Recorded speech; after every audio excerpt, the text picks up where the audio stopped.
Mic check, mic check. Double tap at the like button. Welcome in, everybody. We starting off with the StreamYard. We starting off with the StreamYard.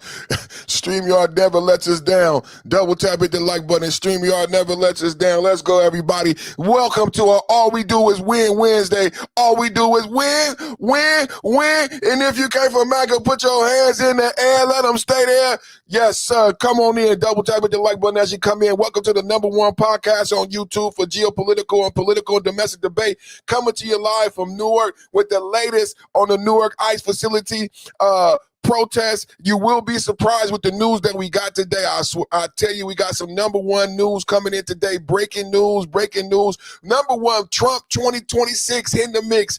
Double tap at the like button. Trump 2026 in the mix. Very excited, very happy, coming to you live right now, all the way from California. And we are working through the StreamYard. We working through the StreamYard. Coming to you live all the way from California. California, the Democrats are panicking. They've been panicking. We've been talking about it all week. Now we got results from the Democratic primary coming in live from California. So excited, man. I predicted we would not have another Democratic governor in California. We predicted no more Democratic governors in California. And look at what we have now. We got the Republican lead. We got the Republican leading right now. Double tap at the like button. We got the Republican leading right now. And Spencer Pratt leading in the LA mayor race. We got we got the Republican leading in the gubernatorial race. And we're just excited right now about what's happening in California and across the nation when it comes to MAGA, when it comes to conservative media, when it comes to President Trump's administration and the power of the President Trump endorsement and what it means for 2026 and 2028 politics. You know, one of the things Trump and I believe Trump endorsed Vance for 2028. Did you guys see that? We moving. Trump suggests a Vance Rubio 2028 ticket. Did you guys see that? Trump floats unbeatable. That's what he said. President Trump called Vice and Vance unbeatable. I agree. How many times have we said Vance Rubio 2028 in the chat? How many times have I said Vance Rubio 2028 in the chat? And finally, you know, I think they listening to us, man. Trump news, giving Democrats the boo blues, Vance Rubio 2028 looking so good. This is the estimate. This is what it is right now. Let me give you some of the play-by-play.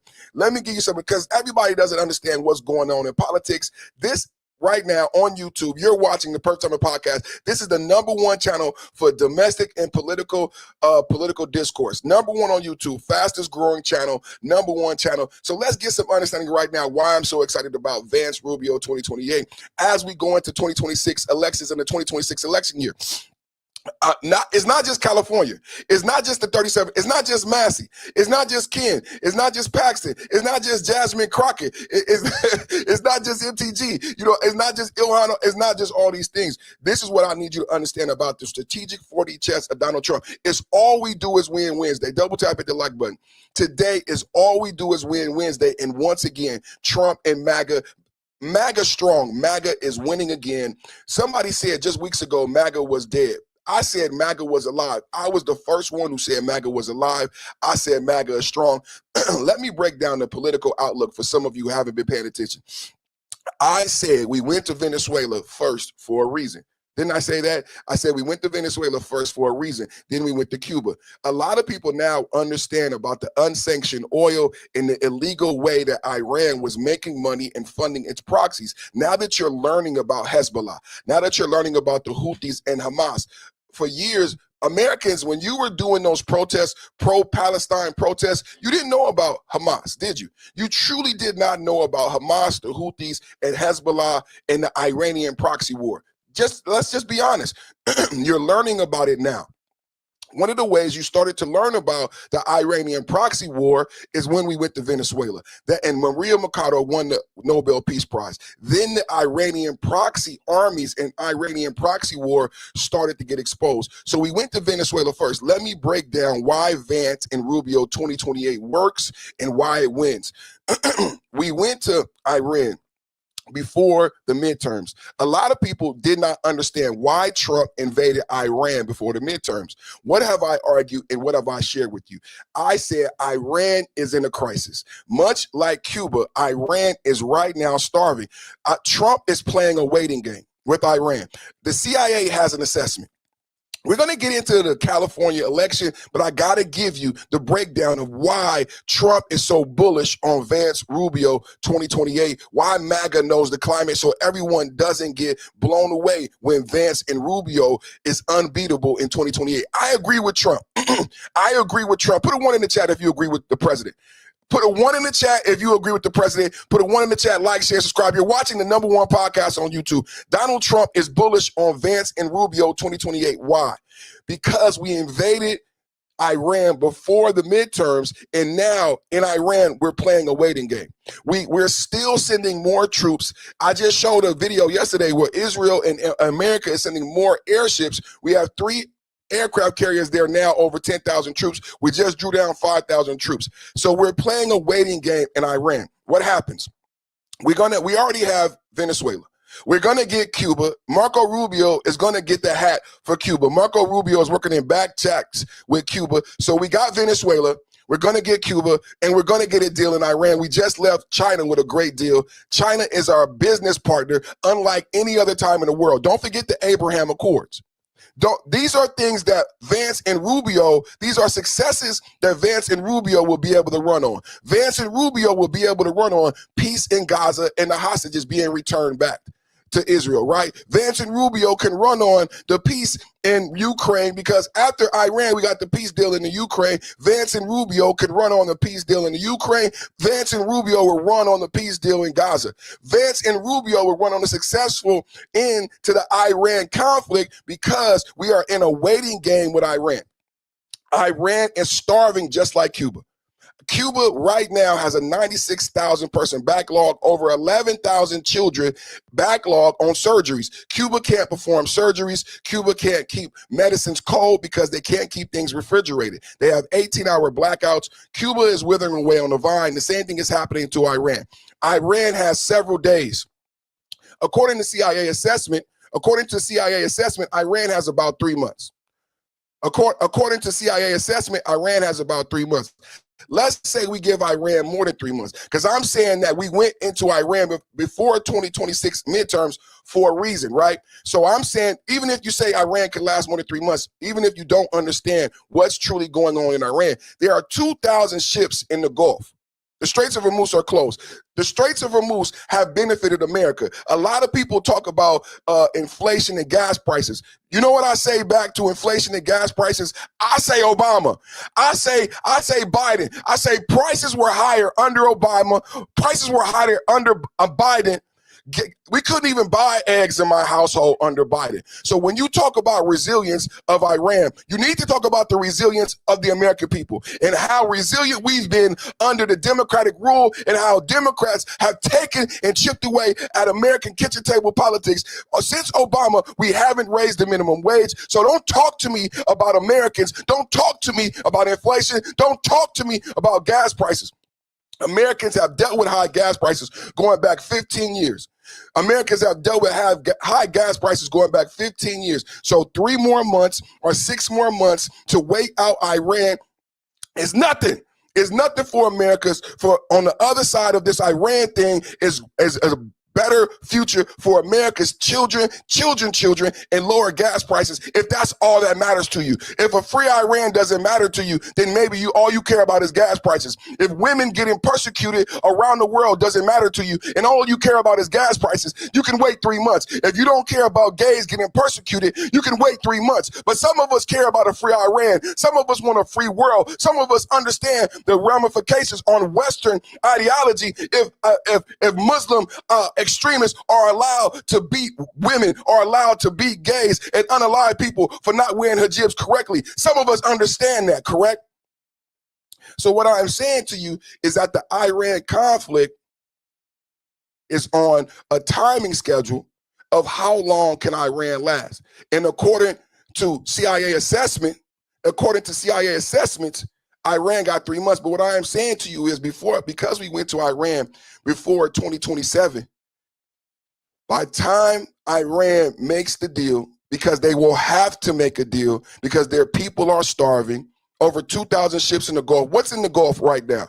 Medical supplies. They can't get, the research is like this. Some people think that they can get wheat. They can't get wheat through the Caspian Sea. At the volumes, Iran is huge. At the volumes they need to make bread, they can't get it through the Caspian Sea. Russia has tried to get them wheat through the Caspian Sea, but you don't understand the demographics and the logistics of what's going on in Iran. So let me tell you, 80% of Iran's wheat to make flour, to make bread, the people in Iran are starving, comes from Russia. Well, America has disrupted those supply chains. They can no longer get the wheat from Russia. So they are starving and bakeries are closed. But let's complicate things even further. Not only can they no longer get wheat from Russia because the supply chains are crippled in the Caspian Sea, because I know someone will come in my chat who thinks that they're smarter than me, but they don't have a YouTube channel that's popping like mine, and say something about the Caspian Sea. No, the Caspian Sea cannot bring in the volume needed to feed the Iranian people. So they are starving. That's the facts on the ground right now. But beyond the fact they can no longer get the wheat that they need to feed the people, 80% of that wheat, they can't grow enough wheat. The world is dealing with these demographic issues. Russia is dealing with these demographic issues. China is dealing with these demographic issues. Russia can't grow enough food for itself. China can't grow enough energy for itself. Everybody has to trade. The only person that is truly independent is America. We have enough energy. We have enough food. We are the city on the shining hill, as it was said, right? So Iran cannot get in the wheat via Russia, and even through the back channels of the Caspian Sea is not enough volume to feed the people. So by my assessment and CIA assessment, Iran will starve in less than 3 months. But that's not including the fact that America has bombed and disrupted the actual processing plants because they have a halal feeding system. They take the wheat from Russia and they process it themselves in Iran. Those plants have been shut down. Because of these logistical nightmares, the plants to process the wheat, even if they had the wheat, those plants are shut down. These are things not being taught to you, not being told to you by the legacy media. My argument today, and why I am so bullish for Vance and Rubio in 2028, because I know that we will successfully end the Iran conflict at least 2 years before 2028, giving Vance and Rubio over a year to campaign on the success of Iran, because Iran will be forced to make a deal just like Cuba, because like Cuba, Iran is starving. Just like Cuba, Iran is starving. And that's the end of it, ladies and gentlemen. That's the fact of the matter. If you don't understand what's happening in Iran, that's what's happening in Iran. Now, there's other news. Trump just told Bibi Netanyahu that you're effing crazy. Trump just told Bibi Netanyahu, because people think that there's a relationship between Trump and Bibi Netanyahu. Trump just told Bibi Netanyahu that you're effing crazy. I kept you out of jail, and I'm working on a peace agreement. Do you understand the 40 chess that's going on with the Trump administration? He's keeping Bibi Netanyahu in check. He's promoting Vance and Rubio. He just ushered in 40 brand new Trump Republicans, kicked out 40 rhinos. Ladies and gentlemen, it's not just 2026. It's not just 2026. It's not, ladies and gentlemen, it's 2026 and beyond if you look at the landscape of geopolitics. If you look at what's happening, not only in California, if you look at what's happening not only in California with Karen Bass and the governor, but if you look at Massey, if you look at the over 40 Republican rhinos that have been placed with MAGA Republicans, how long will they be in office? It's well beyond the Trump presidency. Do you understand how MAGA has extended its life via Trump and how Trump is so prolific? Over 40 endorsements across the board. over 40 endorsements across Congress and the Senate are no longer moderate Obama Republicans. They are now MAGA Republicans. How does that fare for the next 10 to 15 years for American politics? Do you guys understand what Trump is doing? Over 40 of Trump endorsements have been pushed through. Massey is gone. Ken Paxton on the way. We got a Republican on the way in California and a Republican on the way in LA. Do you understand what's happening for the future of America? This is the fault of the Democrats in sanctuary cities, and like our lead story today with Newark, New Jersey. And what did I tell you about Newark, New Jersey? So we see all this violence in Newark, New Jersey, just like we saw the violence in Minnesota. And I said the violence is because liberals have told local police to stand down. But then I did my research, and guess what I found? I found a liberal Democratic city mayor in Newark, New Jersey, who is complicit to the Democrats and the DNC and the purple hair protesters. And I am telling you, we are not done with the violence in Newark, New Jersey at Delaney. Why can I tell you that we're not done with the violence? The liberal mayor in New Jersey just took away the curfew. It got so violent. Now, remember, I reported to you someone had to be arrested. Because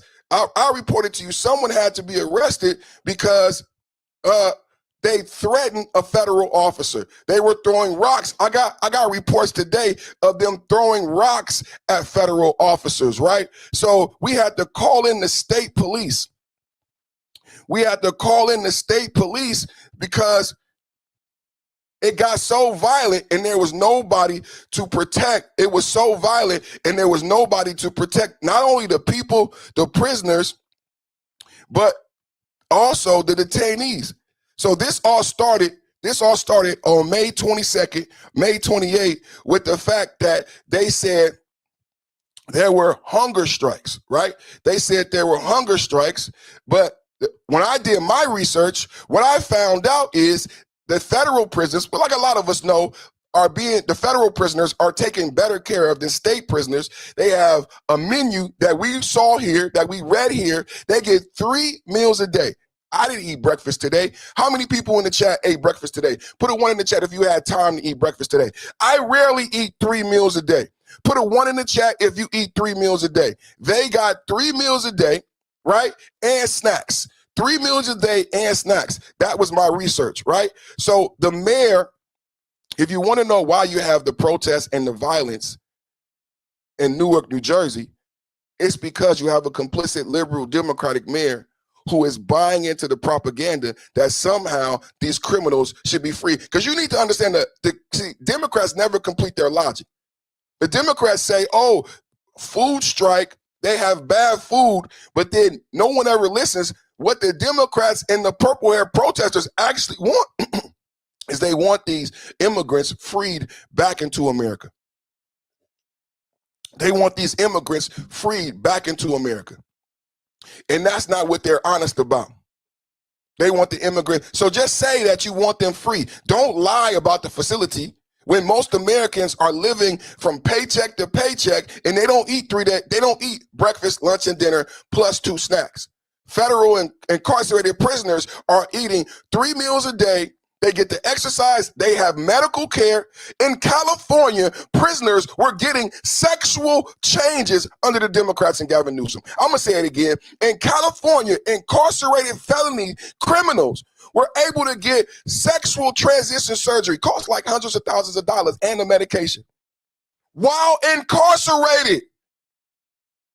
So don't come to me and tell me anything about prisoners in America not being taken care of. What I know that the Democrats were paying for gender reassignment surgery for incarcerated felons, paying for brand new teeth for incarcerated felons.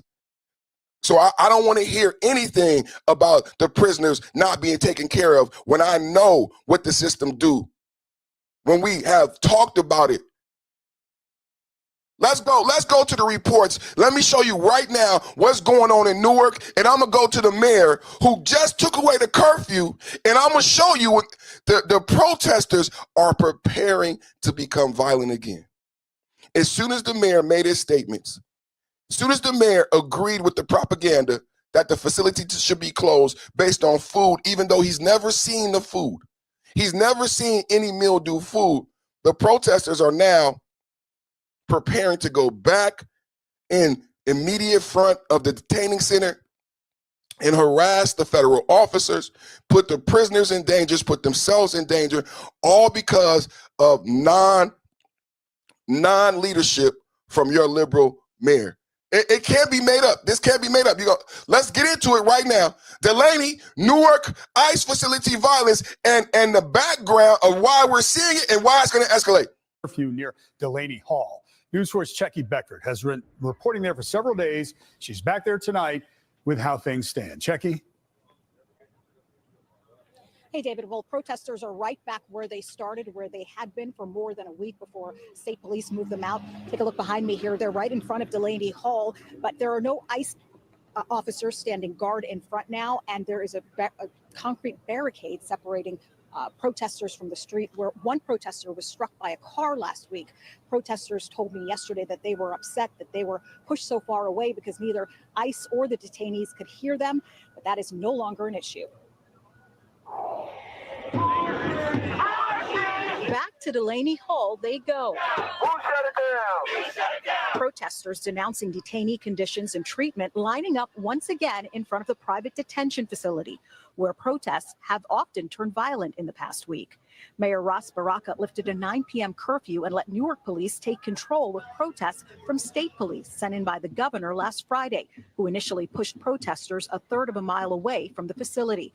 The mayor calling some of the actions by ICE and state police unconstitutional. Why they think they should push people into traffic, right? Why they think they should throw tear gas into crowds. I don't understand those tactics, or hit people with batons. The mayor also says the city is expanding its legal fight against Geo Group, which operates the facility to include health and human safety violations congressional members and advocates say are happening inside. The city has been fighting the detention center for over a year now, accusing the company of flouting rules and regulations. Geo Group has not responded to requests for comment. The city's health director has the ability to go in like they would be going to any other building. One individual who had a miscarriage without appropriate medical treatment. The food has been described as having maggots. DHS repeatedly denies the allegations, but the state's attorney general says health inspectors last week were barred from inspecting the medical unit, sleeping areas, and bathing areas. Well, we give them access to the things we are contracted with them and required to do, which is the health, the food, the preparation, the facilities. DHS Secretary Marquane Mullen at a Senate Homeland Security hearing today said this when asked if he would abide by a court order. If we didn't think courts were politicized, then I would probably be able to answer that. Representative Hakeem Jeffries touting a win today, saying an 18-year-old high school student with no criminal history held at Delaney for 2 months was released yesterday. We've reached out to DHS for comment and have not heard back. The goal is release. It has nothing to do with the food, right? This is Democratic propaganda and Democratic tactics. The goal is release. See, Hakeem Jeffries is celebrating the release. The goal is the release. The goal is the release. They don't want food. They're not Newark talking Mayor about the food. The goal is the release. They want these criminals, and I gave you a list. Some of them have been charged with unalivening. Some of them have been charged with SA on children. They have multiple crimes. Let's break it down.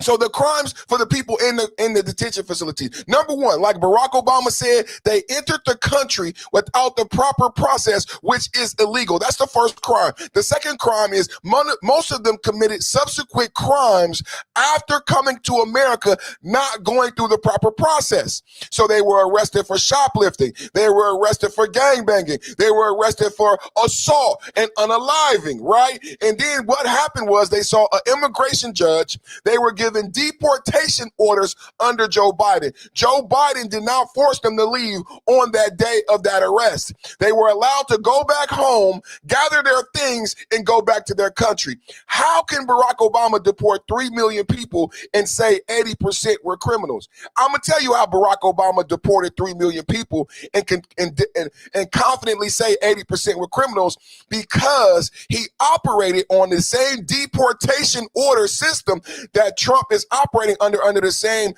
Tom Homan that operated for Barack Obama. So all they're doing is knocking on the doors of individuals who have committed crimes, who have warrants, and who have deportation orders. This is the thing that is surprising, that is never discussed. When they knock on the door of a criminal who has a warrant or a deportation order, guess who answers the door? This is the thing that people won't talk about. Guess who answers the door? The person on the warrant. They are not making up the warrants. They are not making up addresses. How Barack Obama got 3 million people out of the country, how Tom Homan got 2 million people out of the country in 2025, is they knock on the door, and the people who commit the crime answer the door, and they say, Eduardo. Is Eduardo here? I have a warrant for his arrest. And you know what they say? Yes, my name is Eduardo. And they put him in cuffs. There's never violence. There's never violence. They say, is Jose here? I have a warrant for his arrest. And it says, yes, my name is Jose. And they put him in the car and they take him away. That's how they got 3 million people out of the country so quickly. And that's how they can say definitively 80% were criminals, because we go to their homes with the warrant. We go to their homes with the deportation order. Now, when you listen to this report, it's going to mathematically give you why there is violence in Minnesota, why there is violence in sanctuary cities. The Donald Trump made the governor send in the state police and push the protesters back 300 feet. The protesters were not allowed to protest in front of the detention center, and they had a curfew. If they protested after a certain time, they would be arrested. I am giving you breaking news today that the Democratic mayor of Newark just removed all of those safety precautions. The safety precautions that protected the protesters, the safety precautions that protected the inmates and the federal officers, by allowing the citizens to protest, but giving them safety away from the facility, and then providing a cutoff time to the protest. It provides safety for everybody involved. It was a smart thing to do. There's a place, a designated area for you to protest, and there's a cutoff time of which you can no longer protest. The Democratic mayor just said, no more curfew, no more barrier. And the protesters are now at the gate spitting and cursing and threatening the federal officers once again. I wish I was making this up. I wish I was making this up, but this is brand new breaking news. If you're wondering what's going on in Newark, it's kicked up. It's kicked up. Baraka lifted the nightly curfew near Delaney Hall. News Source Checky Beckford has been reporting there for several days. She's back there tonight with how things stand. Checky? Hey, David. Well, protesters are right back where they started, where they had been for more than a week before state police moved them out. Take a look behind me here. They're right in front of Delaney Hall, but there are no ICE officers standing guard in front now, and there is a concrete barricade separating protesters from the street, where one protester was struck by a car last week. Protesters told me yesterday that they were upset that they were pushed so far away because neither ICE or the detainees could hear them, but that is no longer an issue. Back to Delaney Hall they go. Who shut it down? We shut it down. Protesters denouncing detainee conditions and treatment lining up once again in front of the private detention facility, where protests have often turned violent in the past week. Mayor Ras Baraka lifted a 9 p.m. curfew and let Newark police take control of protests from state police sent in by the government. So lifted a 9 p.m. curfew and then gave authority back to local police who has stood down. So he lifted the curfew Keep in mind what I'm showing to you today. He lifted the curfew. The curfew was put into effect by Trump to protect not only the protesters, but the incarcerated people and the federal officers. Someone got hit because they were laying down in front of cars and attempting to block traffic, the same like Renee Good and Alex Pretty did in Minnesota. These are ice out tactics. The reason someone was hit, and that's why someone was unalived in Minnesota, because they were blocking cars purposely. That's a tactic of these ice out protests. So what I am showing you is that Trump called in state police. He arrested protesters and pushed back the protesters. He didn't say you couldn't protest, but he made it safe. He made it safe by pushing back the protesters. Democratic mayor just said, nah, y'all could get right back up on the gate and hurl threats and become rioters, because there is a difference. I have argued this week, there's a difference between rioting and protesting. Fuck ICE! Fuck ICE! Fuck ICE! Fuck ICE! Close the concentration camp! Close the concentration camps! Close the concentration camp! Close the concentration camps! I argue that this is hostile. They have more people outside than they have actual employees inside the ICE facility. I don't think you guys, do you think there's like millions of ICE officers in Newark? No, there's a limited number, maybe 20 people, maybe 40 at the tops. It's not that, I think they said it was 300 prisoners. So there's maybe 40 employees, and there are hundreds of people outside hostile, yelling obscenities and saying some of the most vile, vulgar things. This doesn't seem like a protest. This seems hostile, and they want people released. They want people released, criminals who have committed multiple crimes. I have educated you this morning, and the goal is release. They want release. Close the concentration camp! Close the concentration camp! Close the concentration camp! It's a concentration camp now. It wasn't a concentration camp when Barack Obama deported 3 million, when Bill Clinton deported millions. Under Tom Homan, the same person working for Trump now, same facilities, same processes of deportation orders, same words and rhetoric, that if you come here not with the legal processes, you will be arrested because it's illegal and sent back home. Barack Obama, 3 million people. But you know what else about Barack Obama's 3 million people deported? More deaths. More deaths under Obama. Oh, you think it was clean? You think 3 million people being deported by Obama was clean? No, more people died under being held while Barack Obama deported those 3 million people. That never gets talked about. We coming to you live from Newark, and the liberal mayor has lifted Trump's curfew and told the protesting / rioters they can get back up on the fence and threaten and get back to rioting. I wish I was making this up. Free the young! Free the young! Free them all! Free them all!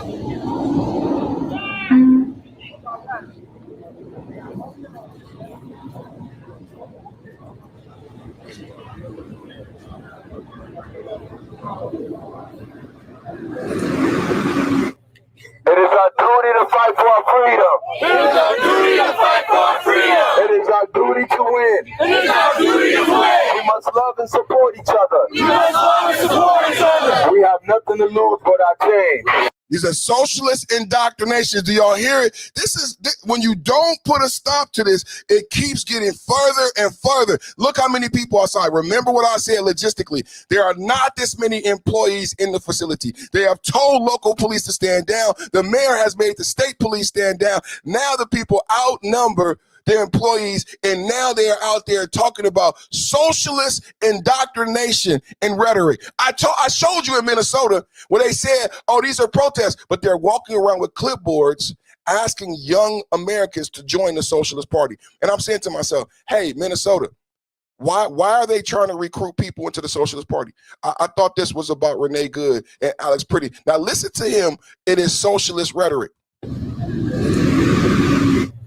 It is our duty to fight for our freedom. It is our duty to fight for our freedom. It is our duty to win. It is our duty to win. We must love and support each other. We must love and support each other. We have nothing to lose but our change. We have nothing to lose but our change. Now Now say it like you mean it so they can hear you. They can hear you over there. It is our duty to fight for our freedom. It is our duty to fight for our freedom. It is our duty to win. It is our duty to win. We must love and support each other. We must love and support each other. We have nothing to lose but our change. We have nothing to lose but our change. Love for This is how the rhetoric starts. James Brown in the chat is saying that Barack Obama sent home criminals. Trump is not sending home criminals. But what James Brown ignores is that most people come here for 30 seconds. They don't listen, especially idiots don't listen. But James, I just explained that Tom Homan, who received presidential accommodations under Barack Obama, Tom Homan, the one who heads up the deportation 3 million under Barack Obama, Tom Homan is the same person working for Trump. Idiot. Tom Homan, using the same processes, is just doing the same thing he did for Barack Obama, except just not as much, because he's getting pushback for Democratic states, and there was no sanctuary cities under Barack Obama. So Barack Obama was allowed to deport 3 million people and unalive numerous amounts of people in detention centers. But Donald Trump's same Tom Homan had an office in Minnesota. Those of you who don't know, obviously James Brown doesn't know. Tom Homan had an office in Minnesota. Tom Homan had an office in Minnesota, but under Democrats, that was not a problem. Democrats helped Tom Homan. Tom Homan went to Minnesota under Democrats and said, give me all of the people who are incarcerated, who are not citizens. Tom Homan did it. They did it for Tom Homan. They worked together. They worked together so closely that he had an office. They closed his office when Trump became president, and they created new policies. Sanctuary policies under Donald Trump. And they said Virginia Governor Abigail Spanberger just signed the same policy as Minnesota. So expect to see the same violence in Virginia. Because what happened is the Democratic governors have said they will no longer work with Tom Homan. Despite Tom Homan not changing any of his SOPs, Tom Homan not changing his standing operating, Tom Homan was able to say, I deported 3 million people under Obama, 80% are criminals, because he used the same process as I explained with the deportation orders. And because, like Barack Obama said, the first crime they committed was coming into the country without going through the proper process. These individuals in the detention centers have committed multiple crimes. Multiple crimes. So thank you for giving me the opportunity to highlight your ignorance and to educate the audience on the facts of the matter. Because a lot of people don't even know who Tom Homan is. A lot of people don't know that Tom Homan was given a presidential accommodation by Barack Obama. But these are the realities. These are the facts. That the process hasn't changed. The only thing changed was the liberal Democrats using sanctuary city policies that are not constitutional, therefore not based in legality and law. And we're going to keep going. Double tap at the like button, everybody. Double tap at the like button. Socialist indoctrination, and it's supposed to be a protest. We must love and support each other. We must love and support each other. We have nothing to lose but our change. We have nothing to lose but our change. Now say it like you mean it so they can hear you. They can hear you over there. It is our duty to fight for our freedom. It is our duty to fight for our freedom. It is our duty to win. It is our duty to win. What do they mean by fight? This seems very antagonistic. This does not seem like a protest, and I think there was nothing wrong with Trump having the protesters not be immediately in front of the detention facility with so many people.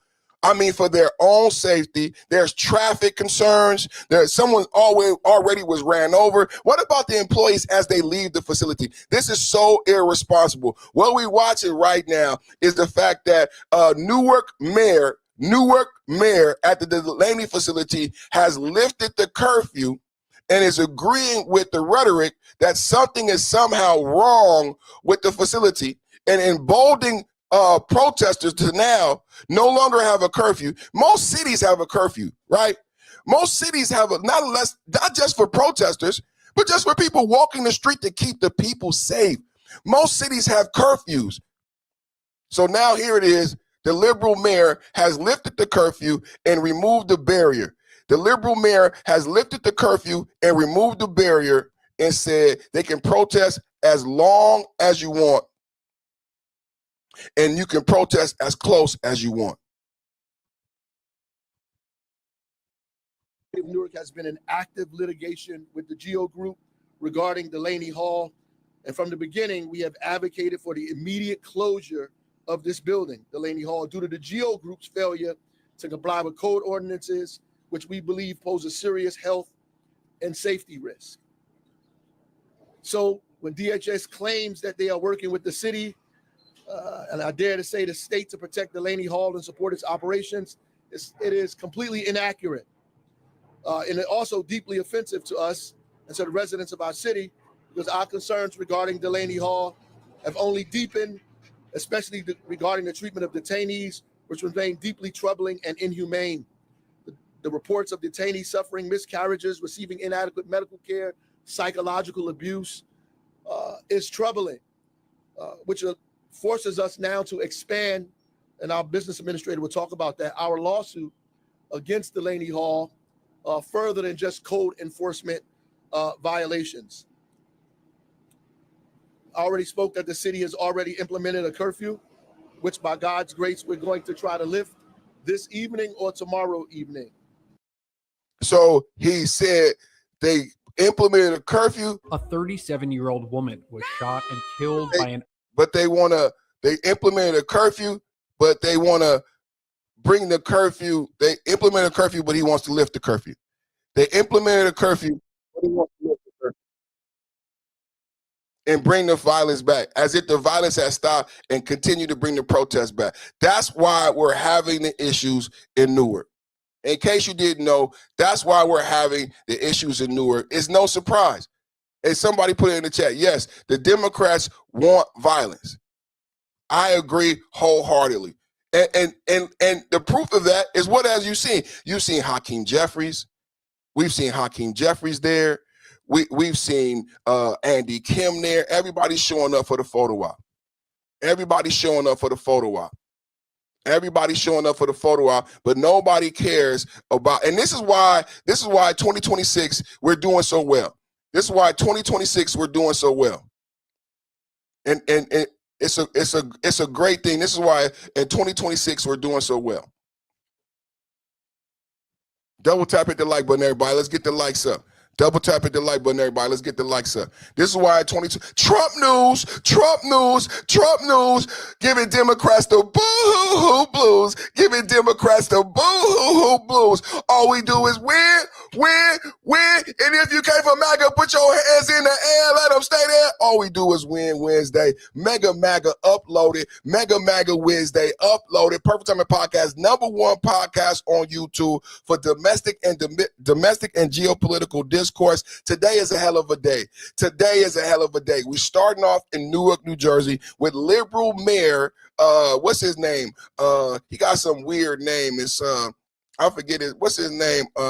Ross Baraka.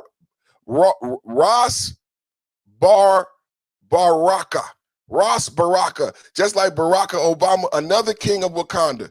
Another king of Wakanda is on the side of the liberals, and he wants violence.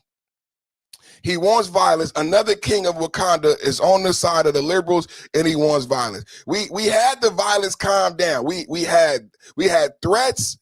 We had DOJ. This became a national story because the protesters became rioters and start throwing bricks and lodging unaliving threats at the federal officers. Someone got ran over.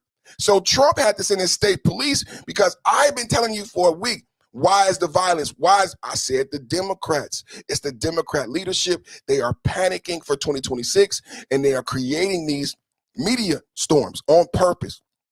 Nobody listen. So today is a vindication, not only for MAGA. All we do is win Wednesday. It's not only vindication for MAGA, it's vindication for me. Because I told you this was a psyop. I told you this was a publicity stunt by the Democrats. And now today, finally we got proof.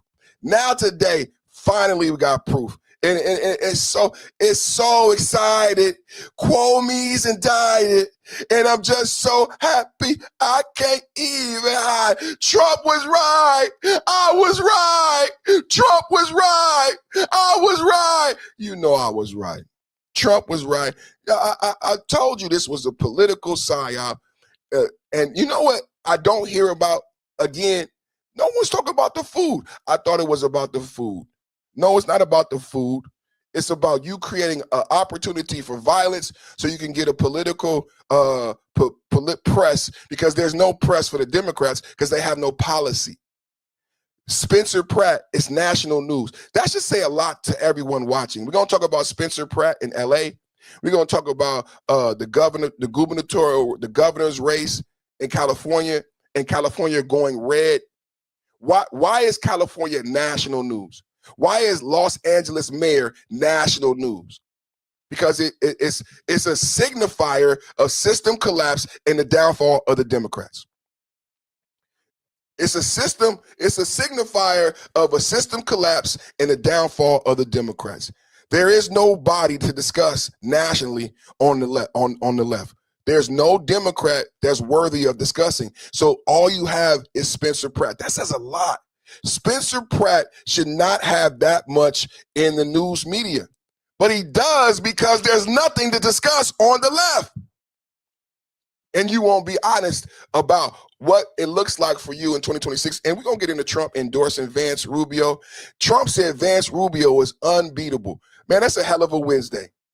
Man, it's a hell of a Wednesday, man. I'm so excited, man. Man, it's a hell of a Wednesday, man. All we do is win. Man, what a great Wednesday, man. MAGA is strong. Can I get MAGA strong in the chat? Can I get MAGA lives in the chat? MAGA is strong. MAGA lives 2026 and 2028. Let's get into this Newark update. Wayne Mullen is defending conditions at the Delaney Hall ICE detention facility in Newark, New Jersey. The center has been the site of ongoing protests that have at times turned into violent clashes between demonstrators and immigration officers. Dozens of people have been arrested. Advocates allege that detainees are staging a hunger strike inside the building over health and safety concerns. During a hearing before a Senate committee on Capitol Hill today, the secretary pushed back on the claims. Are you doing an investigation on these allegations? Ranking member, this is why I had this information, is because I went through and looked at it and looked at what we have. 0 health inspections. Not everyone is a health inspection allegation. You made some pretty damning claims saying that it's deplorable conditions. Or not? I said we looked into it. Health inspectors were just there. Time has expired. And we had 0 violations. 0 violations. Newark Mayor Ras Baraka is calling for the immediate closure of the private immigration detention facility. The demonstrations there began more than a year ago when Delaney Hall reopened as an immigration detention center. On Sunday, the mayor imposed a nightly curfew for the area in hopes of preventing additional clashes. The curfew currently remains in effect. Joining us now is the mayor. Mayor Baraka, thank you so much for being here. Thank you for having me. We know protests are not new at this facility. You were even arrested here a year ago, but you say you believe that ICE has been escalating the situation. How so? Well, as you stated, there have been people protesting outside of Delaney Hall every day for more than a year before it even opened, and none of the protests were violent. There were only 2 times that they actually got violent. Is the first time when I was there and was arrested. That's when ICE was there, and they became very violent, not just towards me, towards protesters, towards the congressional delegation. And this time, they came this second time and became violent towards the protesters that were out there. How have things been outside Delaney since the curfew, and do you think you'll be able to lift it soon? Yeah, I mean, the first night of the curfew was pretty difficult. The state police, began moving people. Last night, it was pretty good. Newark had taken over at that point, and we had no incidents, no arrests, and we directed people, and they left when they were, prepared to leave the area. We anticipate lifting the curfew by tomorrow. Homeland Security Secretary Mark Wayne Mullen has threatened to pull customs staff from airports in Democratic-led sanctuary cities. Newark has been on that list, but today he appeared to walk that back a little bit. This would obviously have a huge impact at the airport just in time for summer travel. Have you heard any more on where things stand on that front? No, I think everybody that has any sense know that is incredibly silly, that it would hurt the economy more, not just in Newark, it would hurt the region, the country itself. It just doesn't make any real sense. And people in the Trump administration also concur with that. So I think it's a ridiculous notion. And I'm thankful that he's beginning to understand that. Before we let you go, we do want to bring up something else that the Department of Homeland Security has said about the situation at Delaney, saying sanctuary politicians are spreading categorically false smears about ICE's Delaney Hall facility in New Jersey. These types of smears are inciting violent riots outside the ICE facility in New Jersey. These sanctuary politicians need to stop with the political theater. No lawbreakers in the history of human civilization have been better treated than illegal aliens. They are provided 3 meals a day, medical care, and receive full. How many people agree with this sentiment from DHS? Let's read this right now. These sanctuary politicians, as in the mayor who's talking right now, as in Jacob Fry, as in Tim Waltz, as in Abigail Spanberger of Virginia, these sanctuary city, as in Gavin Newsom, as in Pritzker, Illinois, these sanctuary politicians need to stop with the political theater, as in Hakeem Jeffries, as in Andy Kim, who both showed up for photo ops but didn't do anything to stop the protesters. No lawbreakers in the history of human civilization have been better treated than illegal aliens. Thank you, Trump. Thank you, DHS. They are provided 3 meals a day, breakfast, lunch, and dinner, medical care, and receive full due process. I've said a number of times, how many people in the chat eat 3 meals a day plus 2 snacks? They get 3 meals a day, 2 snacks, they get to go to exercise, and like I said, in California, felony convicted criminals, the California tax dollars were paying for gender reassignment. Did you hear what I said? I said under Barack Obama, under Gavin Newsom, under Joe Biden in California, they pay for felons, criminals who are incarcerated behind bars to have gender reassignment, to cut their PP off. And you pay for it, and the drugs. It was hundreds of thousands of dollars. They paid for them to get new teeth. And you want me to believe that they not getting taken care of when I've been fighting for MAGA, when I've been fighting to get a Republican in California, when I've been telling people every day about what the Democrats have done to my state, to my city? No. You're not going to be able to just to run that game on me, because I know what Democrats do. I know how well Democrats take care of prisoners. And this is a Democrat-run state. This is a Democrat man. So I know how y'all pay for sex changes for felony incarcerated criminals. So don't tell me they're not getting taken well care of. Due process. What is your response to that? We had no incidents, no arrests, and we directed people, and they left when they were, prepared to leave the area. We anticipate lifting the curfew by tomorrow. Homeland Security Secretary Markwayne Mullin has threatened to pull customs staff from airports in Democratic-led sanctuary cities. Newark has been on that list, but today he appeared to walk that back a little bit. This would obviously have a huge impact at the airport just in time for summer travel. Have you heard any more on where things stand on that front? No, I think everybody that has any sense know that is incredibly silly, that it would hurt the economy more, not just Newark, it would hurt the region, the country itself. It just doesn't make any real sense. And people in the Trump administration also concur with that. So I think it's a ridiculous notion. And I'm thankful that he's beginning to understand that. Before we let you go, we do want to bring up something else that the Department of Homeland Security has said about the situation at Delaney, saying sanctuary politicians are spreading categorically false smears about ICE's Delaney Hall facility in New Jersey. These types of smears are inciting violent riots outside the ICE facility in New Jersey. These sanctuary politicians need to stop with the political theater. No lawbreakers in the history of human civilization have been better treated than illegal aliens. They are provided 3 meals a day, medical care, and receive full due process. What is your response to that? Put a 1 in the chat. That's a high bar. Put a 1 in the chat if you agree with that. Put a 1 in the chat if you agree with DHS assessment of how these criminals are being treated. In human civilization, that's pretty high. But, I think the people who are making the complaints are the detainees themselves. And the representatives are doing their job to investigate the complaints that are made by detainees. This is not a federal facility. It is a private facility, and it is subject to the state and local laws.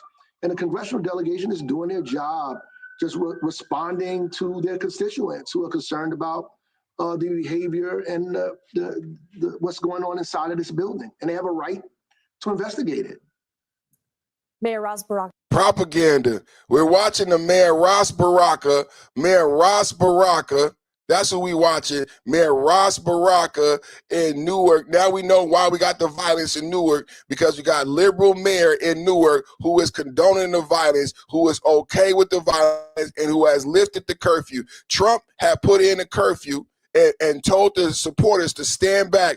Liberal mayor, who we just heard from, has lifted the curfew and told supporters they can stand right back in front again. Newark Mayor Ross Baraka lifted the nightly curfew near Delaney Hall.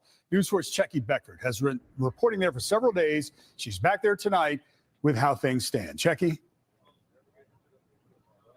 Hey, David. Well, protesters are right back where they started, where they had been for more than a week before state police moved them out. Take a look behind me here. They're right in front of Delaney Hall, but there are no ICE officers standing guard in front now, and there is a concrete barricade separating protesters from the street, where one protester was struck by a car last week.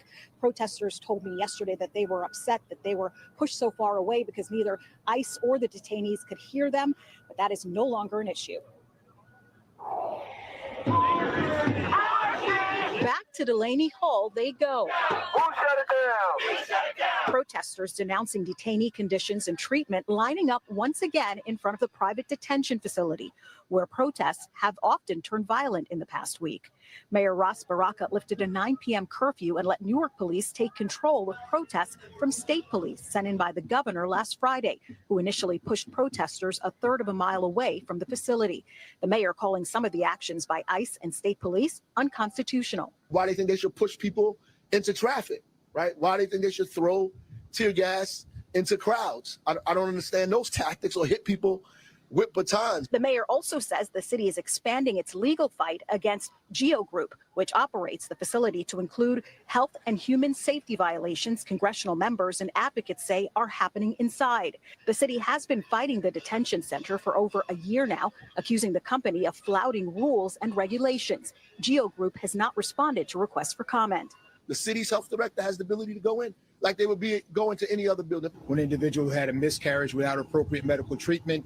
The food has been described as having maggot. DHS repeatedly denies the allegations, but the state's attorney general says health inspectors last week were barred from inspecting the medical unit, sleeping areas, and bathing areas. Well, we give them access to the things we are contracted with them and required to do, which is the health, the food, the preparation, the facilities. DHS Secretary Marqueen Mullen at a Senate Homeland Security hearing today said this when asked if he would abide by a court order. If we didn't think courts were politicized, then I would probably be able to answer that. Representative Hakeem Jeffries touting a win today, saying an 18-year-old high school student with no criminal history held at Delaney for 2 months was released yesterday. We've reached out to DHS for comment and have not heard back. Now, Secretary Mullen says attacks against ICE officers are up 1,300%. He did not give a time frame, though, for that. We're live. Attacks against ICE officers are up 1,300%. I wonder why. Attacks, write that in the chat, y'all. Attacks against ICE officers are up 13%, 1,300%. And you wonder why we had a curfew for the protesters. You wonder why we had a space between the protesters and the officers. It was not only for the safety of the protesters, but for the safety of the officers, because there have been upticks of violence of the numbers of 1,300%. 1,300%. Let me show you what's a result of what the mayor did. So what we're talking about is Newark Delaney Detention Facility. It started with a food and hunger strike. Then the president sent in the state because this local guy right here refused to send in local police. Violence erupted, somebody got hurt, and then a young man from Brooklyn got arrested for threatening a federal officer. Other people arrested, we found out people came from Portland. We found out that people were paid to be there from Portland. How do we know? Because they got arrested. And we learned that they came from Brooklyn, and we learned that they came all the way from Portland. So let me show you the result of when a Democrat interjects liberal ideology over safety. So we don't want anybody to get their asses whooped or to be hurt or anything like that. This is peaceful. And so they have lifted the curfew, and so they're giving us instructions as to how they're going to open up and allow y'all to go down. Make some noise, y'all. Make I'm here with you, so we're gonna listen. We're gonna listen peacefully. So the important part is we're going to do it in an organized fashion so that they don't stop it or anything like that. They're gonna allow you to go down. They got to make sure the traffic happens. Okay. For trucks and stuff. So we just getting that part together for the traffic so that. So is it okay? I just got one demand. I feel like I speak for the people here. If they could stand 10 feet or maybe 15 feet away from us and we can follow that way because they're too close. No, go ahead, sister. So they make it demands. So here it is. That this is the result of after he shuts down the curfew, they're absolutely going crazy. He shuts down the curfew, and this is the result of no more curfew.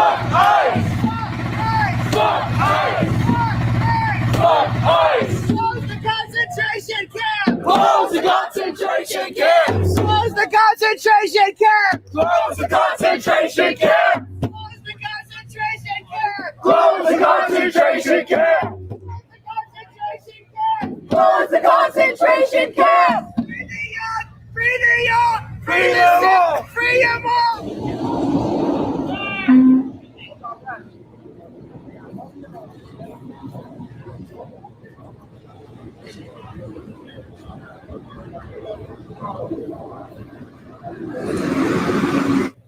It is our duty to fight for our freedom. It is our duty to fight for our freedom. It is our duty to win. It is our duty to win. We must love and support each other. We must love and support each other. We have nothing to lose but our change. Socialist rhetoric. This is supposed to be a protest, but instead you got socialist rhetoric. And look at the violence. Look at the violence. This is what they're doing. Trump had put a barrier. Trump brought in state troops on horseback to push the protesters back because they had got so violent. This is an example. This is an example of the violence. This is what the protesters are doing. Doesn't this look like BLM? Doesn't this look like Black Lives Matter? This is what the protesters are doing. This is supposed to be a peaceful. I argue these are rioters. Just like in the chat, they are paid agitators. These are not protesters. These are not protesters. These are paid agitators and rioters sent to commit violence. What's up with your Eric Jordan? Trump, ICE, and GOP is giving the Dems the boo-hoo blows. Trump knows, Trump knows, Trump knows. But the Democrats is doing their best, man. Eric, man, what we reporting today as the Democrats has unleashed violence on the city of Newark by stopping the Trump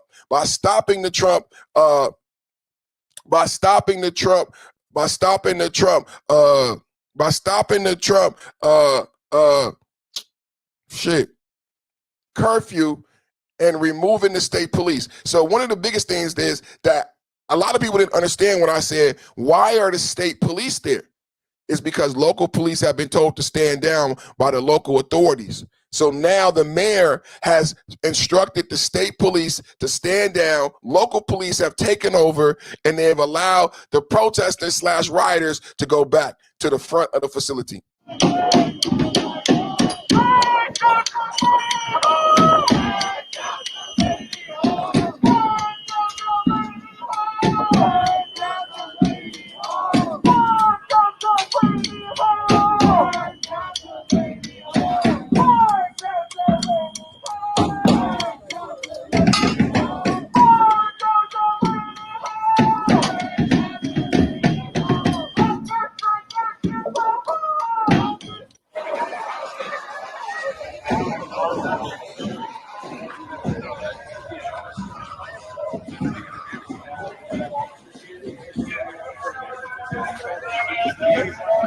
Saying if there are pro-Trump flags that are flying on this federal facility, we have the right, equal access, protection under the law to go up to that place. This is how bad. This is how, first it was calm. Now, thanks to the Newark mayor, the violence and the rhetoric and the rioters have upticked. This is an uptick. It was not this bad.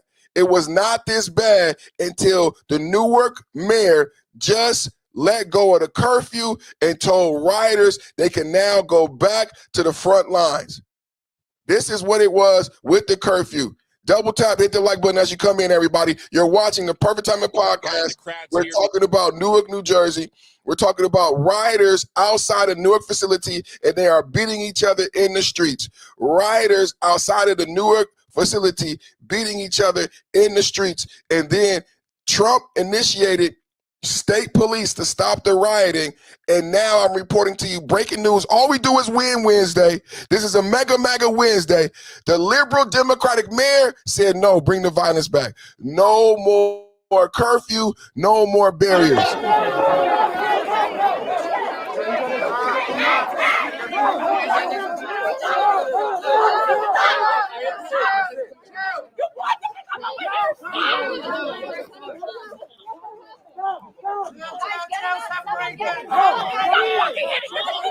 Hey, you guys are being distracted.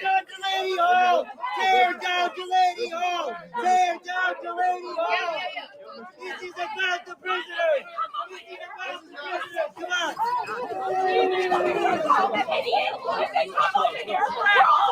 Why is this important? Why is this important, everybody? What are we watching? We're watching the so-called protesters. I've argued that they're rioters. We're watching the so-called protesters outside of the Delaney Hall detention center fighting each other. The Democrats are panicking. They are eating each other alive. These are protesters fighting protesters.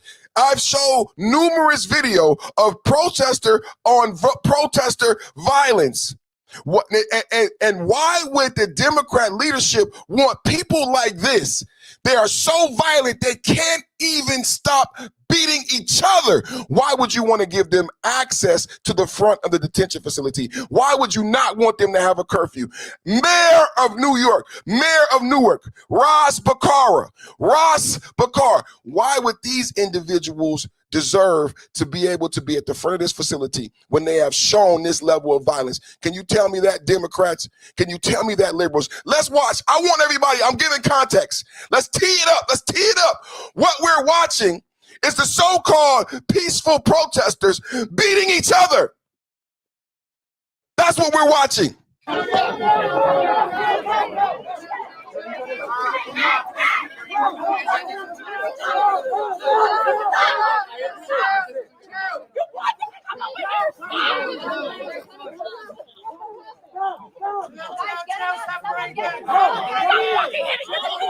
Hey, you guys are being distracted. Tear down Delaney Hall.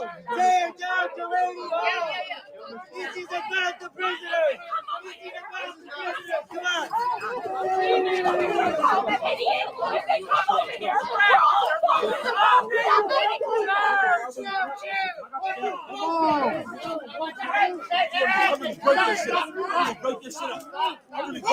Right now, get distracted.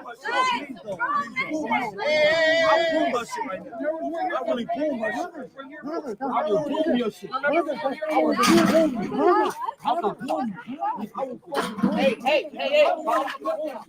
I will fucking boom you right now. I will fucking boom you right now. I will fucking boom you right now.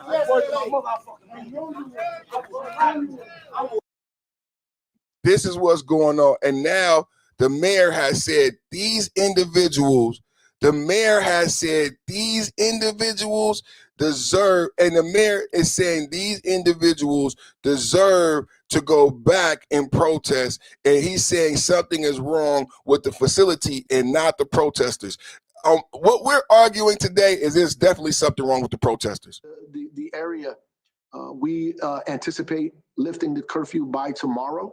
Homeland Security. This is Mayor of Newark, New Jersey, saying he's going to lift the curfew. He's lifting the curfew for the violence that we just saw. Been outside Delaney since the curfew, and do you think you'll be able to lift it soon?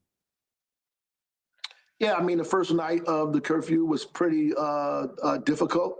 The state police, began moving people.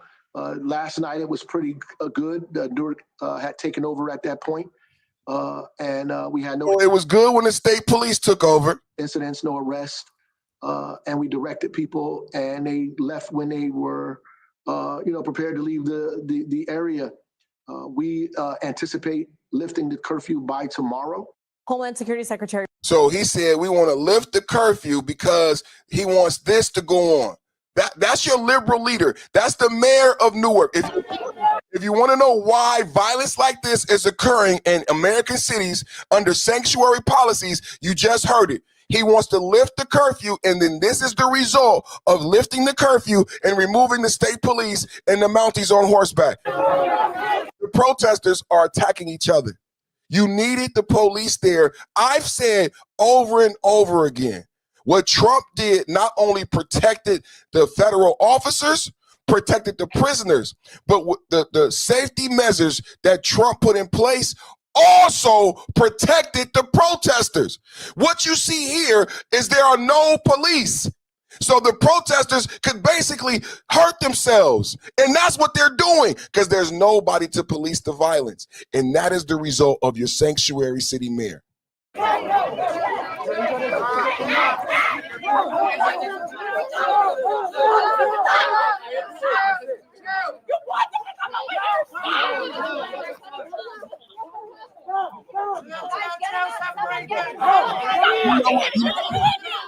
You know what else is sad? I didn't think they all have masks on, but I think this is a male protester in an altercation with a female protester. I didn't notice that. Did anybody notice that? I think this is a male protester in a physical altercation with and this is the second time I've seen something like this. Yesterday I played a video of a male protester SAing a female protester, and they think it's okay because they're liberal. They think it's okay because they have purple hair. You guys are being distracted. Tear down Delaney Hall. Tear down Delaney Hall. This is about the prisoners. This is about the prisoners. Do you hear the guy in the background saying this is about the prisoners? But I've also said, I believe there's a chemical component. We've already identified that they are paid agitators, paid protesters.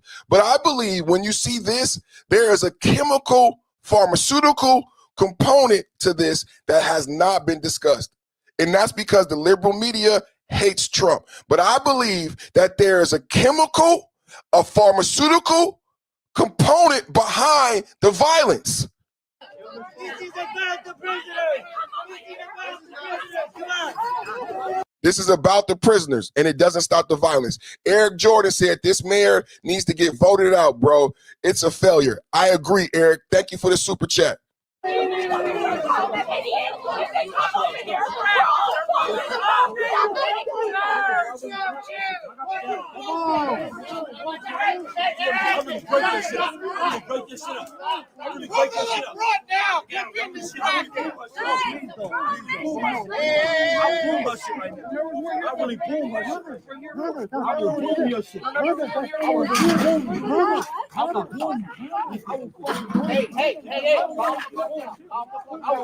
As he makes those threats, it makes me think, how do we know there's no weapons out there? How do we know that there's no weapons out there? This is dangerous, not only for the protesters, because it looks like the protesters attacked each other, but how do we know that they don't have any weapons? Because he is threatening to do something. So this is not only, remember what I said, this is dangerous for the protesters, dangerous for the officers, dangerous for the people being detained. And as a leader, as a politician, you should know better. He never should have lifted the curfew. You would not be seeing this if he never lifted the curfew. Today, breaking news, Newark mayor lifts the curfew and removes the physical barrier. Trump had said you would be arrested if you come 300 feet of the detention center. The Democratic liberal mayor of Newark has lifted that barrier and lifted the curfew, and this is the result. Stupid, you're just creating problems. That's your fucking fascist.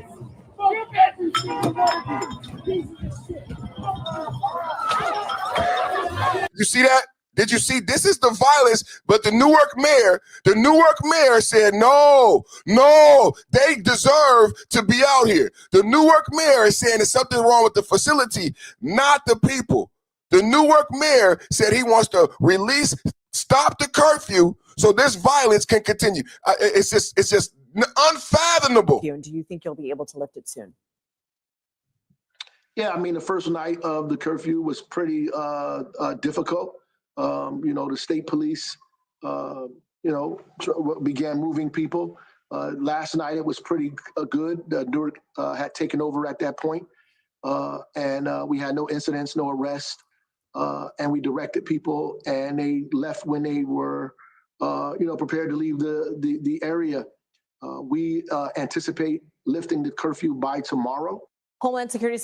So that's what he said. Let's see what's really going on. He said that's what the mayor said, right? Let me show you in reality what's happening on the ground. You're just creating problems. That's your fucking fascist.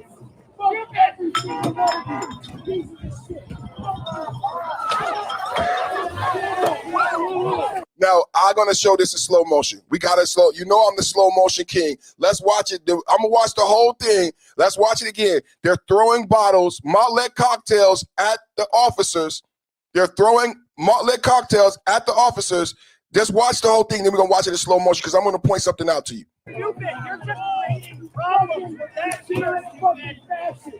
Fuck every single one of you. Piece of shit.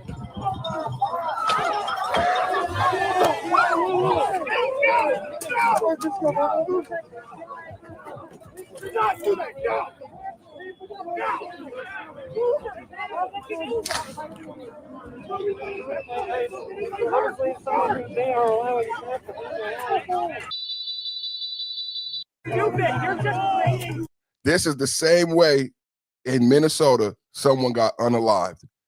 This is why you have a barrier. This is why you have a curfew. If you look in slow motion, you'll see someone get run over and someone, like they are trained, places their body in front of the vehicle. This is the problem. You have multiple projectiles being thrown at officers. One projectile, multiple projectiles being thrown at the officers. Number one, at this point, it's no longer a protest. Who will put a one in the chat? Is this a protest? This is no longer a protest. Once you start attacking the officers, this is a riot. Now, here comes officers coming through. Did you see that? Someone is blocking the car from coming through. And just like in Minnesota, this almost turned into something where somebody is unalive. We're watching in slow motion. Look at the projectiles being thrown at the officers. My argument is it's no longer a protest at this point. These are criminals and these are rioters. They need to be arrested and dispersed for the safety not only of the officers, but as I showed in the previous video for this. Now look at this. Look at this. Look at this. They're trying to stop the car. This is the same thing that happened in Minnesota. This is the same thing that happened in Minnesota. If this officer ran somebody over or began shooting, then he would be justified because they're trying to prohibit a federal officer. This is the same thing. Do you see that? That is a crime. You cannot obstruct. And then look, here it is again.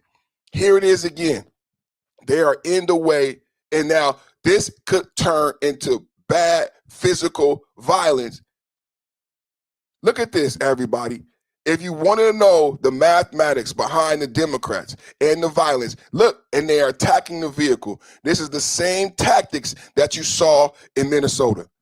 These are the same tactics that you saw in Minnesota.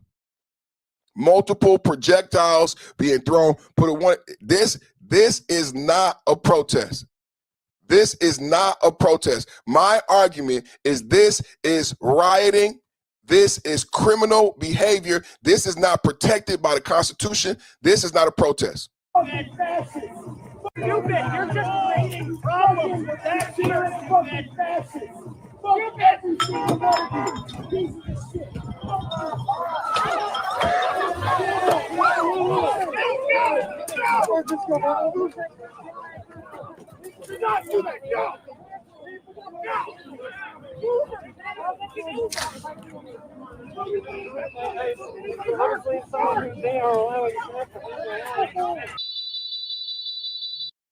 No, these people are not.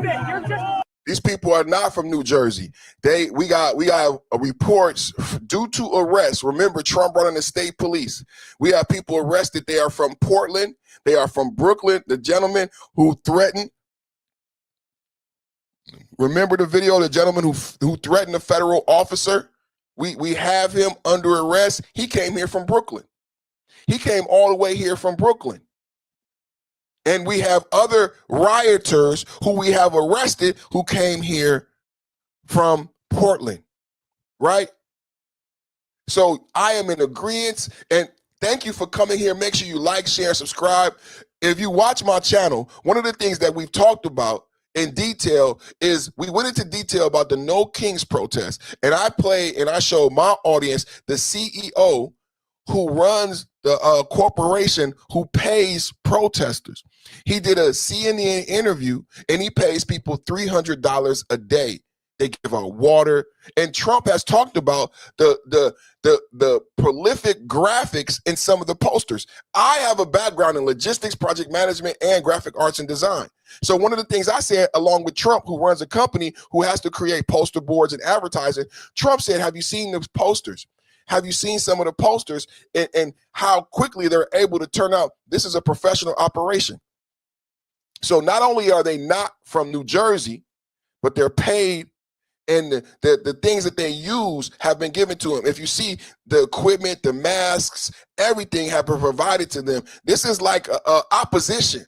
And we're watching system collapse. You're watching the Perfect Timing Podcast, and you're watching the system collapse on Perfect Timing Podcast. Now, the reason why we're seeing this is because liberal Democratic mayor said, we're gonna shut down, we're gonna stop the curfew, and we're going to allow the protesters to well, I see a riot. After something like this, can you guys explain to me why a liberal mayor would allow them to continue to not only riot, but be closer to the officers?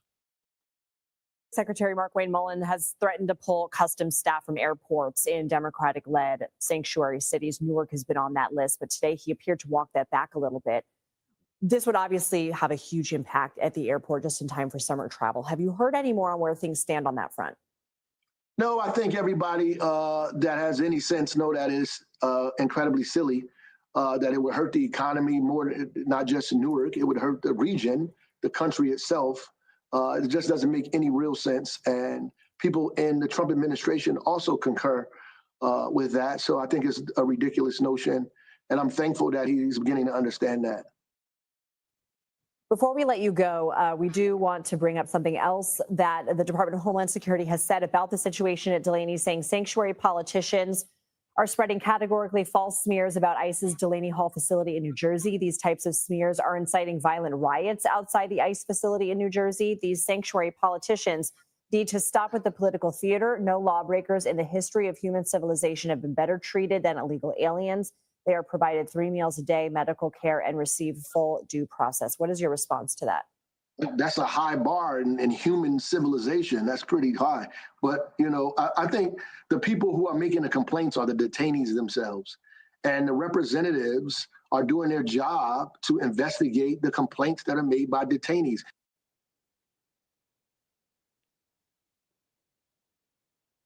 The detainees want to go free. The detainees want to go free, and this liberal mayor wants the violence. Let me give you an example of how the violence is in front of this facility.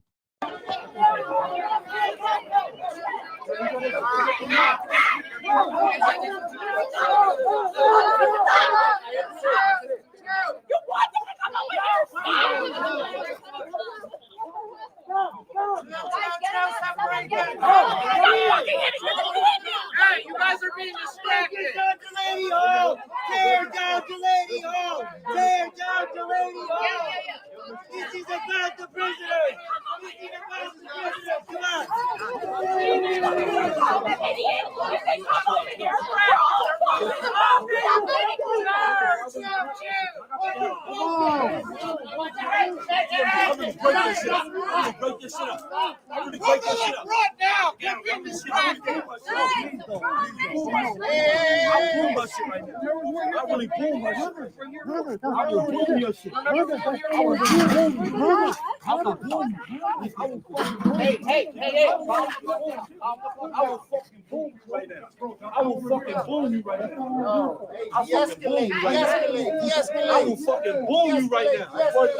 So do they have weapons? When you hear the mayor talk about removing the curfew, when you hear the mayor talking about the facility needs to get, I just wonder, when you see this and you see the threats This is the protesters fighting the protesters.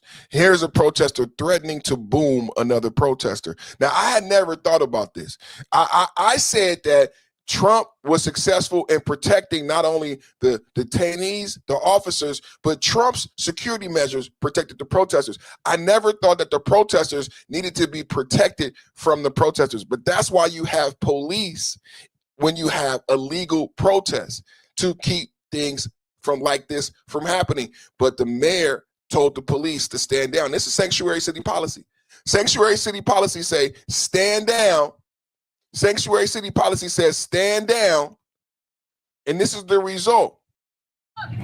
Fuck ICE! Fuck ICE! Fuck ICE! Fuck ICE! Close the concentration camp! Close the concentration camp! Close the concentration camp! Close the concentration camp! Close the concentration camp! Close the concentration camp! Close the concentration camp! Free New York! Free New York! Free them all! Free them all!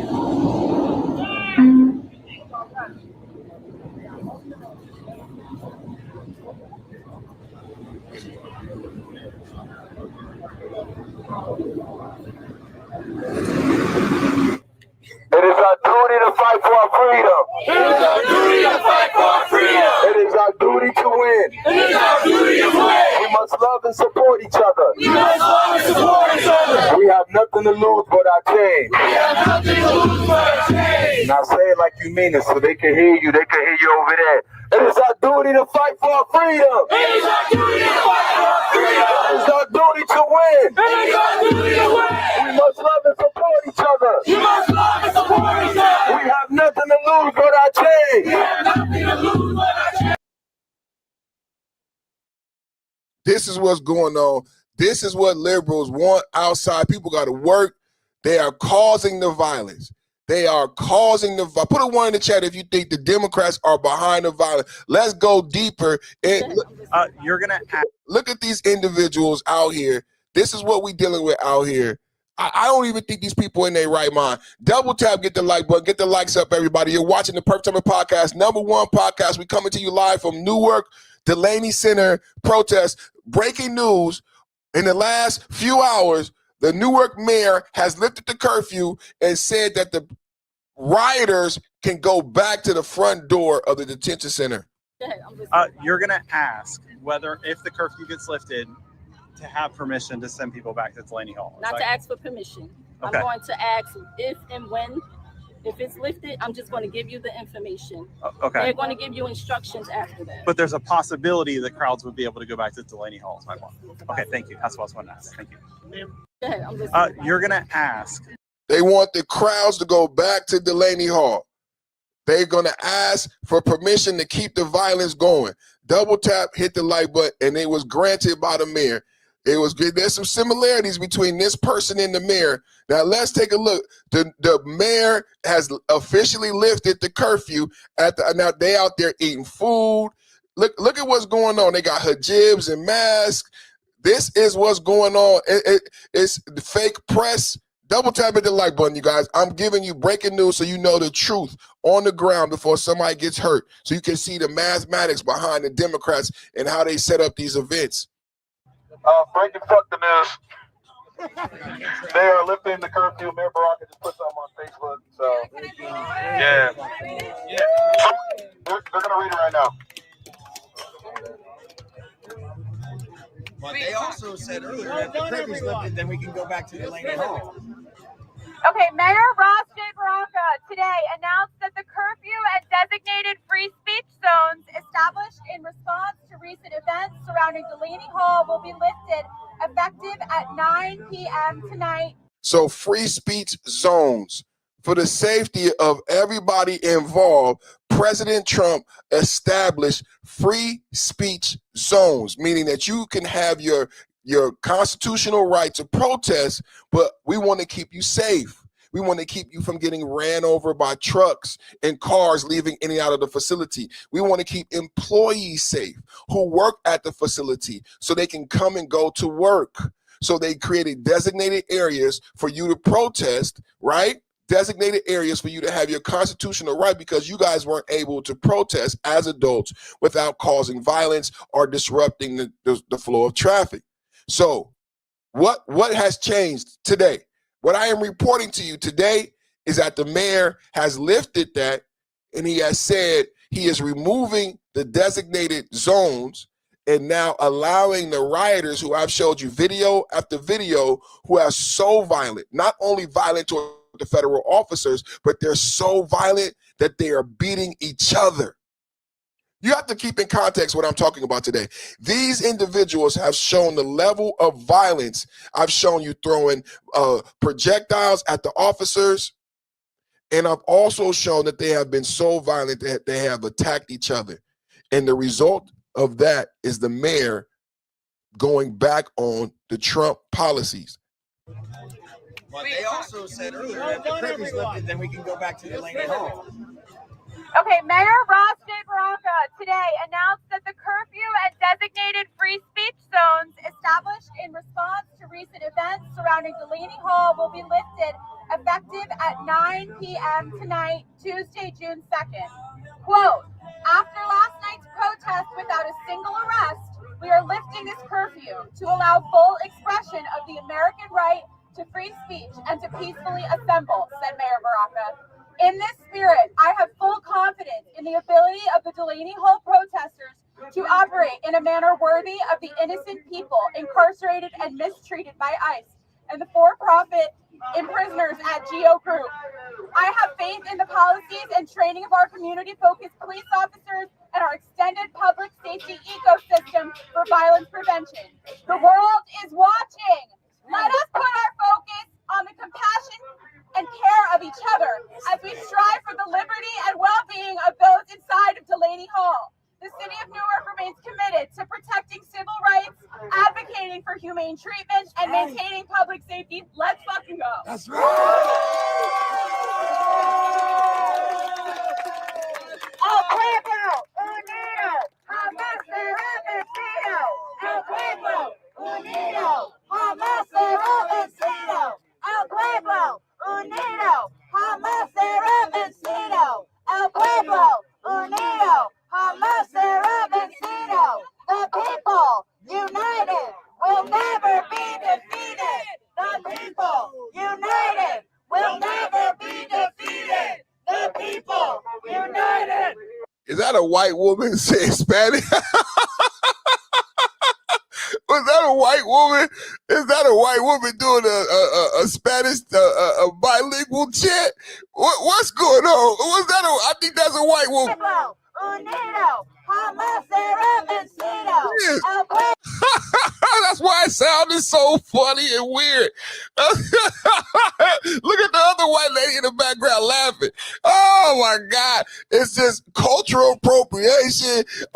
So the liberal, there's nothing that the liberal won't do, man. If you might see somebody in blackface,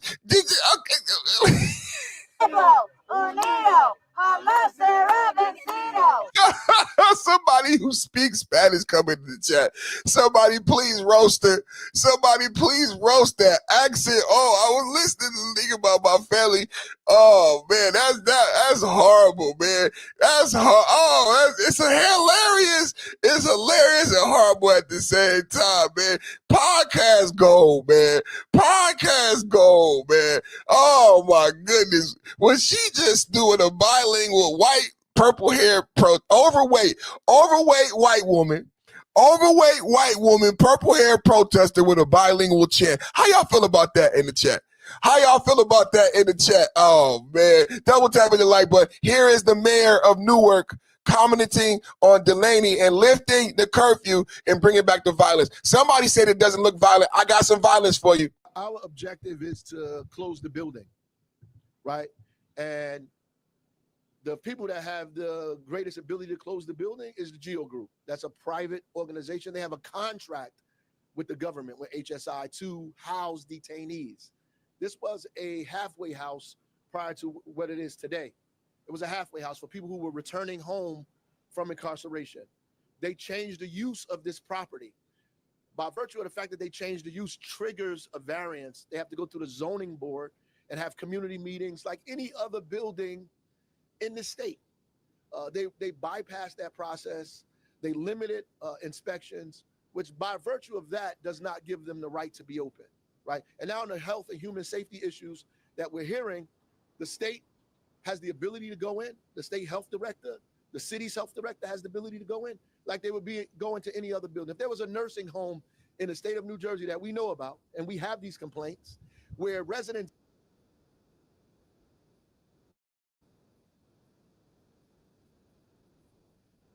would be in those buildings immediately and working to shut them down. The only thing that is preventing that from happening here is a contract that they have that they're shielding themselves with. And, you know, our judges seem to be comfortable with allowing them to do that. And we're going to continue to press forward to move that obstruction out of our way so we can do what we're supposed to do in Delaney Hall. He said he want to close the facility. Like I said, the goal that they want is freedom. They don't want due process. They want freedom. They don't want to do the same thing that they did for Barack Obama. They want to change the rules. And what I would like Americans to realize as they change the rules, it doesn't help you. Barack Obama deported 3 million people because Barack Obama understood that the priority of the American president is the American people. Can I get that in the chat? The priority of the American president is the American people. So Barack Obama deported 3 million people to protect American jobs, to protect and keep safe the American border. Joe Biden opened the border. Over 10 million people by modest estimates came across. By conservative estimates, over 20 million people came across. But Joe Biden opened the border. It got so bad that Joe Biden could not control the border. When Joe Biden lost the presidency, the border was leaking like a sieve. Up to 300,000 people a day were coming across the border. When the Democrats talk about this issue, they talk about it like it's just this came out of the sky. No, the reason why ICE is doing what they are doing, very different than when Barack Obama deported 3 million people. The reason why ICE is doing what they are doing is because Joe Biden opened the border, and his border czar, Kamala Harris, is she black? I don't know if she's black. I don't care if she's black, but they could not control the border once they opened the border. That is why we're having this issue. That is why we have ICE facilities full of detainees, because where else are they going to go? Because Joe Biden opened the border. 10 million people came here without homes, without jobs, without places to go to the bathroom, without hospitals. So they are flooding our border towns. They are flooding the sanctuary cities. CDLs are being given to people who can't read, who can't write. Americans are being unalived left and right, and now we have violence. Now, remember I said there was an overweight purple-haired protester doing a very poor bilingual chant. Here's that same overweight white protester. No wonder you guys don't know what's going on, because he still doesn't know. He's sitting at Area Lounge meeting with CBS right now instead of letting people know what the fuck is going to happen at curfew. Your mayor of Newark is meeting with CBS within an hour of curfew when he admitted that the police don't know what's going on, because neither does he. Shame! Shame! Shame! Shame! Shame! I have a question. Why is there a MAGA guy allowed to stand in the street? A MAGA protester is allowed to stand in the street, but we're not? Why is that? Why are you allowing him to stand there right now? Say he's in the street. I know you. We just had somebody speak to the mayor 10 minutes ago. And for some reason, no one gives him up. And he's standing there with you guys. His first time that has happened. This week. It's like they're kids. Now people can't stand where they want to stand. Are you guys watching this with me? This is disgusting. The way they act, the way they're allowed to act. This is all white people. There is nobody out here that is Latino. It's all white people claiming to give a fuck about the people who are being detained who are actually criminals. How many people believe these white people actually care about the people being detained? These white liberals don't know anyone in that facility. The only thing they are doing is protesting Trump. Let's just be honest. Can you just say what this is? Because you don't care about the people incarcerated, and you would never let them live next door to you. And I'll tell you, I know from Black Lives Matter, because I remember Black Lives Matter where all these white liberals had Black Lives Matter signs in their house, but they had the doors triple locked and the windows triple locked. They didn't want nobody black, even though they all had Black Lives Matter on their Facebook, they didn't want nobody black next door. And just like these liberals protesting in the Delaney Center, they don't want no migrant, immigrant, Mexican next door to them. Let's be honest about what this is. Told me that no wonder you guys don't know what's going on, because he still doesn't know. He's sitting at Area Lounge meeting with CBS right now instead of letting people know what the fuck is going to happen at curfew. Your mayor of Newark is meeting with CBS within an hour of curfew when he admitted that the police don't know what's going on because neither does he. Shame!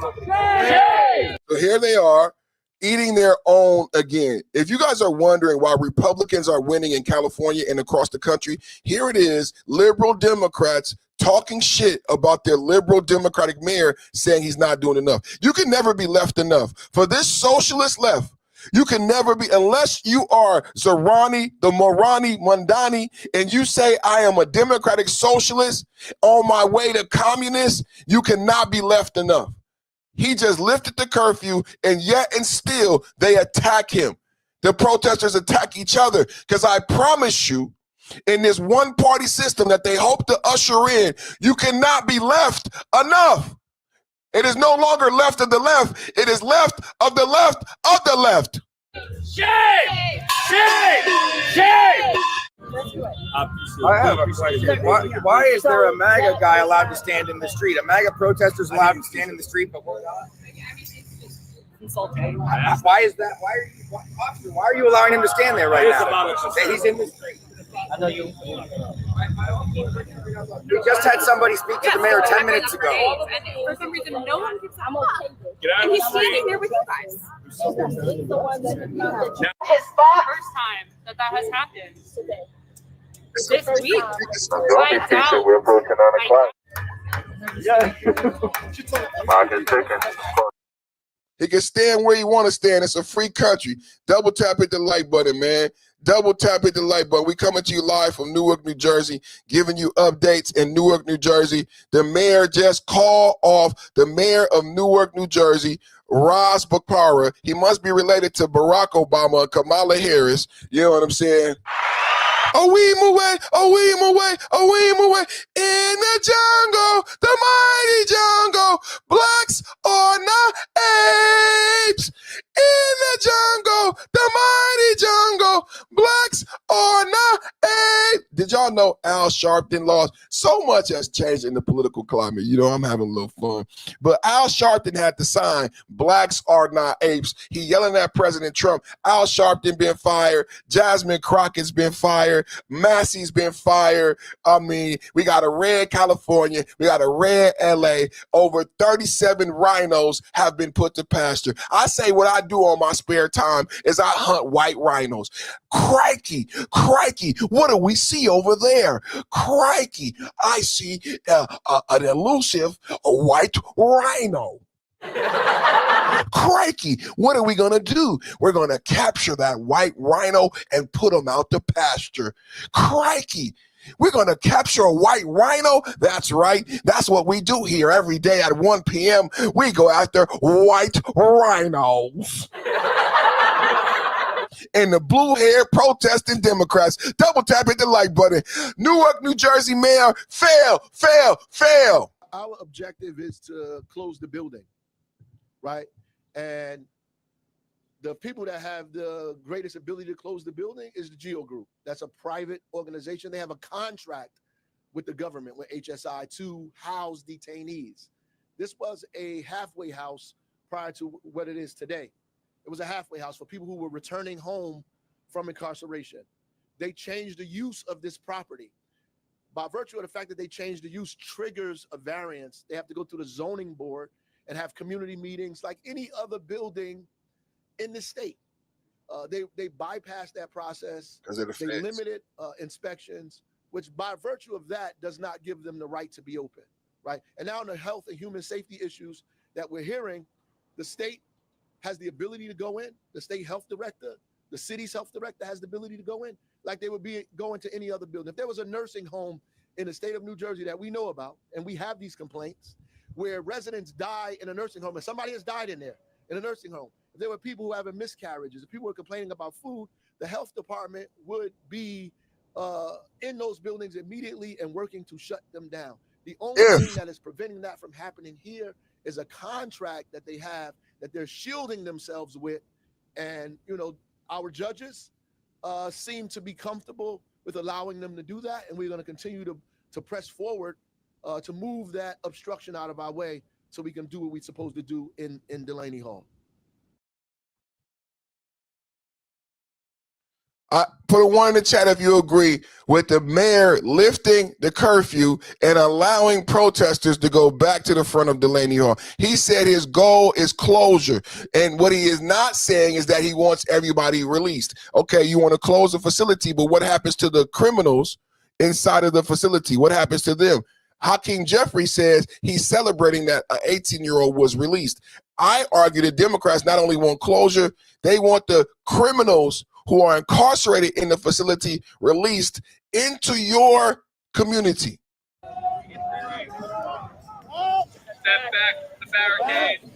Step back. Step back. Step back. Let's go.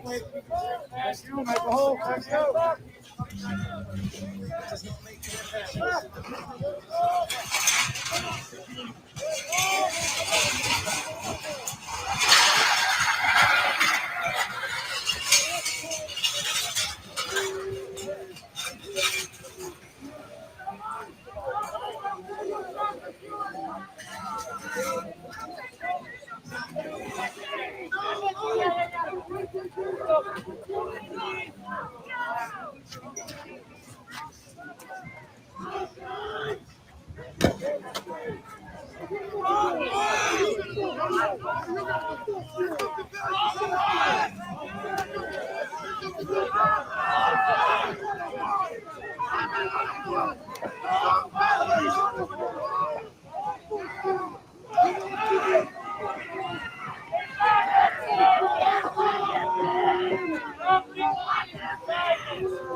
Step back from the property line. Step back from the property line. Step back from the property line.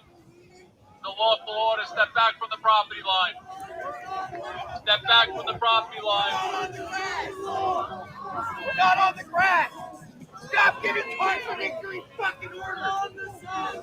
You can't even give the same order 2 minutes apart. Honestly, bro, why would the Democratic mayor allow the curfew to be lifted if this is what's been transpiring? Honestly, can you guys really be nonpartisan in the chat? Tell me, why would the Democrats allow individuals like this back access? You have to be honest. This is not a partisan question. Why would liberals and Democrats want individuals who don't know how to control themselves access to cause more violence and riot? Step back from the barricade. Step back. Step back. Step back. Let's go. Let's go. Make a hole. Let's go.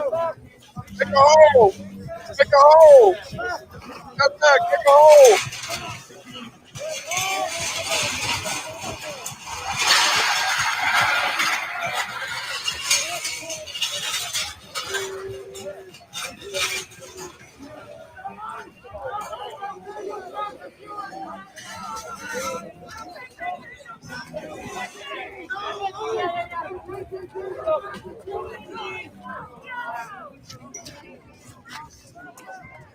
What else did I point out earlier?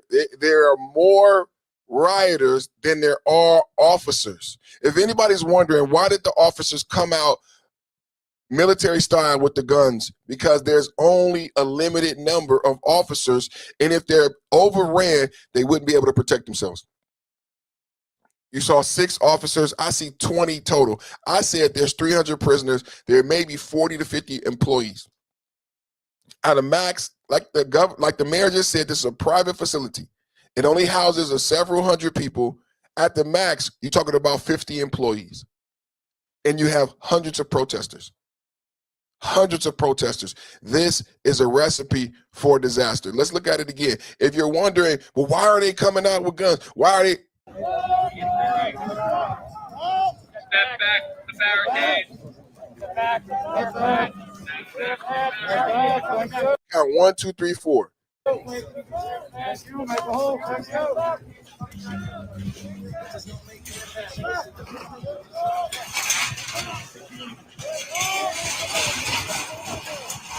And if you see hundreds of protesters.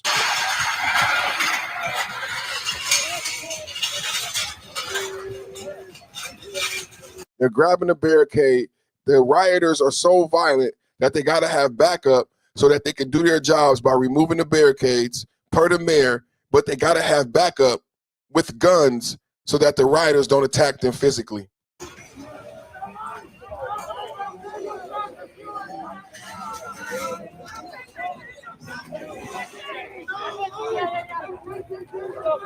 So you're seeing the violence, the massacre, you're seeing the recipe. So they've been told to remove the barricades, but they got to come out there with guns because that's our violent approach. So now these violent protesters that have to be held back by gunpoint will allow to be right up on the gate.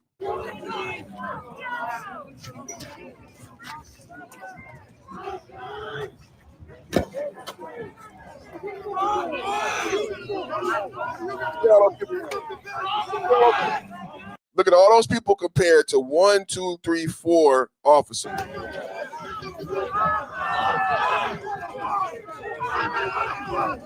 Look, I'm asking you to count. I'm asking you to count so you understand what's really going on, because the propaganda is powerful. It's powerful. The media, the way they say it, count on your own. Look at what's happening. I'm showing you the video. This is how you do real news. This is how you do real media. How many officers compared to how many protesters? And they advance. And they advance. You wonder why they advance? Because there's only 2 or 3 of them, and there are hundreds of them, and they advance. Look at them advance.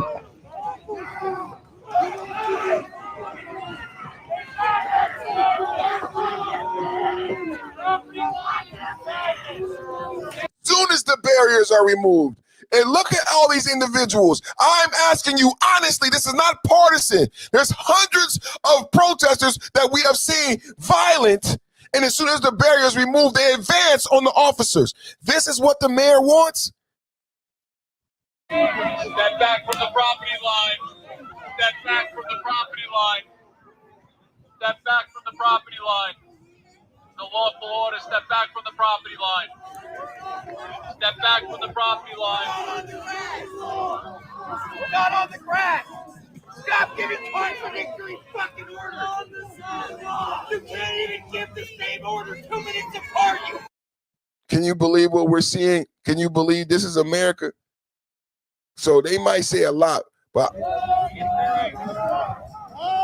they may say a lot, but not a lot of people are giving you the real honest truth about what's happening, about how violent, because the mayor just came on, the mayor of Newark just came on and said, we want to open up the protest, we want to stop the curfew, we want to allow these violent individuals access to the Delaney Center because he said he wants it closed. So now we know why he lifted the curfew. Now we know why he removed the protest zones, because they want to facilitate violence so they can close this facility.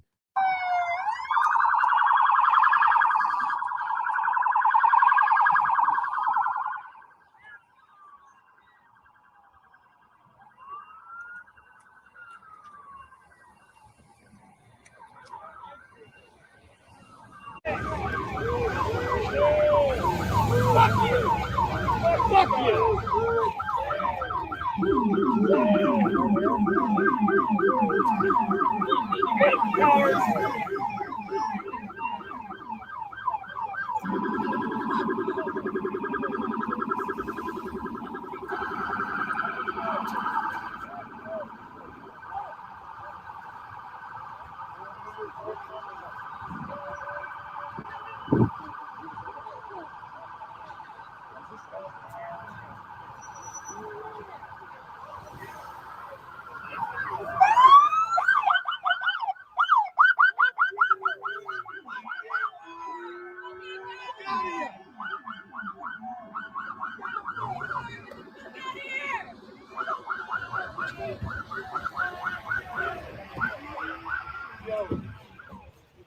And they attack the cars as they go by. So what I explained to you earlier is I see almost 400 or 500 people right here. And what it is no one can go or come home from work. They block the entrance to the facility. So people have to come and go to work.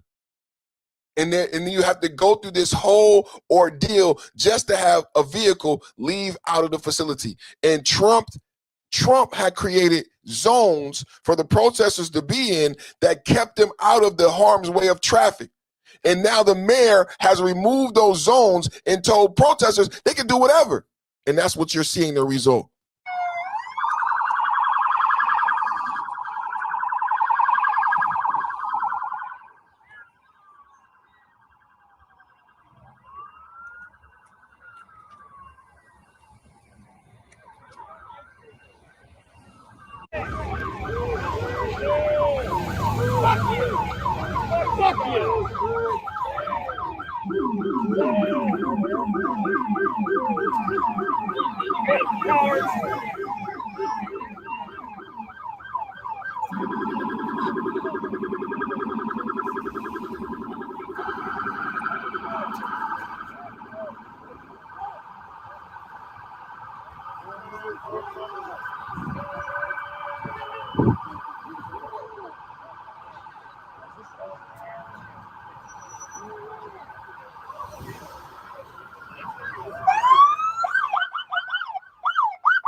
Double tap at the like button, everybody. Double tap at the like button, everybody. You're watching the #1 podcast on YouTube for geopolitical and political discourse. We are talking about Newark, New Jersey, and ICE facility showdown in Newark, New Jersey. We got more footage coming to you live. What I'm reporting to you now, breaking news today, is that the mayor of Newark, New Jersey, liberal man related to Barack Obama, Ras Bakara, has lifted the curfew and removed the zones to protect the protesters, protect the federal officers, and protect the inmates, and it has resulted in an uptick of violence. The violence had been quelched. Trump and his state police, he brought in the Mounties on horseback, has stopped all the violence and put protesters in zones. Local liberal authorities have said, fuck the zones, fuck the curfew, let's get back to the bullshit.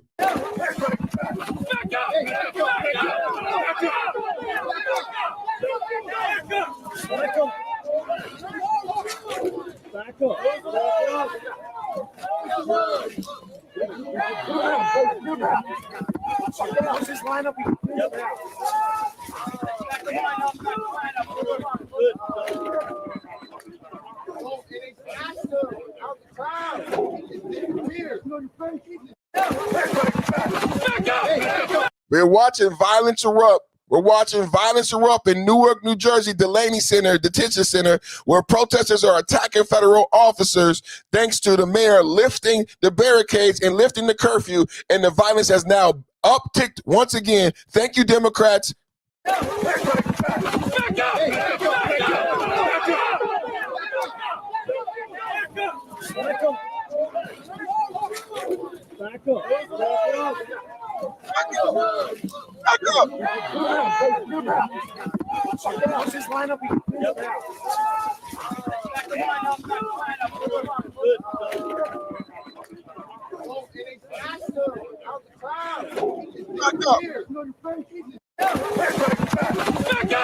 Back up!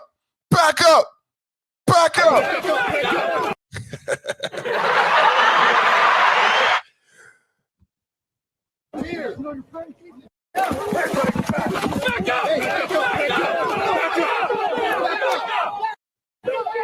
Fair use, fair use. We're coming to you live from Newark, New Jersey.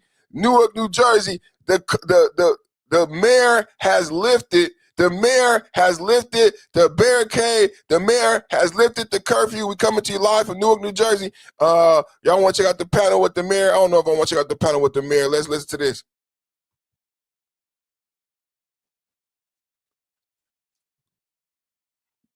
Live from the protest. Live from the protest. First ever podcast. Double tap at the like button, everybody. Breaking fuck the news. Mayor lifting the curfew. Mayor Baraka just put something on Facebook. So, hey! yeah, they're gonna read it right now. He announced that the curfew. So that was Mayor Barack, Roz Barack, Eric Jordan with another super chat, man. That's my brother right there, man. Eric Jordan with the wrench of destruction. Trump should withhold funds from New Jersey neglect. I agree. I agree. And one of the things we reported earlier is that Trump has threatened to take away TSA agents from the airports. Trump has threatened to take away TSA agents from the airports as a way of penalizing those individuals who wouldn't listen to Trump when he said to keep these people's distance and to go ahead and have a curfew. So there is penalties that are being discussed by the Trump administration for New Jersey. That is a great assessment, Eric Jordan. That is a great assessment. We also are seeing a lot of discontent. You saw it. I know you've had LaMonica McIver on your program. Yeah. And so, as you've probably talked about, we have Alina Habba here illegally as the U.S. attorney right now. She's using her office, my old office, to attack Democrats like LaMonica McIver, who was performing oversight. Now there's a trumped-up case against her. We also are seeing a lot. Prosecute. That's what I say. That's what I say. Prosecute them all. Prosecute them all. That's the mayor right there. We played that. This is the violence out there. Look at more violence. Oh, man.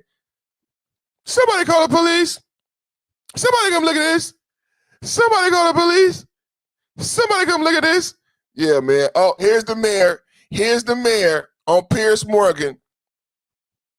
Here's the mayor. The point is, reason why people are fed up with immigration and illegal immigration is because it's not actually about immigration. It is a scam that big businesses, all these donors that are funding all of those candidates and congressional members that you saw sitting at that State of the Union address, they just want cheap labor. That's all they care about. I'm sure that's all your donors care about. And that's why you're seeing a degradation of American identity so corporations can suppress the wages of Americans. You're saying, wow, you know what? Your party can't even stand up for Americans who are hit by trucks, by illegal alien drivers. You think you care about the affordability, the lived experience, we already the economic reality of Americans? No, there was an illegal alien truck driver that hit a 5-year-old girl. An illegal alien hit a 5-year-old girl who was president of the State of the Union. I could sit here for hours and give you the name of Americans who've been killed by illegal aliens. But you know what? The point is, we don't just need to allow illegal aliens in this country because they're not criminals. They depress the wages. They destroy the culture of this country. There's too many people. If you import tens of millions of people from other cultures, you no longer have a United States of America. Yes, you're seeing more than the GDP of Somalia be stolen from one state. You're seeing ethnic enclaves and Muslim enclaves happen in the state of Michigan. Look at Dearborn. Dearborn is not America. The more she talks, the more racist it becomes.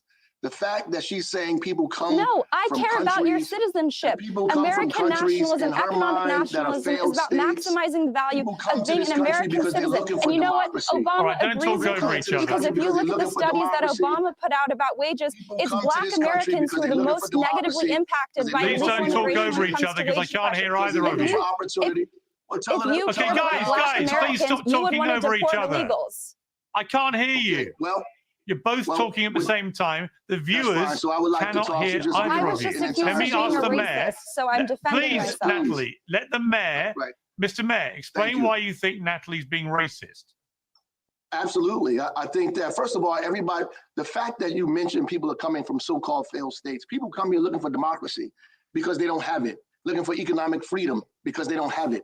They're looking for, they're running from situations sometimes that are deadly, right? And so they come to the United States for safety, for security, for democracy that we've advertised to the world. So that doesn't matter. There were people who fled other countries that were not all of these countries she's talking about now, years and years ago, who came here from Eastern Europe, from Western Europe, from all over the parts of the world. For her to identify Somalia, just like the president of the United States did, to me is racist. At the end of the day, there are immigrants who come to America from all over the world. They want to choose who gets to come here and who doesn't get to come here based on their nationality, based on the country they come from, based on the religion they practice, based on the language that they speak.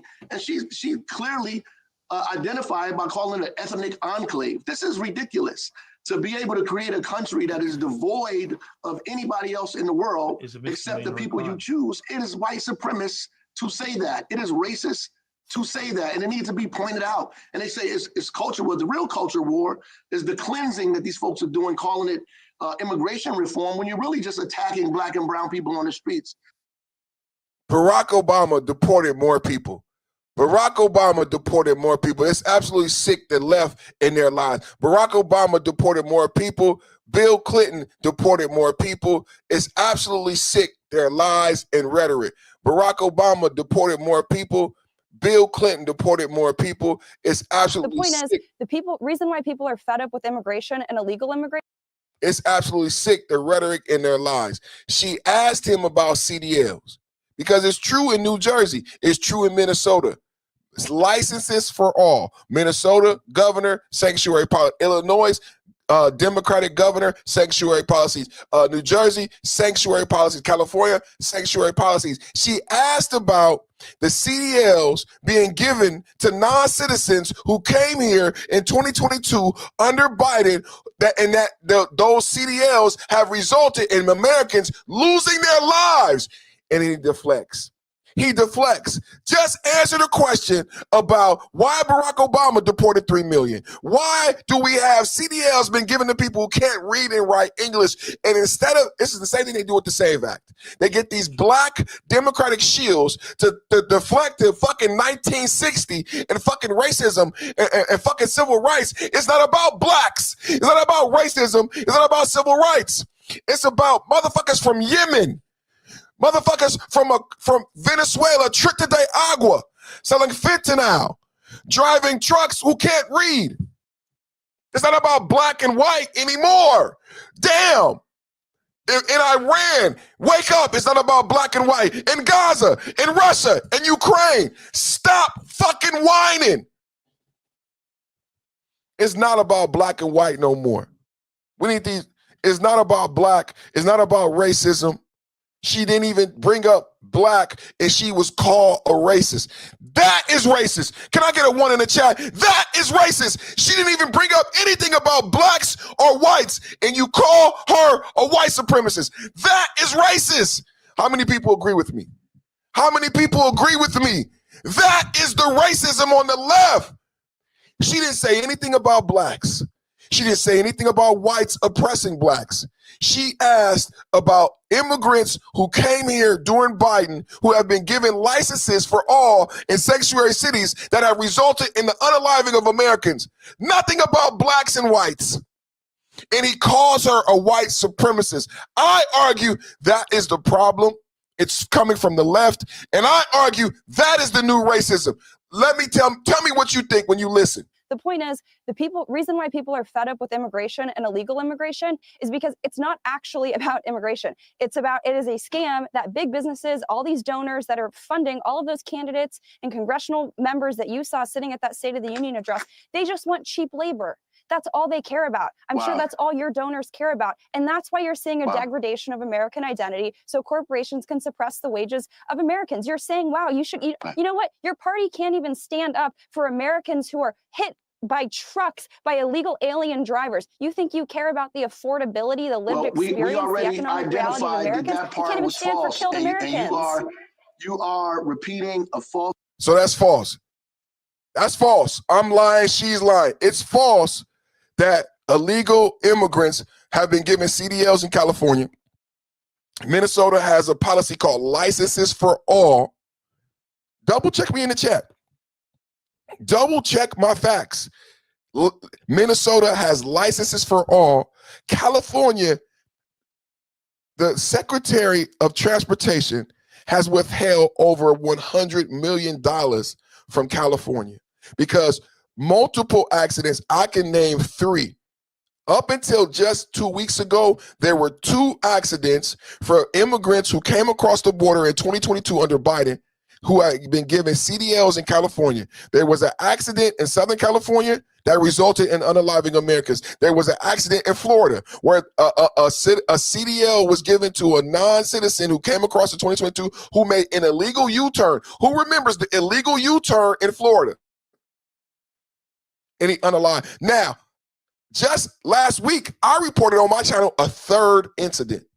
A third incident. Now, 3 times, individuals who have been given CDLs in California has resulted in the unaliving of America. Who knows the third time I reported last week? Can anybody tell me the third event of a CDL that was granted in California? It was in Lodi, California on Highway 99. You can look it up right now. Lodi, California, Highway 99, just 2 weeks ago. Someone who came across the border during Biden got CDLs in California who could not read and write English, unalived somebody while driving a tractor-trailer truck. That's the third event, and the mayor says she's lying. I just told you 3 events. And that's why you're seeing a degradation of American identity, so corporations can suppress the wages. Look it up. Check my facts right now. Look it up. Lodi, California, Highway 99, unalived. And then the Highway Patrol of California charged the immigrant who is not a citizen. Look it up right now. The Highway Patrol charged him with murder. Do you know why he was charged with murder? Do you know why? Because of how he caused the accident. The Highway Patrol was pissed off, and then he tried to run from the police because he knew he was a criminal, he wasn't a citizen, and he knew he broke the law. How many people know about this story? Look it up right now. Highway 99 in Lodi charged him with murder. He tried to flee the police. Now listen to the mayor call her a liar. He calls her a liar, and he calls her a white supremacist, and I'm supporting her. Of Americans, you're saying, wow, you know what? Your party can't even stand up for Americans who are hit by trucks, by illegal alien drivers. You think you care about the affordability, the lived experience, the economic reality of Americans? You can't even stand for killed Americans. You are repeating a false statement. No, there's an illegal alien truck driver that hit a 5-year-old girl. An illegal alien hit a 5-year-old girl who was president of the State of the Union. I could sit here for hours and give you the name of Americans who've been killed by illegal aliens. But you know what? The point is, we don't just need to allow illegal aliens in this country because they're not criminals. They depress the wages. They destroy the culture of this country. There's too many people. If you import tens of millions of people from other cultures, you no longer have a United States of America. Yes, you're seeing more than the GDP of Somalia be stolen from one state. You're seeing ethnic enclaves and Muslim enclaves happen in the state of Michigan. Look at Dearborn. Dearborn is not America. The more she talks, the more racist it becomes. The fact that she's saying people come No, I care about your citizenship.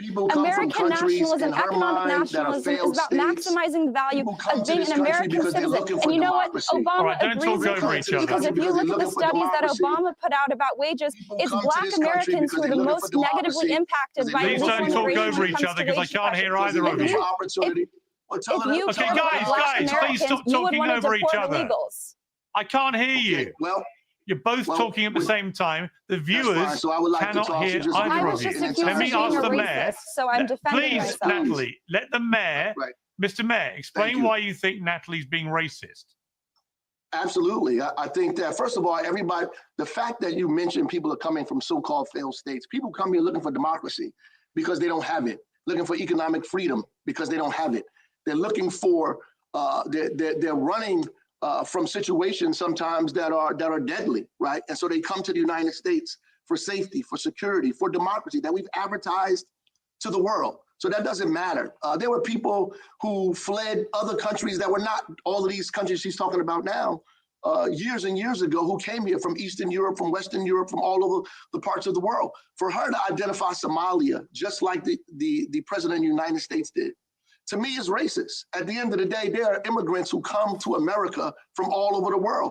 They want to choose who gets to come here and who doesn't get to come here based on their nationality. based on the country they come from, based on the religion they practice, based on the language that they speak. And she clearly identified by calling it an ethnic enclave. This is ridiculous. To be able to create a country that is devoid of anybody else in the world except the people you choose, it is white supremacist to say that. It is racist to say that, and it needs to be pointed out. And they say it's culture war. The real culture war is the cleansing that these folks are doing, calling it immigration reform, when you're really just attacking black and brown people on the streets. Absolute rhetoric by the Democrats. They're not attacking black and brown people. It's not about black and brown people. Barack Obama deported more people. Barack Obama deported more people, and he did not deal with the issue. Barack Obama deported more people, and he did not deal with the issue. He did not answer the question on whether or not the CDL. She brought up CDLs. She brought up the unaliving of Americans because you are a Democrat in a sanctuary state that allows licenses, right? And he did not deal with, and then he tried to deflect and say it's a lie. No. And then me and my chat debunked everything he said and put forth that yes, on three occasions recently, just 2 weeks ago, somebody was unalived by an immigrant who came here illegally who obtained CDLs in California, because California, Gavin Newsom, gives CDLs to anybody and everybody despite you being a citizen. Minnesota has a policy called licenses for all. And I said, double check me. I said, double check my fact. I said, licenses for all. You can't dispute what I put forth today. You can't dispute what I put forth today, and the fact that this guy, this mayor, is a hack. This mayor is a hack, and he should be held accountable. Eric Jordan with another $2.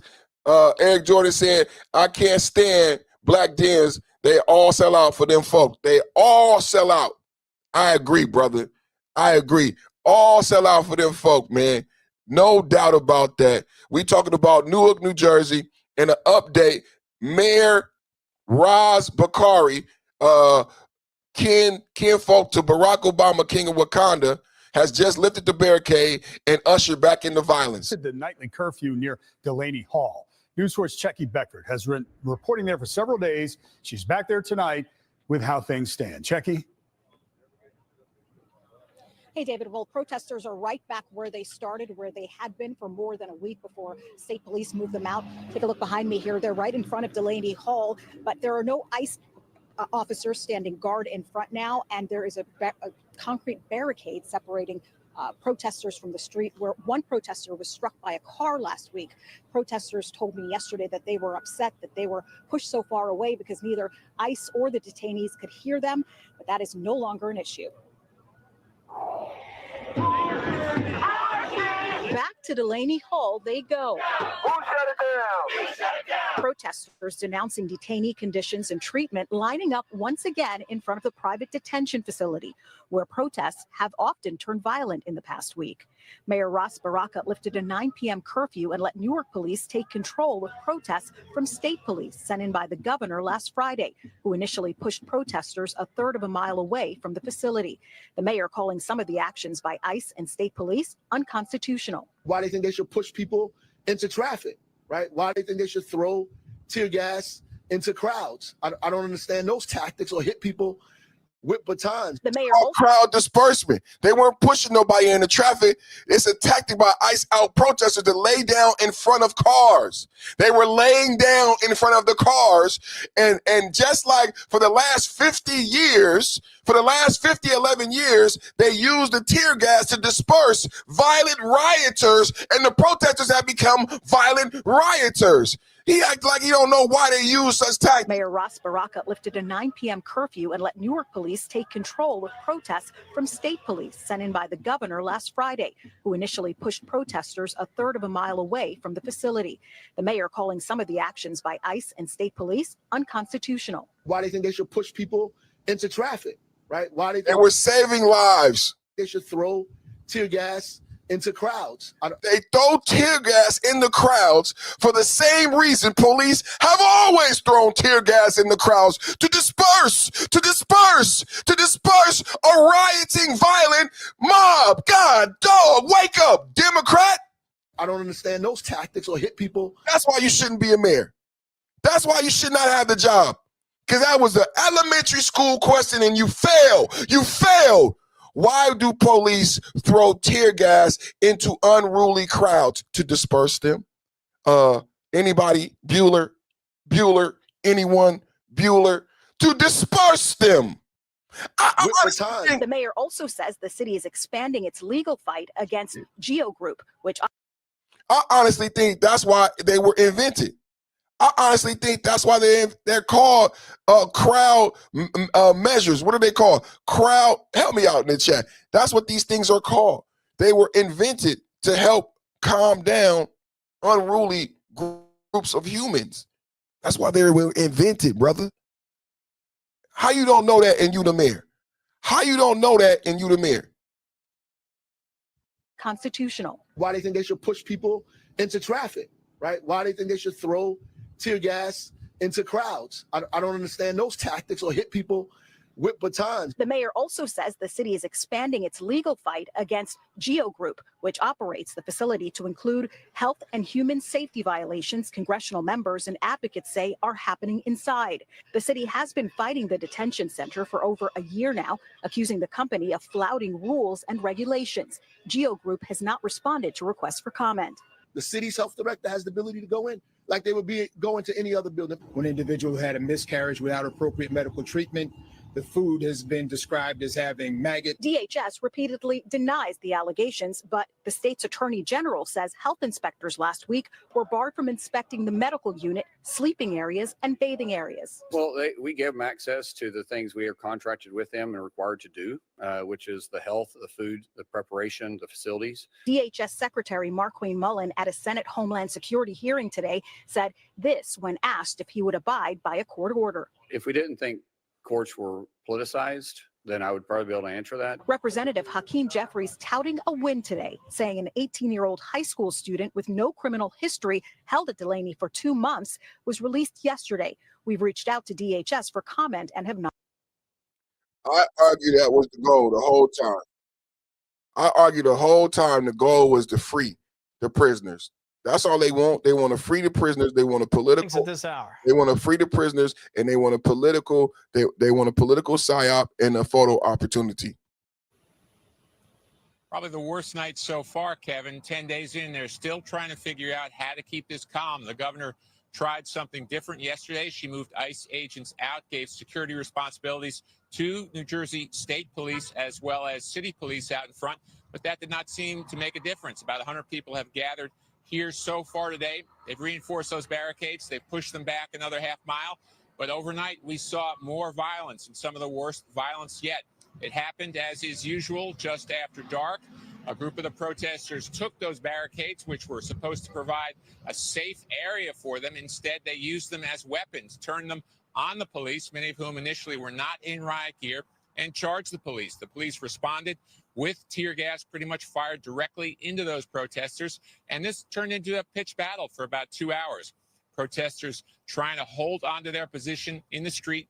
Canister after canister of tear gas fired up into the air. You could see it arcing and then falling onto the street as those protesters tried to hold their ground. Many of them pretty well prepared for the fight. A lot of them in helmets, riot gear themselves, their own shields, knee pads, gas masks. They've been fighting now almost every night, and they were ready for another fight last. Many of them prepared for the fight. Many of them prepared for the fight. These are not protesters. These are rioters with gas masks, helmets, shields, and knee pads. They are prepared. They are not showing, just like Alex Pretty showed up with a gun, just like Renee Good was purposely being violent and tried to run over an ICE agent. They are prepared for the fight. They came here for the fight. Hold onto their position in the street. Canister after canister of tear gas fired up into the air. You could see it arcing and then falling onto the street as those protesters tried to hold their ground. Many of them pretty well prepared for the fight. A lot of them in helmets, riot gear themselves, their own shields, knee pads, gas masks. They've been fighting now almost every night, and they were ready for another fight last night. Now, when you hear state officials talk about what's been going on here, the Attorney General just made the point a short time ago that she considers that it's just been a small fraction of the protesters who are violent. This group of individuals attempted to force their way out of the area established for peaceful protest and into the zone designated for law enforcement, attacking the barrier, even using the bike rack barrier as a weapon, and putting the safety of protesters and law enforcement in jeopardy. So they set up barriers, and then those barriers turned into weapons. The latest move now is to establish a curfew. It goes into effect tonight, 9 p.m. to 6 a.m., to try and clear the streets outside of that detention facility. Kevin, back to you. One of the great things about having someone with your wisdom and experience is you've, unfortunately, or fortunately, depending on your perspective, Steve, you've seen this sort of thing play out before. Is it coming to you live with the details from Delaney Center, and then so they have all this violence, and then the mayor takes away the curfew. The mayor takes away the curfew. Let's shift gears, ladies and gentlemen. Let's shift gears. Y'all want to go to Strait of Hormuz? Let's go to California. Let's shift gears to California. Let's shift gears to Spencer Pratt. How about we shift, let's shift gears to politics. Let's shift gears back to domestic politics, and we're going to shift gears to Spencer Pratt, and we're going to shift gears back to the Republicans. One of the things I was talking about when we first opened the show is President Trump had endorsed Vance Rubio for 2028 for the presidency. President Trump said they're unbeatable. Put a 1 in the chat if you agree with President DJT, the greatest president of our lifetime, that Vance Rubio ticket 2028 is unbeatable. Double tap it to like. There, JD. We got a lot of beauties out there, JD. I envy you and other people. I don't know who's it going to be. Is it going to be JD? Is it going to be somebody else? I don't know. Does anybody have? Okay, let's go. You ready? Who likes JD Vance? Who likes Marco Rubio? All right. Sounds like a good ticket. JD, that was a perfect ticket. By the way, I do believe that's a dream team, but these are minor details. That does not mean you have my endorsement under any circumstance.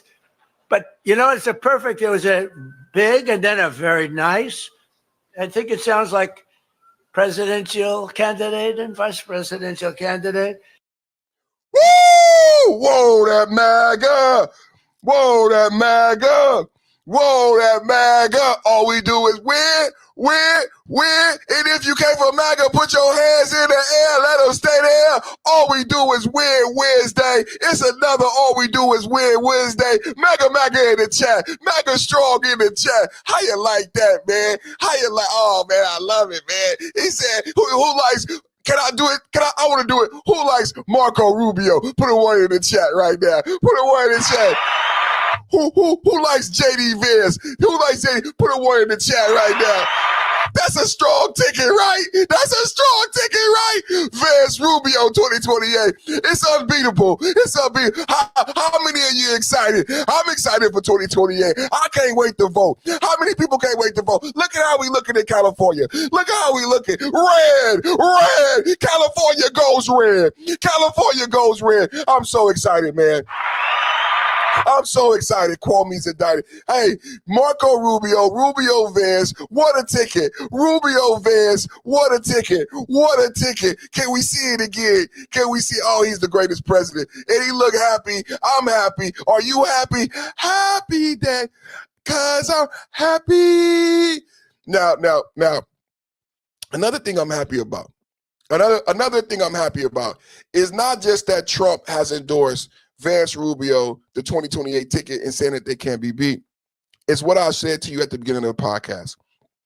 What's so great about the campaign is the 4D chess that Trump played. Now, imagine if Trump would have invaded Iran after the 26 midterms. We would still be in an Iranian conflict post-2026 coming up in 2028. That wouldn't bode well for a Vance Rubio ticket. But because Trump invaded Iran before the 2026 midterms, this gives the opportunity to end the Iran conflict well before Vance and Rubio even start to campaign.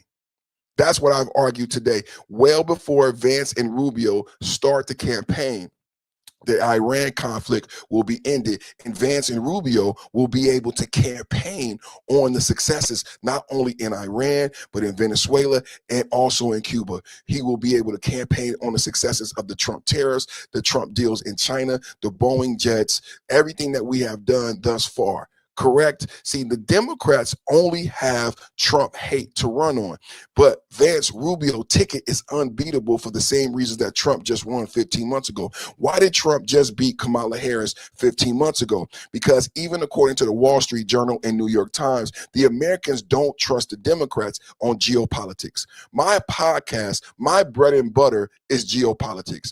This is what I understand, geopolitics. So what it comes down to is who will keep you safe at night. Those of you who own homes, those of you who pay mortgages, who will keep you safe at night? And the understanding and the belief is that the Republicans will do a better job at doing what? Protecting the border, keeping the border closed, and keeping America safe. And then there are some people, this is the thing, this is the amazing thing. Number one, yes, safe. Border closed, but there are people who also want America to be first. Now, the liberal socialist ideology says it's wrong for Americans to want to be competitive in the global markets. It's wrong for Americans to want to win in this competition of the global competition in global markets. Well, I argue that it's not partisan for you to be American and want America to be competitive on a global scale, right? The Paris Climate Accords cripple America in its ability to be competitive on the climate, on a global scale. What Democrats did crippled the American dollar. What Trump is doing by keeping the Straits of Hormuz closed has turned the dollar into a commodity-based currency. And now everybody in the world, you know that the Straits of Hormuz are closed. You know that the globe has to buy oil from Trump. If you want to ball keys, if you want to stack G's, you got to buy oil from us. You got to buy dope from us. Trump has closed every dope house on the block and forced the globe to buy oil from America. The part that's left out in legacy media is that they have to buy the oil in dollars. Petrodollar, the dollar is strong. MAGA is strong. So when he says Vance Rubio will be running with a strong dollar. We haven't had a strong dollar in years. Can we just be honest? Because of the oil, because of the straits being closed, because of oil, because America is the #1 distributor of oil, the Vance Rubio ticket will be running on a strong dollar, a MAGA dollar. Can I get MAGA dollar in the chat? Vance Rubio will be running on the MAGA dollar, the petrodollar. You know, OPEC, you know, UAE leaving OPEC, UAE needing a swap line. Countries who were dollar poor now trying to gather up dollars, now doing business with America because they understand they have to buy oil in dollars. They got to buy oil from us. I have said keep the straits closed. I have said keep the straits closed. Keep the straits closed. Keep the straits closed. Close that motherfucker and fuck Iran. Keep the straits closed and fuck the IRGC and keep America as the #1 distributor of oil and keep the petrodollar strong. What will happen is that I have predicted that Iran, like Cuba, will starve on the vine. I have predicted that Iran, like Cuba, will starve on the vine. Iran, according to CIA assessments, Iran can't last more than 3 more months. Iran got about 3 more months. I have given you the breakdown. They are out of flour. They are out of goods. So let's just compare Iran. What's going on in Iran? There's an embargo. The straits are closed. Well, where can we have a comparison? This is how you do conversations like this in geopolitics. How can we understand what will happen in Iran? We can look at Cuba, because Cuba is under the similar embargo as Iran. And what has happened in Cuba? Cuba can no longer run its hospitals. Cuba can no longer run its schools. Cuba can no longer clean its water. You've heard a lot about Iran and the plants that they use to clean water, right? So what's happening is they will lose the ability, what do they call it? Salination? I don't know the word. Help me out. Salinated plants or whatever. They don't have, they will lose, right now they don't have the ability to make flour. Bakeries are closed. People are starving. The soldiers are not getting paid. Secretary Scott Bessent already told you Iranian soldiers haven't been paid for months. Iranian soldiers' wives are going hungry. Iranian soldiers' children are going hungry. They can't afford bread because of the inflation. So what will happen in Iran is the same thing that has happened in Cuba. Who will get the benefits? Marco Rubio is doing a great job in Cuba. Marco Rubio is why we got Maduro out of Venezuela without anybody being injured. So when Marco Rubio and Vance run for president, they will be able to tout the successes of Venezuela. We have made over $7 billion off of Venezuelan crude. Chevron just made a $2 billion deal, and we got the embassy going back up in Caracas. Venezuela is a success. We will be able to tout the success of Cuba, because Cuba will make a deal, because Cuba will starve to death. And the same thing is true in Iran. Iran will make a deal by 2027 because Iran will starve to death, right? So when Iran makes a deal in early or mid 2027, that gives J.D. Vance and Rubio over a year to campaign on all of these victories, on the success of the dollar, on the success of Venezuela, on the success of Cuba, on the success of Iran. Now, keep in mind, we have also left NATO. We are no longer funding NATO. We are no longer funding the UN. There will be a hell of a campaign by the Republicans. Vance and Rubio is an unbeatable ticket, not just because Trump says so, but because the work that Trump has put in the geopolitical climate that I've educated you about this morning. Trump has said Vance and Rubio is an unbeatable ticket.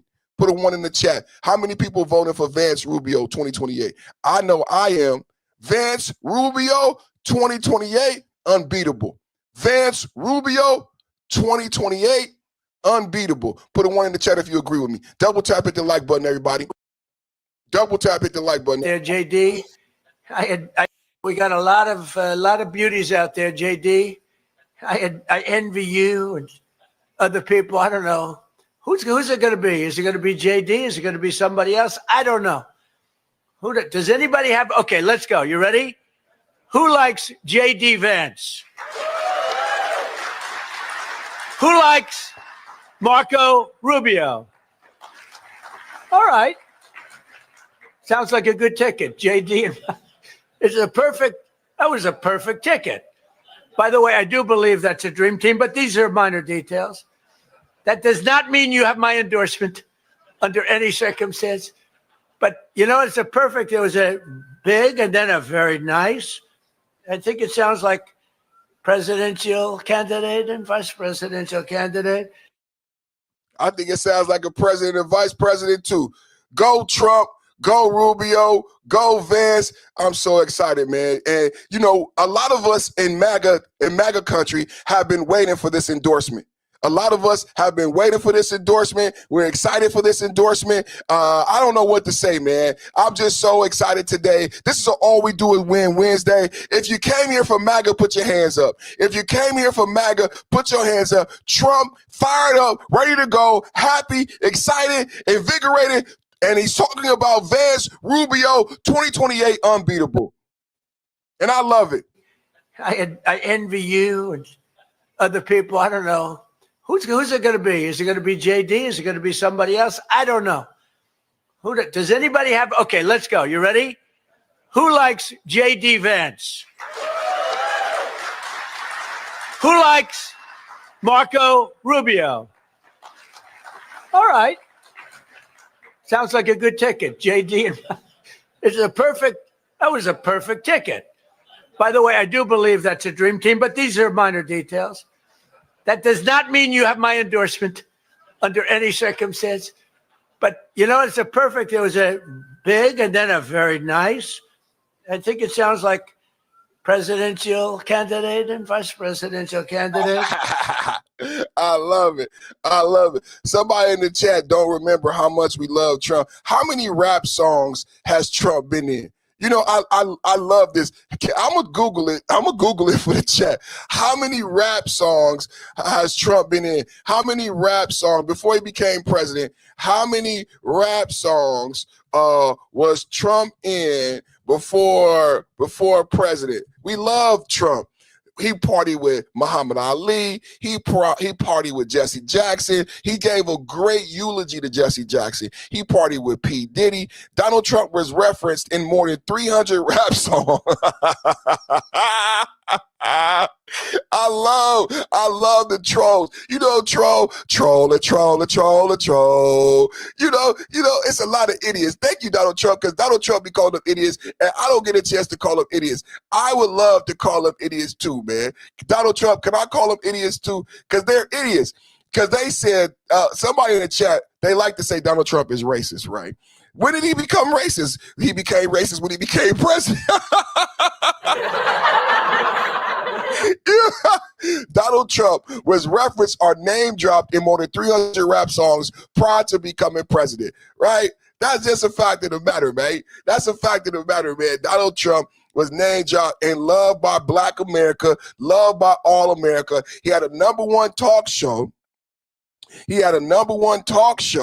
And for 10 years. So Donald Trump didn't have no problems. He was best friends with Whoopi Goldberg. He was best friends with every Black celebrity. He was at every party, partying with everybody, having a good time. Trump never missed a party, and he never would not go to a party because of the color of somebody's skin. If it was a good party with pretty girls, Trump was there. Can we just be honest? If it was a good party with pretty girls, my president was there. If it was with Diddy, if it was with Jesse Jackson, if it was with Mike Tyson, this is why we would see him in so many rap songs, because he was a fan of Black celebrity, Black excellence, and Black America. But it's okay if you don't remember. It's okay. It's okay, because that's my job. That's what, I love my job, man. I love my job, man. You know, talk about Trump, man. Don't even do it, man. Don't even do it. Don't even talk about my boy like that, man. Because you know what? I'm going to just pull up the information. I'm going to just pull up the information and make you look stupid. You know what I'm saying? I'm going to just pull up the information and make you look stupid, man. I had to do it, too, because it was easy. You see how quick we did that? How many rap songs was in Trump? He partied Lil Wayne. He partied Kodak Black. I mean, it's okay. It's okay. I know you got TDS, and I know, just like the mayor of Newark, you are the true racist. You don't get it. You are the racist when you go out of your way to say a white man has done something that he hasn't done, and then you put this moniker on him. You are being the racist. Just like the mayor of Newark said and called that woman who asked him a question about CDLs and non-citizens unaliving people who got CDLs. He called her a white supremacist. No, you are the racist, mayor of Newark. You are the racist by saying Trump is this and that without knowing the facts. Donald Trump was in every rap song, and at every rap party. He had because the comment was Donald Trump would walk across the street if he saw me. And don't I look like a rapper? Don't I look like somebody that would be at a party with Trump? I don't know what you're talking about. Donald Trump partied with Black people his whole life. You can go back through all the pictures and see Donald Trump at every good party, partying with all the Black celebrities. And you know what really drove it home is when Donald Trump did his eulogy to Jesse Jackson. Did anybody read it? Did anybody read it? And then Jesse Jackson's son came out and defended Donald Trump and said Donald Trump was my father's friend. I know a lot of you won't pay attention to this part. You'll tune out because it doesn't give you, credence for your ideology, right? You won't listen to this. You won't listen to the facts that Donald Trump, I think, gave one of the greatest eulogies I've ever heard recently about the late Jesse Jackson. Rest in peace. And then Jesse Jackson's son came out on the side of Donald Trump, and Jesse Jackson's son said these Democrats are so low that people who did not support my father would try to use my father's death to get points and to put down Trump. And Jesse Jackson's son said, don't use my father because my father and Trump were friends. So don't use my father's death to attack Trump. Trump was not lying when he said he helped my father and he was friends with my father. But the Democrats didn't care. The Democrats did not care that Jesse Jackson had passed away. They still wanted to use black people, just like they did for the SAVE Act. I'm doing my thing. I'm doing my thing. You know what I do here. It's Trump news, giving Democrats the boo-hoo blues, giving Democrats the boo-hoo blues. Let's get to politics. Let's get to domestic politics. No tricks, just politics. The top 15. Not once did you mention Ukraine when you were prioritizing the achievement that's there. Now let me go on. Try to stay under Let me 5 go minutes. on. Oh, you tried to stay, yeah. Please, I it's can not answer funny. that. It's not funny, Secretary. Now, What's not funny in is Iran that- now. Well, you don't. In this Iran is- you now, can't even I answer reclaim questions my here. time. I reclaim my time, Mr. Chairman. You He's guys make interrupting these me. statements and no He one can is respond. interrupting me. I'm doing it. I'm asking you to reclaim those seconds back. Now in Iran, what goes around comes around, Mr. Chairman. Now in Iran, the Trump administration, the top 15. Not once did you mention Ukraine when you were prioritizing the achievement that's there. The Democrats are spiraling. The Democrats are spiraling. This is Marco Rubio on Capitol Hill. And they can't even keep themselves together, man. They can't even keep themselves together. This is the Democrats. I love it. Democrats, Marco Rubio on Capitol Hill, and they can't even keep this. This is not a professional. This is not a politician. This is not a man. The top 15. This is a little whiny little baby. The top 15. Not once did you mention Ukraine when you were prioritizing the achievement that's there. Now let me go on. Try to stay under Let 5 me go minutes. on. Oh, you tried to stay. Yeah, please. I It's can not answer funny. that. It's not funny, Secretary. Now, What's not in funny is Iran that- now. Well, you don't. In this is- Iran you now, can't even I answer reclaim questions my here. time. I reclaim my time, Mr. Chairman. You He's guys make these interrupting me. statements and no He one can is respond. interrupting me. I'm doing it. I'm asking you to reclaim those seconds back. No. Now in Iran, what goes around comes around, Mr. Chairman. Now in Iran, the Trump administration, the top 15. I love it.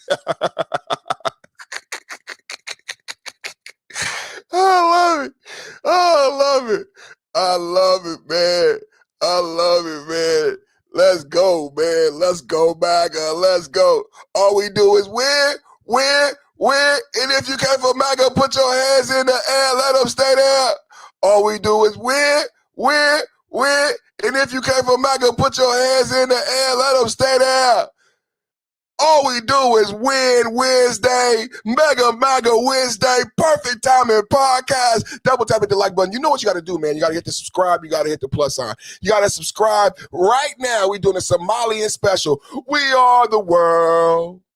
We are the children. Somalians came here and stole 19 billion. 19 billion. They built clearing centers. The children didn't learn shit. Then Ilhan Omar won 30 million. We are the world. We are the world. We are the children. Somalians came here and they stole 19 billion. 19 billion. They built clearing centers. LEARING.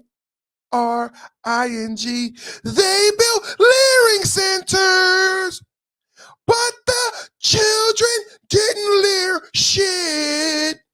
Everybody at home. They built clearing centers, but the children didn't learn shit.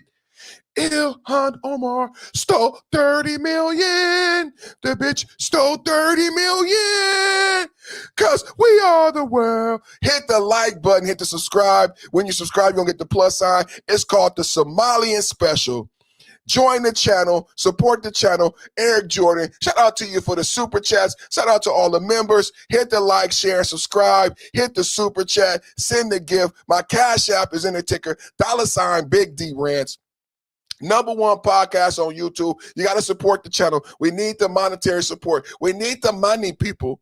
We need the money. We need the money. Money, money, money, money.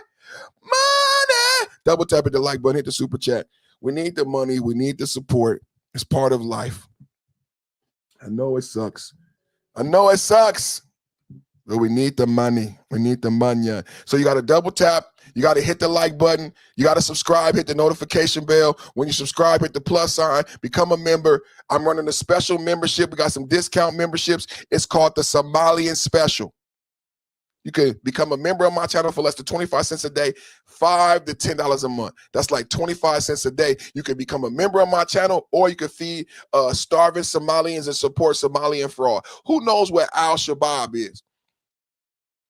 Who knows where Al-Shabaab is? Al-Shabaab is one of the richest Islamic terrorist groups in the globe, and they happen to be Somalians. They happen to be Somalians. Al-Shabaab is Somali. And Al-Qaeda. And Al-Qaeda, and they're opposed to America. They want to kill Americans. So again, American money is funding Al-Qaeda. Al-Shabaab, look it up, Al-Shabaab, the black Al-Qaeda, #1 Islamic terrorist group in the globe. #1 Islamic terrorist group in the globe. Thank you, Democrats. Thank you, Minnesota. All right, let's get to the prime. Let's get to California. Let's get to California. Win. Let's get to California. Republicans lead the California governor LA primaries. Let's go, MAGA. Let's go. Man, we looking so good for 2026 and 2028. This is the Purple Time Podcast coming to you with the California primary update. Republicans lead California governor and LA primaries with 54% of expected votes counted in the governor's race. Former Fox News commentator Steve Hilton led at 27.8 ahead of Democrat Xavier Becerra at 25%, setting up a top 2 matchup for November under California system. LA mayoral primary incumbent Karen Bass held 34% with half of the votes in. Spencer Pratt followed at 30%, positioning himself for a runoff for the voter frustration. Spencer Pratt, Spencer Pratt, Spencer Pratt, Spencer Pratt. That's right, baby. Spencer Pratt is in the runoff. Karen Bass is going down. You're fired. Like Donald Trump would say, Karen Bass, you're fired. Both outsiders campaign on tackling these issues, buckling expectations of Democratic dominance, though slow mail-in ballots counts could still shift the results. I am giving it to Spencer. I'm giving it to Spencer. We're giving it to Spencer. Double tap at the like button. We coming to you live from California Goes Red. California goes red, everybody. California goes red. Primary, it's also still to be determined. So all these races still too close to call for what happens next. But you can look at your screen and see how close it really is with the Republican on top. This is California. Boy, they are getting a shakeup of messaging out there for Democrats. Republican Steve Hilton leading that field. Democrats Javier Becerra and second and third, respectively. Hilton, with me yesterday, says California is actually at a turning point. We have the chance. Primary, it's also still. I agree. California is turning red. California turning. Do you guys believe California will go red? Will California go red? Double tap it. Let me know in the chat. Put a 1 in the chat. No, Does California go red? Does Spencer Pratt bring it home? Does Hilton bring it home? Does California go red? Put a 1 in the chat. Do you see California going red? Are you going to debate Karen Bass again? And what do you want to tell her if she sees this? You know, I love debating her on NBC. I look forward to a couple more on NBC and Fox. We can do debates every Friday if she would like, because it's actually became my most favorite thing to do. So, yes, as many debates as Mayor Bass would like. What would you like to tell her now that it's on? between the two of them? Oh, I mean, she knows it's on. I hope she's ready, because I literally could not be more excited. This is a campaign that started because you lost your home in the Palisades fire, because your parents lost. Are you going to debate Karen Bass again? And Who wants to see Spencer Pratt debate Karen Bass? Who believes Spencer Pratt? Put a 1 in the chat if you believe Spencer Pratt can defeat Karen Bass. This is California. This is the excitement. This is the thing, though. This is the thing about the Vance Rubio ticket. This is the thing about the Karen Bass ticket. This is the thing. Republicans are excited, man. The Democrats are upset, and and what you learn growing up is the anger is not going to get you over. And you learn that in basketball, you learn that in sports, you learn that in life, that anger is not going to do it. And especially when the anger is up against love and happiness and joy. The Republicans enjoy voting. This is what you see in California, across the country. The Republicans are not angry. When you're angry, that is not a good motivator. If you're angry, you might be motivated to not even participate. The Republicans are not angry. We're happy. We're fired up. We're excited. We're engaged in the political process.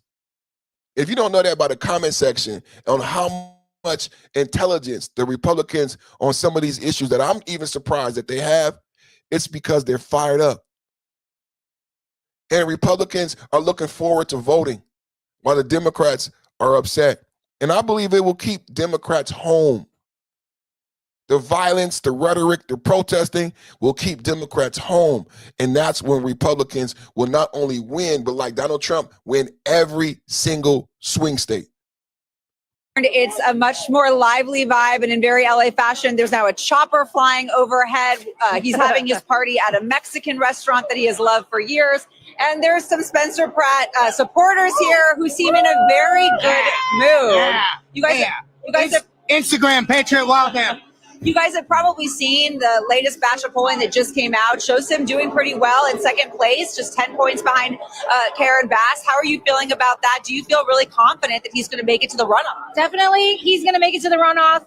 There's a lot of people who already voted for him. Their votes haven't been counted yet. They voted day of the election, old school style. So I think his numbers are going to get better. What is it about Spencer Pratt that you just is resonating with you? Because he's speaking out against communism and socialism, and it is a real big problem in our cities, especially in LA where it's turned to crap. It's not an accident. They're doing it by design. Karen Bass wants to destroy our city, and it's nice to see someone like Spencer Pratt. I can simplify it because those buzzwords are like they melt the brains of like left leaning people. So let's just say it this way: he doesn't want a human feces to be a part of your life. Yeah. He doesn't want homeless children outside. Totally. Homeless Thank you. Outside. Oh, We you have- didn't no. like that. You ran away. He doesn't want homeless people outside of the elementary schools having sex with their We own appreciate hands you. in front of the children. We appreciate you. We've talked a lot about the homelessness. Thank you.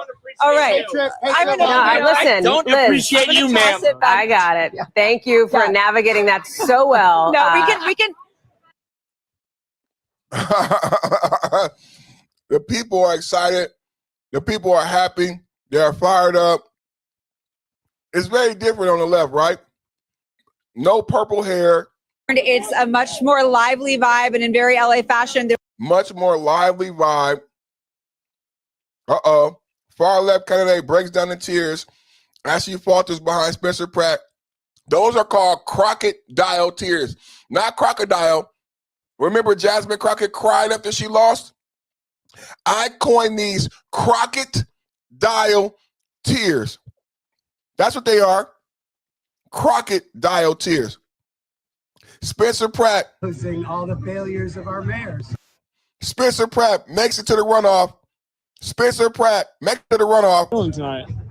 Well, obviously God wanted 5 more months of me exposing all the failures of our mayor. So it's going to be a fun ride. I hope she's ready. Are you ready? I mean, I was born for this, clearly. Tonight. Well, obviously God wanted 5 more months of me exposing all the failures of our mayor. So it's going to be a fun ride. I hope she's ready. Are you ready? I mean, I was born for this, clearly. I hope he wins too, bro. I hope he wins. Piece of the puzzle that we won't know tonight, right, is the late arriving vote by mail. And we're talking about probably like a third of the vote in Los Angeles. We're probably not going to be getting until tomorrow and maybe days to come after tomorrow. The mail can still come in after Election Day. And there's indications, and there's certainly a ton of precedent here, that late arriving vote by mail is going to be significantly more Democratic friendly than all of the other vote, meaning that would be good news for Bass. Right. That would be good news for Rahman. If she's going to come out of tonight behind Pratt, it's a huge if, but if she's going to come out of tonight behind Pratt, well, it's not a huge if at this point. She would then have the opportunity, if she's close enough, to catch him with that. But that is a 25,000 vote pad there.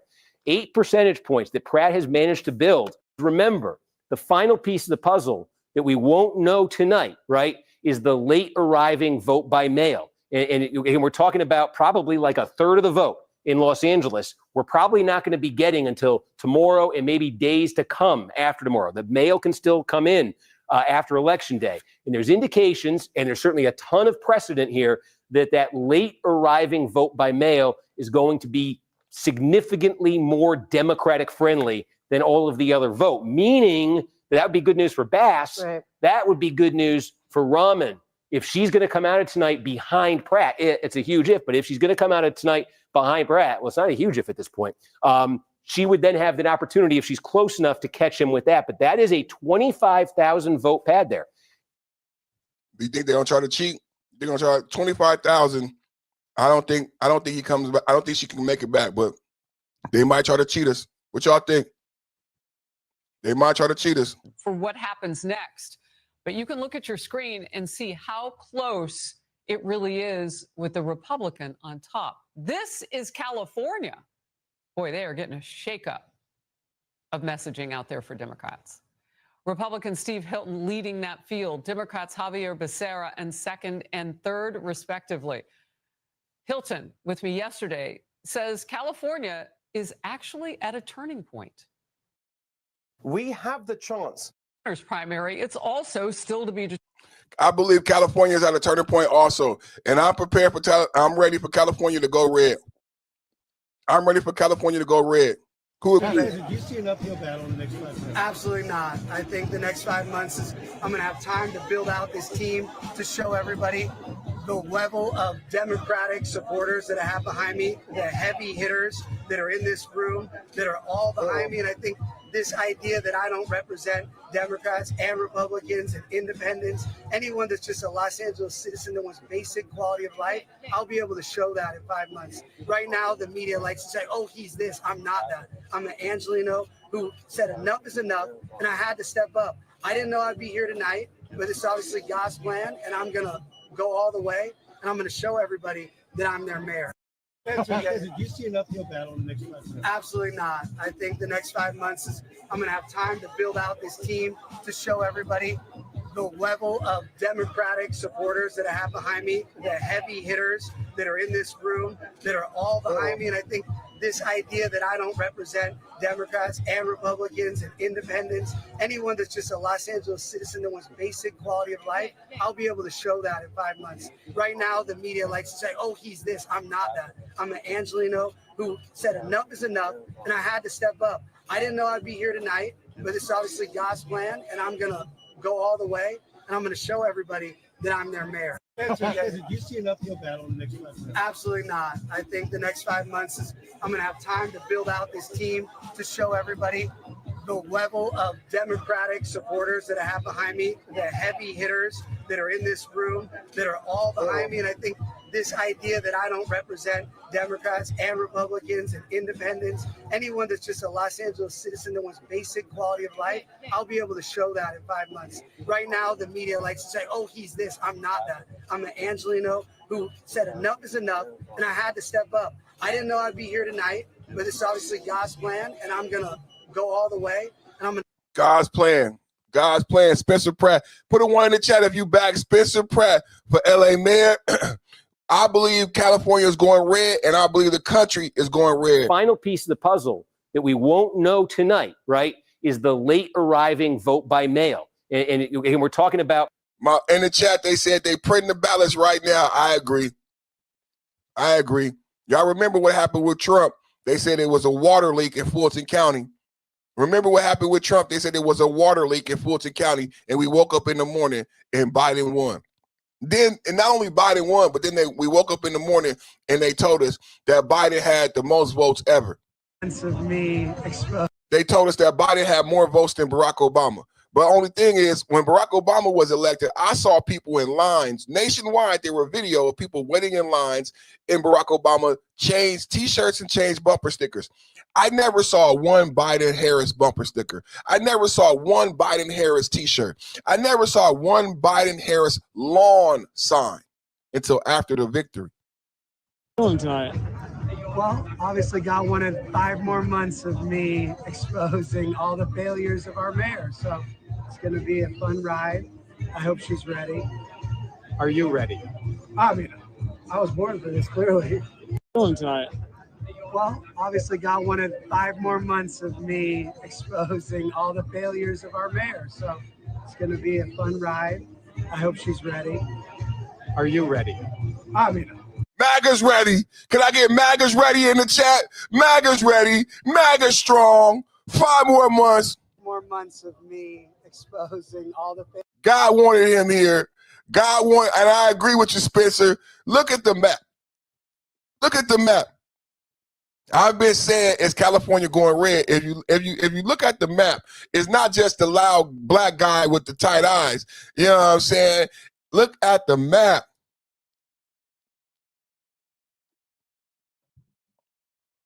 California is red, you guys.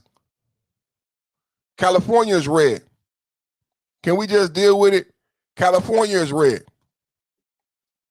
I know you might not like it, but when you see redistricting across the country and you see the Supreme Court saying you can't use color for redistricting, I have argued that the country is moving more toward a conservative, and it's a snapback. This is coming back from a moratoriums, quarantine. This is a result of BLM protests. This is a result of defund the police rhetoric and cities seeing the result of liberal socialist policies. The country saw your ideas. You showed us your ideas. You defunded Chicago. You defunded Oakland. You defunded Washington. You defunded St. Louis. You defunded Portland, Oregon. And what happened is the homicide rates went up. Violence went up in all of these democratic cities where Trump had to go city to city and clean up the city and the violence because your experiment failed. Your liberal experiment failed. So when you see the map of California all red, you're looking at the map of California after the governor's race, and after the mayor race. And what I argue is that people need to wake up to the fact that it's not just California is red, but the country is becoming more red. This is what you saw in Texas. Why was Jasmine Crockett fired? Why did Jasmine Crockett lose her seat? They redistrict Texas because Texas has become more conservative. More and more states. If California, one of the bluest and liberal states, is showing a trend toward a conservative Republican, then why is it a surprise that Texas is doing the same thing? 500,000 people from California moved to Texas, so it makes sense that Texas is moving in the same direction as a lot of other states and becoming more red, which is why we redistrict those 5 seats. It wasn't to disenfranchise the Republicans. Don't have to do that. We have enough votes. We have enough votes. So I just want you to see the map. I know you can hear my loud voice. I know I do a great job, but I want you to see the truth in the map. I want you to see the truth in the map. Is this Ramen crying? Is this Ramen crying? Remember Jasmine Crockett? I'm gonna look for Jasmine Crockett crying. Is this Ramen crying? Crocodile tears after losing to Spencer Pratt? Spencer Pratt in the chat, everybody. In this room is fighting for in this campaign has been about building a city that's worthy of you and every child in this city.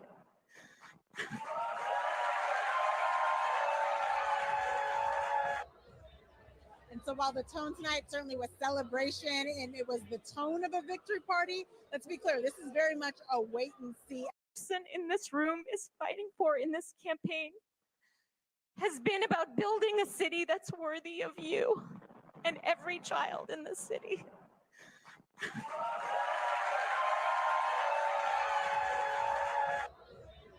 And so while the tone tonight certainly was celebration and it was the tone of a victory party, let's be clear, this is very much a wait and see. Person in this room is fighting for in this campaign has been about building a city that's worthy of you and every child in this city. Why you crying? Why you crying? The tone tonight certainly was celebration and Nah, that wasn't no celebration. That wasn't no celebration. She crying crocodile tears. That's what I call them. Crockett.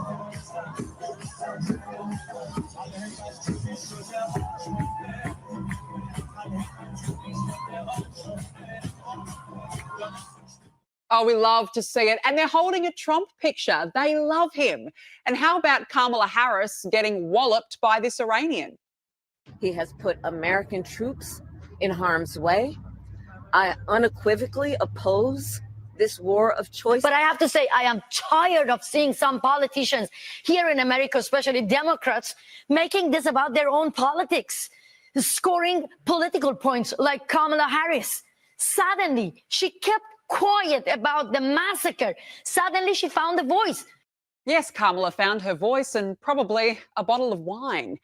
Well, the representative for Somalia, aka Ilhan Omar, has proven once again why she is a much better fit for Mogadishu than she is America. Here she was on the floor of the House, desperately trying to halt Donald Trump's action against Iran. Is unilaterally dragging this nation into an illegal and unjustified war with Iran. As someone who survived the horrors of war, I know that bombs do not build peace or create stability. Military strikes will not make us safer. I mean, she actually has the audacity to stand in front of America and lecture, because to me it seems that she hates the US. Now, I know that you're going to love this. Have a listen to Elizabeth Hasselbeck on The View destroying the dumb bimbos on the rest of the panel who have nothing left to say.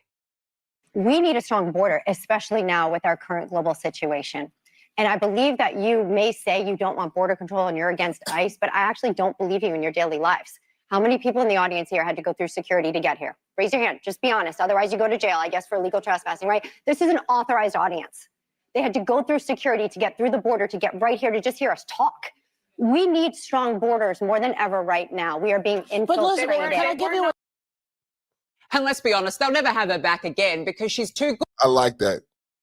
I like that. How many people had to go through security just to get into this show? Double tap at the like button, you guys. Get the likes up. Good for the rest of them. The suicidally stupid trio, Joy, Whoopi and Sunny, must be beside themselves.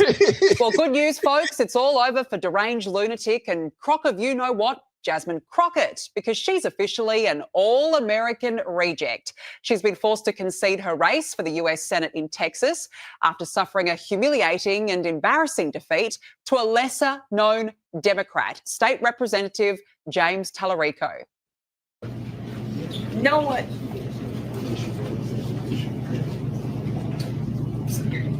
I gotta get through this. And so now she cries. I mean, it couldn't have happened to a better person.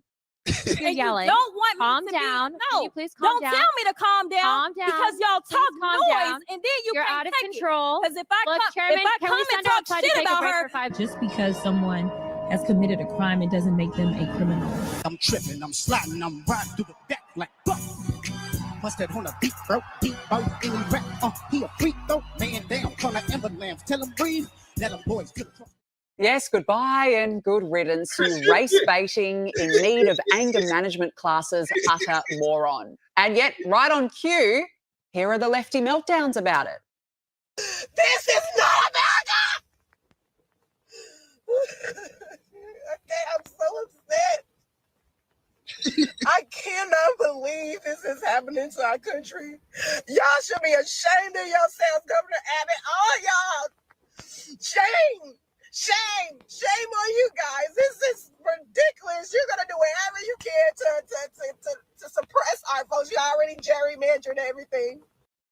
oh dear. Well, at least Jasmine has one fan at least. And have a listen to the guy who's actually won that race, James Tallarico. Is this seriously the best the Dems could come up with? Is both masculine and feminine and everything in between. God is non-binary. Right. God is non-binary. Okay, then. And it doesn't end there. In fact, he may even be worse than Crockett. Trans children are God's children, made in God's own image. There's nothing wrong with them. Nothing at all.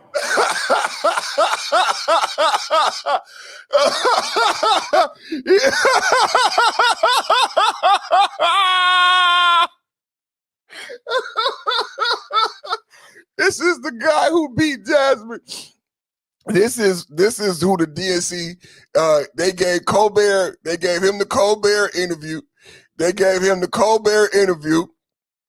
And the DNC money, your tax dollars. You know, if you donate money to the DNC, if you give money to the DNC, this is who you giving your money to. I just need you to know this. Is both masculine and feminine.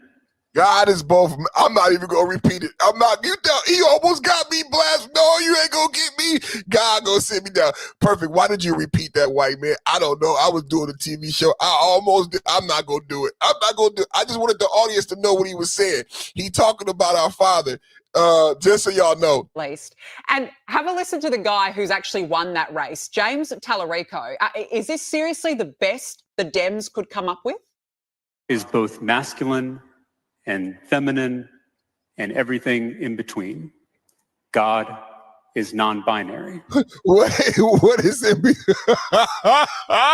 Democrat.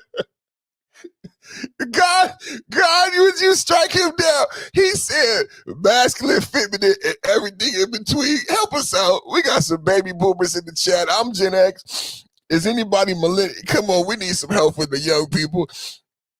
He said everything in between. Everything in between. What is in between?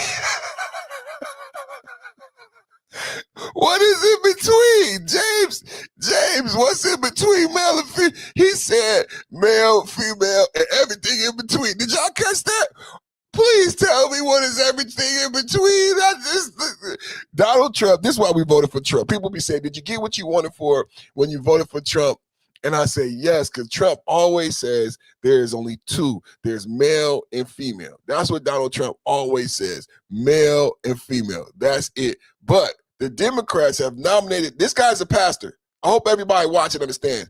The guy who beat Jasmine Crockett is a pastor, and now he's talking about male and female and everything between. God, you can't make this up.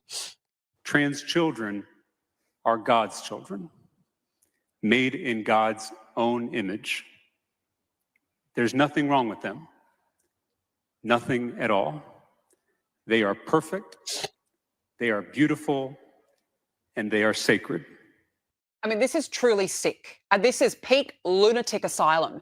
And it won't even shock you to know that he can't even say the word woman. As citizens. Every one of our neighbors with a uterus became the property of the state. Neighbours with a uterus? Wow, that is a new one. That's a new one. And now to tampon Tim.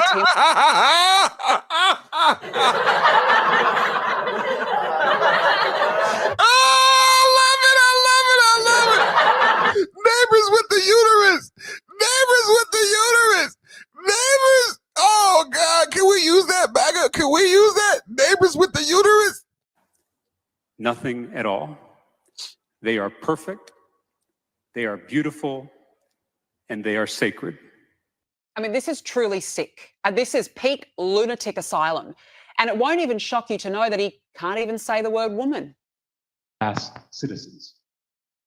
Every one of our neighbors with a uterus became the property of the state. Neighbours with a uterus? Wow, that is a new one.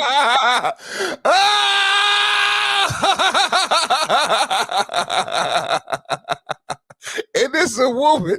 It ain't even me. I'm just laughing at the ignorant. The woman is this like, you got the women even dumbfounded. She looking like, well, neighbors with the uterus. What the fuck is the neighbors with the uterus? State. Neighbors with a uterus? Wow, that is a new one. That's a new one. And now to tampon Tim Walz, who has copped it in Congress. And, well, guess what? He doesn't even know what a woman is either. What is a woman? Have you learned that lesson? Do you know what a woman is? I'm the governor of Minnesota, Congresswoman. You know what a I'm not woman here is. to be your prop for your Okay, obsession. so I if you taught middle can't school your define what a obsession. woman is, you certainly can't define what fraud is. If you can't even define what a woman is, you can't define fraud. How much money was spent on autism in Minnesota? Now, the thing that bothers me about this whole woman thing is that the same Democrats are using women, divorced women, be that to say that they can't pass the SAVE Act. So they refuse to say what a woman is, but when we challenge them on the SAVE Act, they use blacks, infantilize blacks, and they infantilize women. And they say women don't know how to get an ID after divorce. Maybe because she's so heartbroken. Maybe because women are so fragile, so less fragile than men, but they don't know how to define a woman. They're being sexist and sexist, classist, racist, all in one. You can't define a woman, but yet and still you want to infantilize women to the point where you want to say women don't know how to get a fucking ID after they get divorced. Somehow women are crippled by divorce. They're mentally crippled. They're emotionally crippled, hysterical. And so women, we can't pass the SAVE Act because women, and remember, they won't even define what a woman is. Isn't it funny they know what a woman is when it's politically advantageous for him? She just asked, what is a woman? Tampon Tim refused to say what a woman is, but the Democrats are telling us now we can't pass the SAVE Act because of women. Which one is it, Democrats? Neighbors with a uterus? Wow, that is a new one. That's a new one. And now to tampon Tim Walz, who has copped it in Congress. And, well, guess what? He doesn't even know what a woman is either. What is a woman? Have you learned that lesson? Do you know what a woman is? I'm the governor of Minnesota, Congresswoman. You know what a I'm not woman here is. to be your prop for your obsession. So I if you taught middle can't school your define what a obsession. woman is, you certainly can't define what fraud is. If you can't even define what a woman is, you can't define fraud. How much money was spent on autism in Minnesota in 2017, Governor? I don't have those numbers in front of me, Congresswoman. Did you prepare for this hearing today? Did you I do did. any preparation I for take this hearing Congress today? seriously. I mean, this guy was almost vice president, can you believe? Now, please watch and enjoy this moment. When Barack Obama was choosing his vice presidential candidate, he had three criteria. He wanted to make sure he picked somebody that wasn't as smart as him and had less talent and charisma and couldn't possibly outshine him. So he picked Joe Biden. And then Joe Biden in 2020 used the exact same criteria, and he picked Kamala Harris. Yeah, and then he actually went on in that clip to say it's very clear why Kamala chose you, Tim, okay? Bottom of the barrel stuff, and ain't that the truth?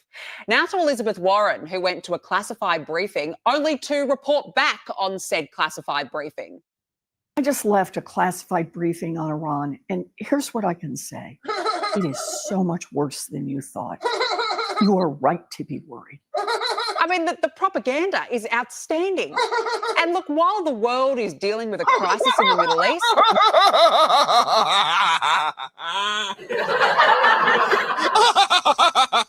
That was the Indian. That was the white Indian. Ooh, ooh, ooh. That was the white Indian. That was the white Indian. The white Indian. That's why you can't elect no white female Indian. White Indian. That's the white Indian. The white Indian. She said, I just went to a top secret meeting. The white Indian just said, I went to a secret top secret meeting. This is where I could tell you, bitch, you ain't supposed to tell me nothing, bitch. I love my job. Bitch, you ain't supposed to tell me nothing. By briefing. I just left a classified briefing on Iran, and here's what I can say. It is so much worse than...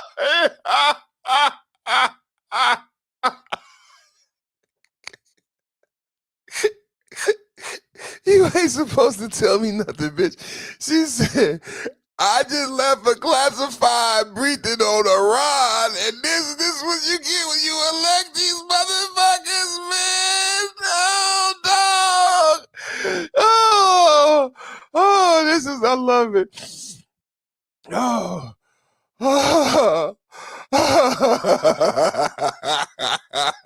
You ain't supposed to tell me shit. It's classified. Can I get, that's going to be a new catchphrase for the podcast. That's going to be a new catchphrase for the podcast. Can I get, it's classified? Oh my God. Can I get, it's classified in the chat? We're going to use that in future debates. Whenever I debate somebody who's liberal on the left, oh God, I can't wait to use that in conversation. Can I get it's classified in the chat? Woo! Can't make this shit up. To report back on said classified briefing. I just left a classified briefing on Iran, and here's what I can say. It is so much worse than you thought. You are right to be worried. I mean, the propaganda is... She tells you, wait, it's like the ultimate fear-mongering. It should be illegal. It's the ultimate fear-mongering. So imagine if this was your friend. You would probably cuss him out and put him out the car. Imagine y'all smoking, passing around the blunt. And this a-hole, he said, I just left a classified, and then he goes forward to scare the shit out of you. Like, this should be illegal. I think it is illegal. I think shit, listening, I left a classified meeting. Oh, you did. And guess what? I'm going to tell you something you probably shouldn't. I'm going to tell you anyway. You were right to be worried. You should be scared. Run! Oh my God. Oh my God. It's like, why can't that be AI? Hey, Democrats, why isn't this AI?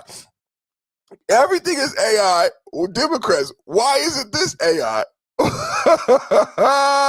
Shit. Now to Elizabeth Warren, who went to a classified briefing only to report back on said classified briefing. I just left a classified briefing on Iran, and here's what I can say. It is so much worse than you thought. You are right to be worried. You were right. I mean, the propaganda is outstanding. You were right. And look, while the world is dealing with a crisis... Be afraid. Be very afraid. How many people are old in the chat? I'm an old fogey. Any other old fogies who remembers that? Be afraid. Be very afraid.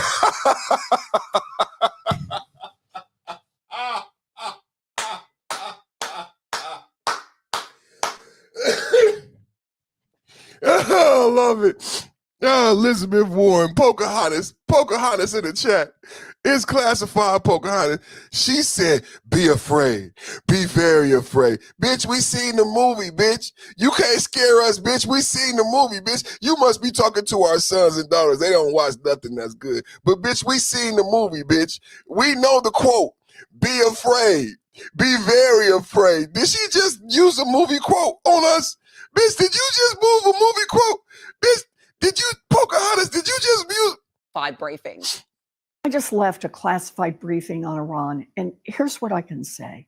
It is so much worse than you thought. So much. You are right to be worried. I mean, the propaganda is out... Be afraid. Be very afraid. Oh, it's AI. The best thing you could do as a Democrat is just say it's AI. Just say it's AI. Just say that black guy on YouTube is always showing AI. Be worried. Be very, no, it's be afraid. Be very afraid. Wow. Wow, I love this. Wow. Standing. And look, while the world is dealing with a crisis in the Middle East, UK MPs decided to take part in ballroom dancing. Here we go, we're gonna turn. Human breaks. One more. You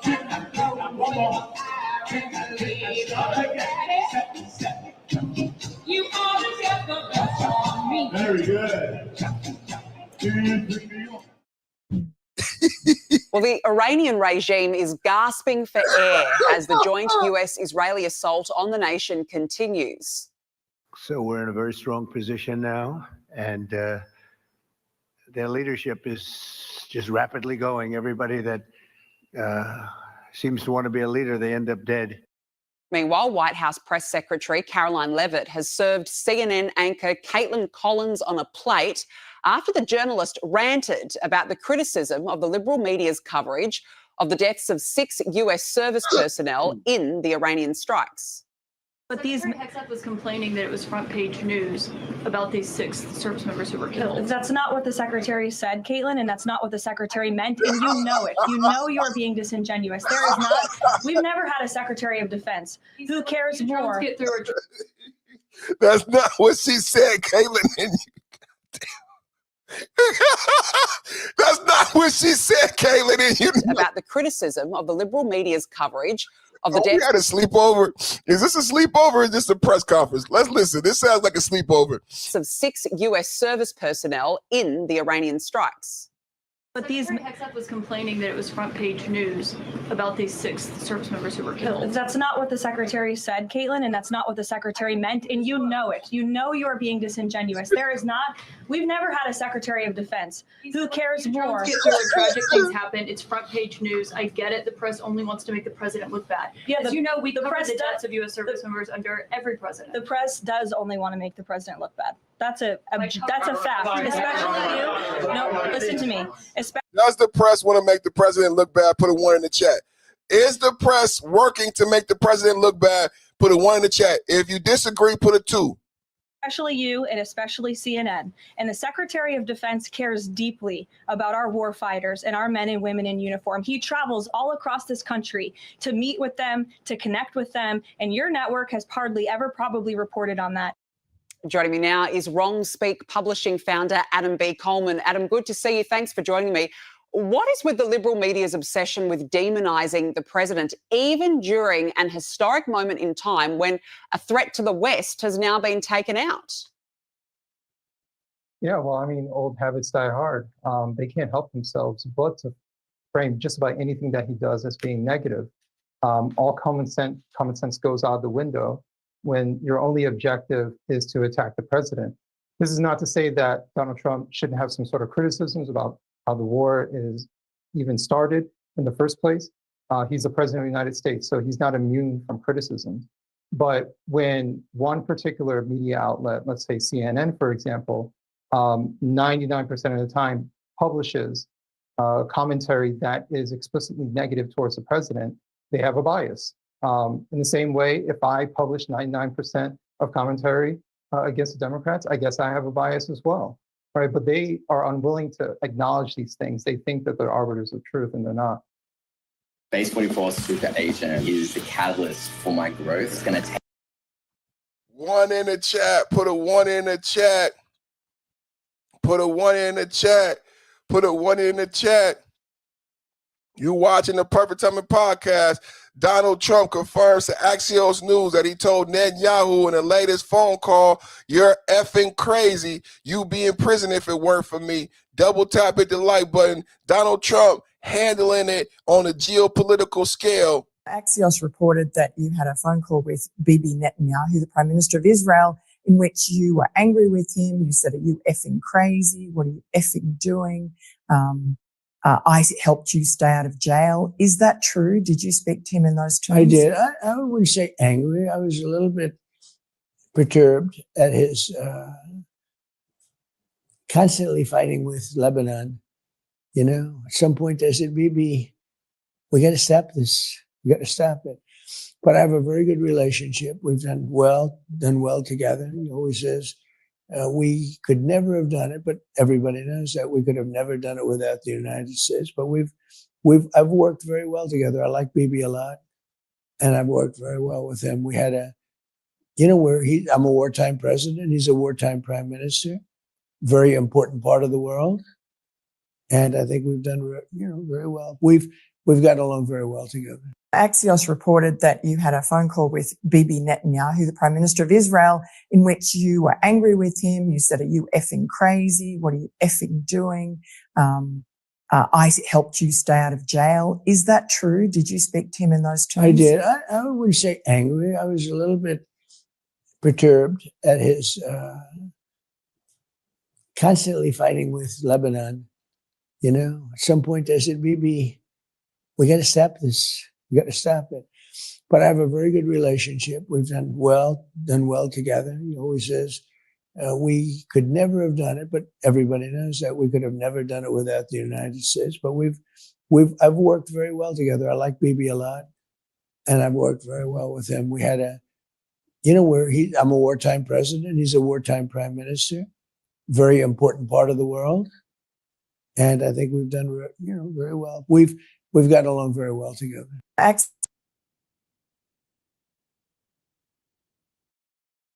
Iran U.S. conflict update. Iran U.S. conflict update. The next steps here. He calls it time for a final determination on whether or not we will see an extension, a 60-day extension gathered with his staff and support to figure out the next steps here.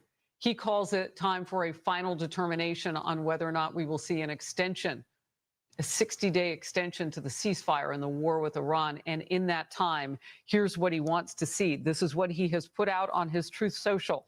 Iran must agree that they will never have a nuclear weapon or bomb. The Hormuz Strait must be immediately opened.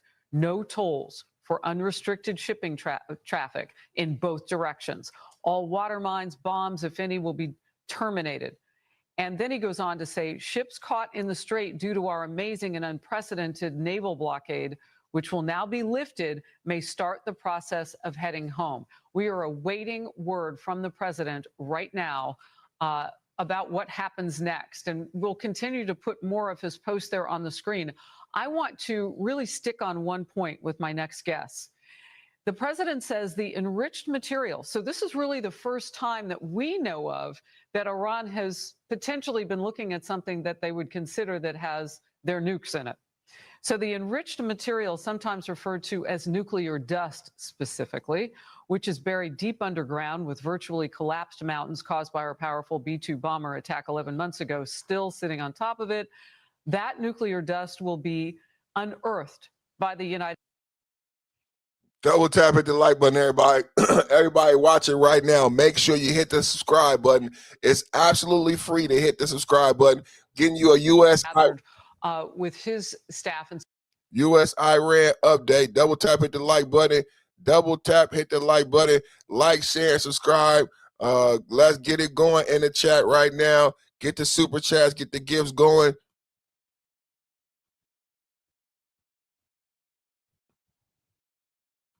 Like, share, subscribe.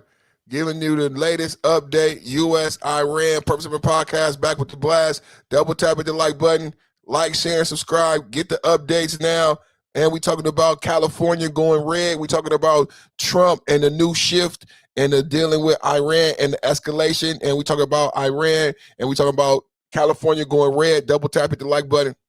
Reporting about this heated phone conversation between President Trump and Israeli Prime Minister Benjamin Netanyahu. Apparently, the president allegedly telling Bibi, quote, "You're effing crazy," and quote, "Everybody hates Israel," over Israel's military campaign in Beirut.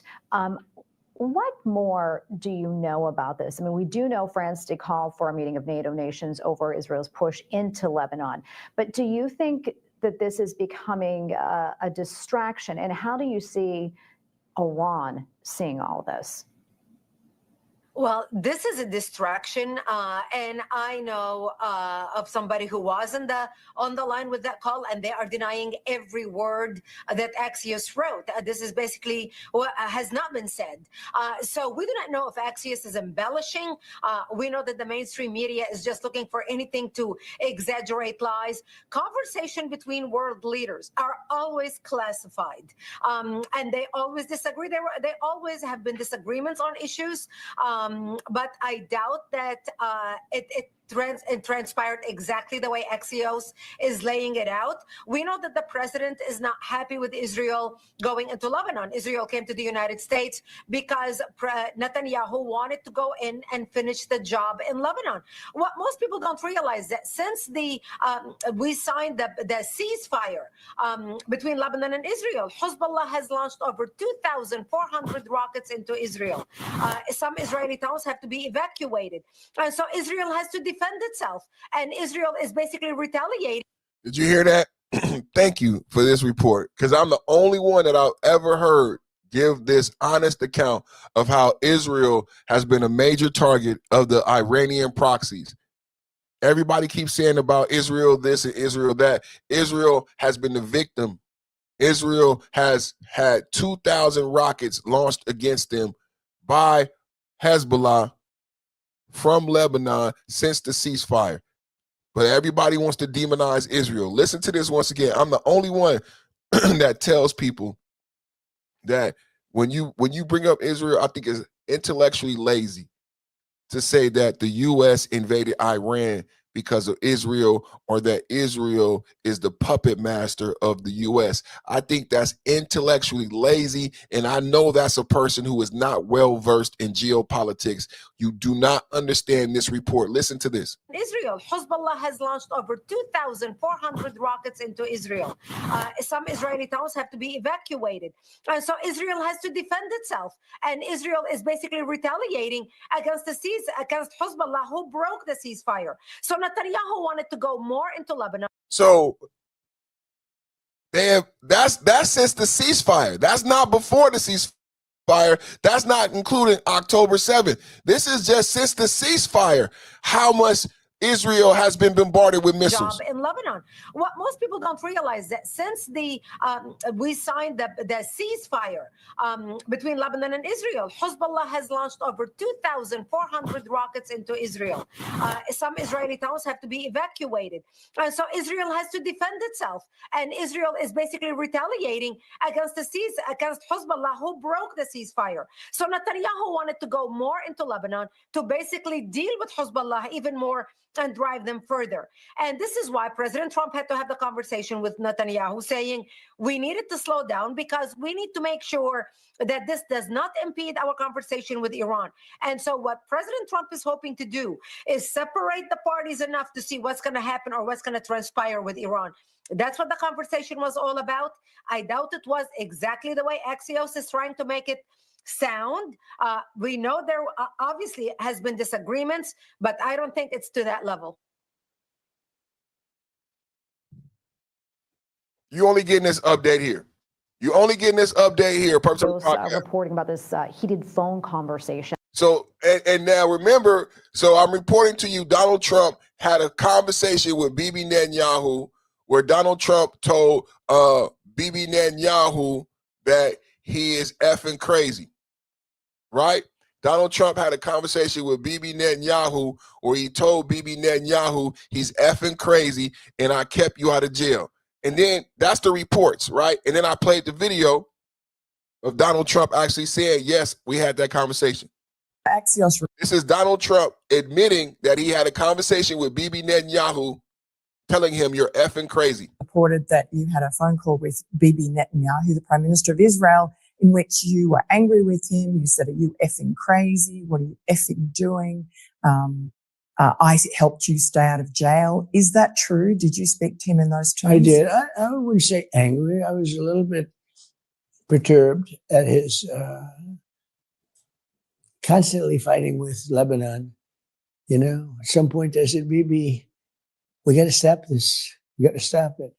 But I have a very good relationship. We've done well together. He always says we could never have done it, but everybody knows that we could have never done it without the United States. But I've worked very well together. I like Bibi a lot, and I've worked very well with him. We had I'm a wartime president. He's a wartime prime minister. Very important part of the world, and I think we've done very well. We've gotten along very well together. Axios reported that you had a phone call with Bibi Netanyahu, the Prime Minister of Israel, in which you were angry with him. You said, are you effing crazy? What are you effing? So I got both reports and I got the proof. I got the report and I got the proof from Trump. Between President Trump and Israeli Prime Minister Benjamin Netanyahu. Apparently, the president allegedly telling Bibi, quote, "You're effing crazy," and quote, "Everybody hates Israel," over Israel's military campaign in Beirut. What more do you know about this? I mean, we do know France did call for a meeting of NATO nations over Israel's push into Lebanon. But do you think that this is becoming a distraction? And how do you see Iran seeing all this? Well, this is a distraction, and I know of somebody who was on the line with that call, and they are denying every word that Axios wrote. This is basically what has not been said. So we do not know if Axios is embellishing. We know that the mainstream media is just looking for anything to exaggerate lies. Conversation between world leaders are always classified, and they always disagree. They always have been disagreements on issues. So she says she's denying the reports that Trump said what he said, but I just played the video. Remember, I just played the video that Trump admits that Axios reports are true. Axios reported that you had a phone call with Bibi Netanyahu, the Prime Minister of Israel, in which you were angry with him. You said, "Are you effing crazy? What are you effing doing?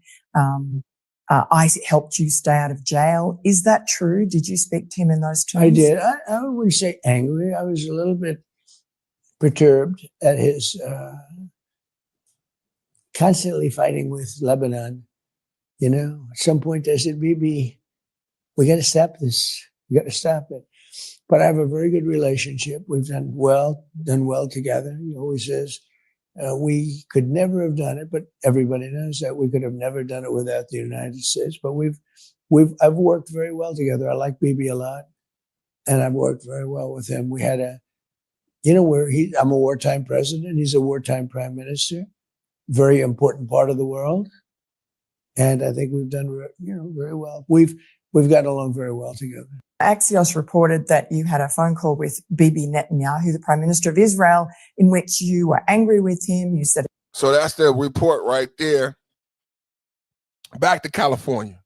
Back to California, everybody. We're going to bounce back and forth between California. Javier Becerra and Steve Hilton are battling it out for the top two spots. And the Los Angeles mayoral election, where incumbent Karen Bass is advancing, with Spencer Pratt currently in second. Here are what the leading candidates have to say about the current state of this race. Watch. I have devoted my entire life to serving the city that I love, where I was born, and I'm going to continue to do that all the way to victory in November. Thank you to everybody's emotions and the hope people have put on me. Again, I'm going to prove to everybody this is for real, and I'm ready to run the city. As your governor, I am ready to lead the fight to uphold California's promise, to make sure we have the governance worthy of our gifts. I'm here to fight for you and to help you to have that chance at following your dream, whatever it is. That's the whole point of my campaign, is practical things that will help everyone. Here to react, voter registration activist and Early Vote Action founder Scott Pressler joins me now. Scott, good morning. Great to see you. A whole lot to get to. And let's start off with the Los Angeles mayoral race, where Karen Bass is advancing to the November runoff. Spencer Pratt currently in second place, although that position has yet to be finalized. Despite that, he is feeling confident right now. Take a listen to what he had to say last night. Watch. I'm ready for whatever God puts in front of me, and we have 5 months to put the best team the city could ever dream of. I mean, she knows it's on. I hope she's ready, because I literally could not be more excited. Your thoughts on this race and where things stand right now? Well, good morning. Mayor Karen Bass said that they have a foundation to build on, and unfortunately, she's right. Because while she was posing for pictures in Ghana, it was her home city of Los Angeles that was burning to the ground because of her feckless and weak leadership. There are still a lot of votes to count, but I'm hopeful that Spencer Pratt will make the runoff and be one of our candidates going into the November election. Okay, so let's move over to the California gubernatorial race, all still close to call, but with 56% of the vote total in. Steve Hilton is currently in the lead with 27.7% of the vote, followed by Javier Becerra at 25.4%, and then Tom Steyer in third. Democrats are saying that those results could drastically change as mail-in ballots continue to be counted, which typically lean left. But this is an undeniably strong showing for Steve Hilton. From what you can see right now, does he make it to the November election? I think it was incredibly important for President Donald Trump to put his thumb on the scale and to endorse Steve Hilton. A lot of people don't know that it's the top two candidates that go to the runoff in November, that regardless of party, it could be two Democrats that lock out a Republican. So coming together on behalf of Steve Hilton, number one, right now, there are still millions of votes to count. But if you're a Republican in California right now, you've got to be smiling at these results. Yeah, and I was thinking about that because there is a through line between Spencer Pratt and Steve Hilton, and that they're both outside candidates and they both ran on quality of life issues. So what does that say about the state of California, and if real change could potentially be coming? Well, one concern that a lot of voters have is, when are we going to find out the results of these elections? Is it going to take hours? Is it going to take days? Is it going to take weeks? And in addition to quality of life, one thing I'm hearing from voters on the ground is they demand election security. And I'm hopeful that while we are receiving these results, there's going to be continued pressure on legislators to pass legislation like the Save America Act. All right, so that could be coming down the pipeline as well. Okay, yesterday, Maine Senate candidate Graham Plattner, he was on Capitol Hill. He was meeting with Democrat senators. Following that meeting, here's a smattering of reaction from said senators. Watch this. Your full confidence. I do. I have confidence that we are going to win Maine, and I have no doubt. Why are they spending so much money trying to defeat this guy? And the answer is that he's going to stand up to the oligarchs. I met with Graham Plattner today. We're going to beat Susan Collins and take back the Senate. Are you still supporting Graham Plattner? As I said, I endorsed Graham Plattner. We're going to beat Susan Collins and take back the Senate. And I guess you consider that a sort of a partial dodge from Chuck Schumer there, who just kept on saying, we're going to beat Susan Collins. And this is, of course, following another scandal involving Plattner, this time having to do with sexting a myriad of women, an untold number of them. Despite all these controversies, though, Maine polling shows that he is still the leading contender to win the Democrat primary. Is this a smart road for Democrats to go down? Well, I was just in Maine. I did two events with Jenny Beth Martin of Tea Party Patriots and Wells and Bangor. And I'll tell you that while Republicans want to see more from Senator Susan Collins, I think ultimately the base is going to come out and vote for her. And what we're seeing from the Democrats and its leading candidate, who is embroiled in scandal after scandal, is while he is polling ahead now, I believe that Senator Susan Collins is going to ultimately prevail this November, as she did in 2020. And with 153 days to go until November 3rd, there's going to be a whole lot to talk about. I agree. MAGA strong. Put it in the chat. MAGA strong. MAGA lives. California goes red. California goes red. Let's get update from my brother from another mother, Jesse. Minus 3 hours until the polls close in California. And the Golden State finally decides if cousin Jesse, this is my cousin Jesse. It's going to live or die. At West, primaries are a free-for-all. Every candidate gets thrown into one primary, and only the top two survive to face off in November. So it all boils down to two questions tonight. Could Greasy hand his Golden State to a Republican? And will voters give Karen Bass 4 more years and a bigger box of matches? The amount of real liberal people, and we're talking about people who will fight you if you say you like Donald Trump, those people are fed up with what's going on in LA. So the national issue has nothing to do with anything I'm talking about. I am not a Donald Trump fan. I did not vote for him. And I'm not going to sit here and tell you Spencer Pratt can save LA. What I can tell you is the status quo is destroying it, and we need to try something different. California doesn't have an election day. It has an election month. They mail a ballot to anybody with a pulse and some without, then count them until Thanksgiving. One of our producers who hasn't lived in California for 8 years got a ballot mailed to her parents' house. And her parents don't even live there.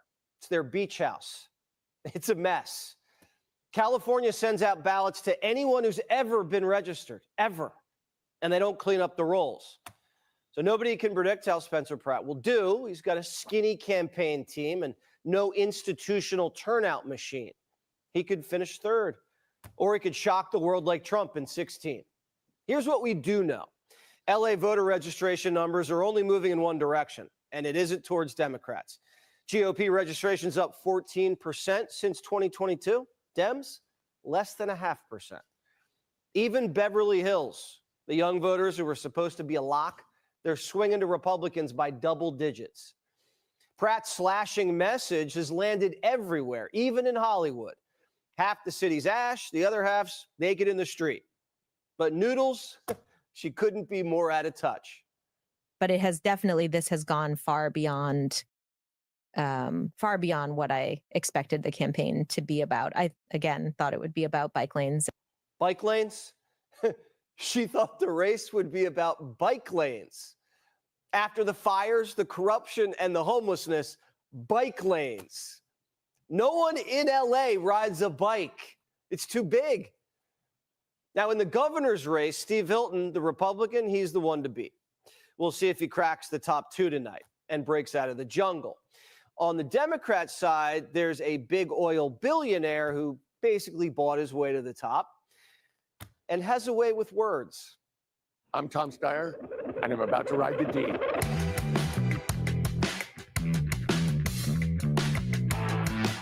He's up against a guy whose biggest qualification is the sound of his name. In a state that's half Hispanic, Javier Becerra. He worked for Biden, but Biden didn't even know his name. I nominated Javier Becerra. Javier Becerra, excuse me. Becerra's got some big, beautiful baggage. His own chief of staff and an aide just pled guilty to draining his campaign account and pocketing the cash themselves, right under his nose. Now, Javi said he had no idea. Sure. There are reports from the people involved that Becerra not only knew about it, he suggested it. Tom Steyer has ads running, which now Becerra's doing a cease and desist letter for, saying that he absolutely knew. It's impossible to believe that he didn't know. That's illegal. He broke the law. And so they could be about to nominate someone who's going to be indicted within the next few months. What is it about Democrats being so sleazy?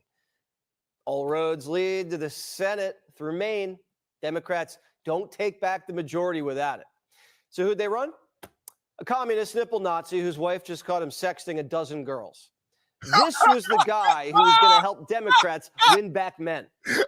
I think when we talk about wanting real people in our politics, and real people have said up things online 15 years ago, and we can't have.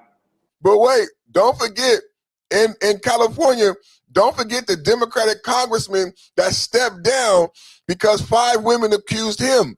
And remember, in California, there was another Democrat who was leading. He also had to step down because he was accused by 5 women. Can't stop this, man. California goes red. Double tap at the like button.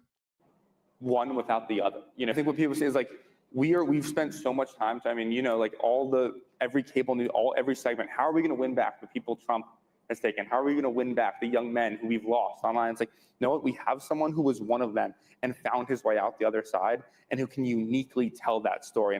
The Democrats baited their hook with a nipple Nazi and thought Trump voters would bite. The guy said a Purple Heart vet was a dumb mother effer who didn't deserve to live. Well, that vet had a few words for Plattner, starting with entitled brat. I don't need an apology. I considered a source of where the comment came from.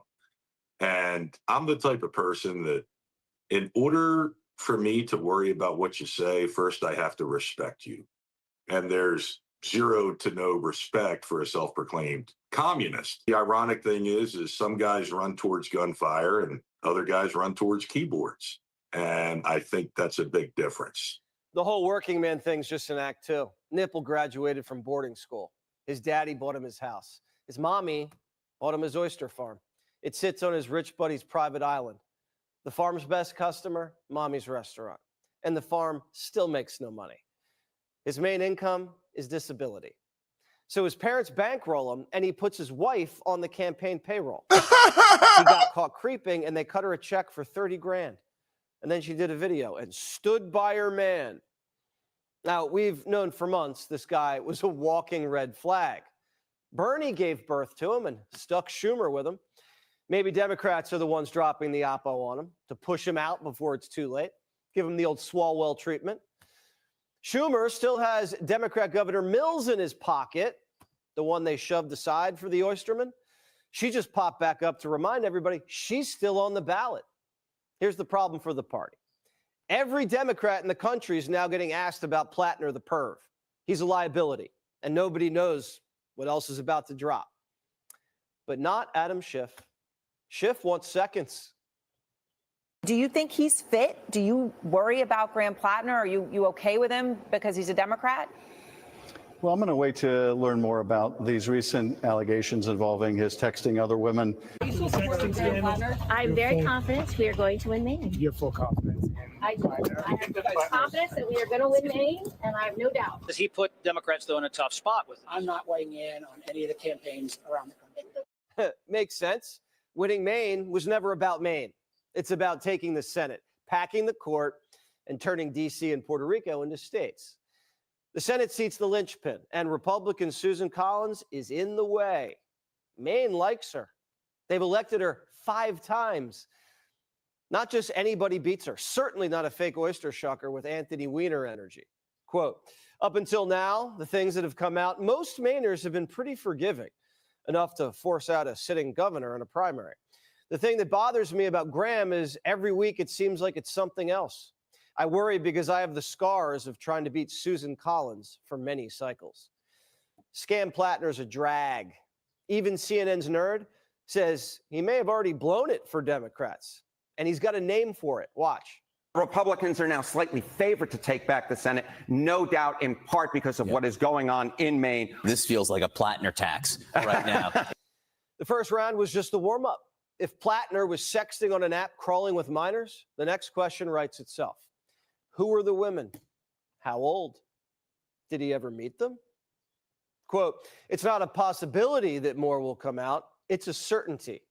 Someone who behaves like this almost never behaves like this in isolation. But don't forget, he's a self-proclaimed commie. And we all know how Bernie feels about commies. He says character schmaracter. I think maybe we should be focusing on the important issues facing working people throughout this country, not focusing on his marriage. And my understanding is that his wife, Amy, who I've met, indicated they love each other. But maybe we focus on the issues facing the American people, the people of Maine, and not the marriage issues. But is sending sexually explicit messages, does that make you, is that the right person for office? Are you at all rethinking your endorsement? Oh, certainly. Certainly not. Remember, the woman they're burning all this.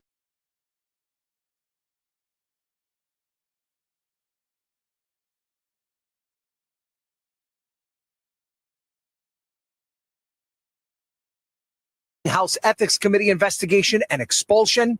Embattled Congressman Eric Swalwell says he will leave office, answering the call from a wide swath of both Republicans and Democrats, urging him to step down following allegations of sexual assault and misconduct. Swalwell continuing to deny many of the allegations, calling them false, but adding, I must take responsibility and ownership for the mistakes I did make. The California Democrat also made note of the plans to potentially kick him out of office. Expelling anyone in Congress without due process within days of an allegation being made is wrong, Swalwell said in a statement, but adding he knew it was time for him to go. It's also wrong for constituents to have me distracted from duties.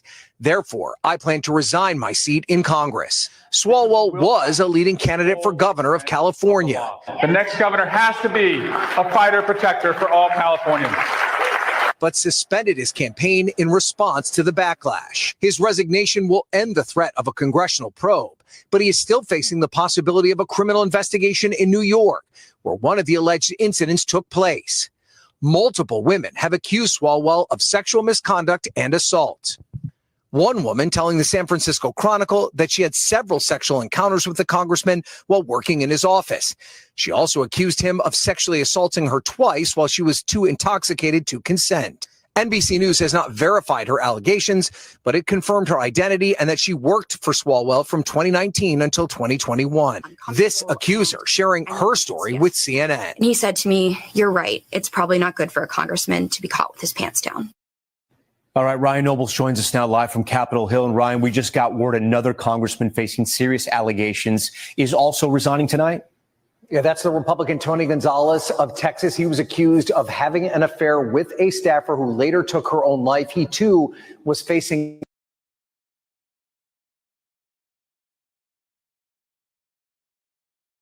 this down to beat is the exact Republican Democrats swear they want more of. Collins voted for the Affordable Care Act under Barack Obama. She voted for the Stimulus Act under Barack Obama. She voted to confirm Sonia Sotomayor and Elena Kagan. She is as centrist a person in the United States Senate as you can find. And Democrats, they prefer a Nazi death squad tattoo, sexting with a bunch of other people person over that. But Democrats are way past moderate now. For the modern left, it's Nazi or nothing. How concerned are you about his electability and his suitability to be a U.S. senator? Well, he certainly has many good attributes. He has a great background. He comes to this issue with a strength, both of personality and determination, as well as his history. But like most everybody, there are stumbles along the way. Even their own people see it. You can't manufacture authenticity. In chasing the working man, they keep handing the mic to the worst man. In this pursuit of getting to know the everyman, we keep picking these people who I think show the worst parts of society.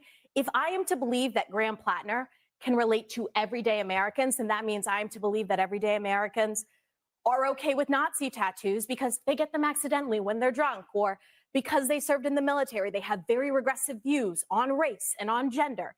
I just cannot accept the fact that to gain the working class, we have to dress up people who show the lowest of our values.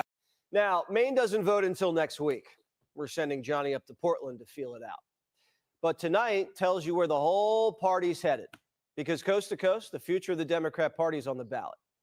A half dozen primaries, all asking which wing will lead the way. Do they back incompetent communists or Americans with common sense? Great question, Jesse. What do you think in the chat? Do they back communists, democratic socialists like Zerani Mondani Morani, or do you pick America? Or do you pick America? Spencer Pratt has made it into what we hope. What we're going to say, we're going to claim the victory. Spencer Pratt has made it into the runoff. Everything I ever spent money on, they act like I didn't have it. So yes, I spent all this money. I was also 22, 23 years old, was planning on being Kim Kardashian, rich and famous. So I wasn't hoarding my money like this was my one run at the game. You know, if I didn't get unplugged, which that's the game, like the Kardashians, Comcast stayed with them. Viacom said, oh, this crew's too expensive. So I wasn't wrong and I wasn't right. But that idea, again, that's my money. It wasn't tax money. So if we're going to say he spent $10 million of his own money when he's 23, this lady, Karen Bass, just spent $400 million last year of our money to house allegedly 1,400 people. We're going to do the who spends more reckless money. And mine wasn't reckless. I had great dinners. I treated a lot of friends. Like I was supporting people. I was funding, rappers, MMA fighter. I had so many people I was taking care of with that money that you go ask them right now, buying my friends suits so they could go try to be real estate. Like I was a very good person to be friends with. Like with that money. I'll run it back right now. If this is what's going to stop me from being mayor, like those decisions, I would have done. That's correct, Pookie. Pookie, you are absolutely correct. To the other Pookie, Snuffles, Pookie. Everything I ever spent money on, they act like Snuffles, Pookie. Look at the banner. I got the banner up, Snuffles, Pookie. Pookie and Snuffles, these guys might be tag teaming each other. Double tap it like button. It's a Pookie Snuffles party. It's a motion party. You cannot get in. Don Julio, I don't drink gin. And he kicked Karen Bass's ass in the debate. And I think if he debates her again, he'll do the same. So he's run a good campaign. And, you know, you can say, look, I'm going to solve the homeless crisis, or I'm going to solve the crime crisis. Everybody believes that. Then the issue is, how do you do it? And that's where I think the rubber has not met the road. Well, if he survives to the runoff in November, I'm sure we're going to see a lot more of those AI ads and that same sort of everyday look around you campaign that we've been seeing. Let me go statewide here. And he kicked Karen Bass's ass in the Is Spencer qualified? Can Spencer do the job? It's mayor. It's the fucking mayor. Can Spencer do the job? Put one in the chat if you think Spencer can do the actual job, bro. Can Spencer do the job? Here is what's her name? Ninya Ramen crying, crocodile tears. Stop crying. What you crying for?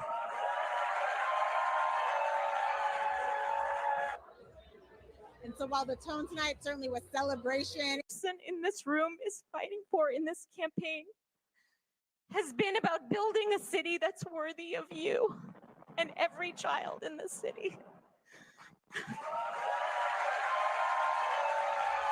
No tears. No tears. Anybody see any tears? I saw a hair flip. I heard, one more time. Any tears? In this room is fighting for in this campaign has been about building a city that's worthy of you and every child in this city. She grabbed her heart. I mean, she literally clutched her pearls. She literally clutched her pearls. No tears, though. In this room is fighting for in this campaign has been about building a city that's worthy of you and every child in this city. With the pearl clutch. You see the pearl clutch? Oh, man, you can't buy it. You can't buy it. Oh, man, you can't buy it.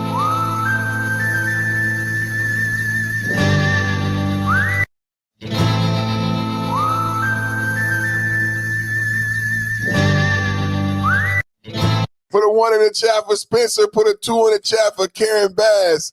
Put a 1 in the chat for Spencer. Put a 2 in the chat for Karen Bass. What do you want to tell her if she sees this? Are you going to debate Karen Bass again? And what do you want to tell her if she sees this? You know, I love debating her on NBC. I look forward to a couple more on NBC and Fox. We can do debates every Friday if she would like, because it's actually became my most favorite thing to do. So, yes, as many debates as Mayor Bass would like. What would you tell her now that it's on?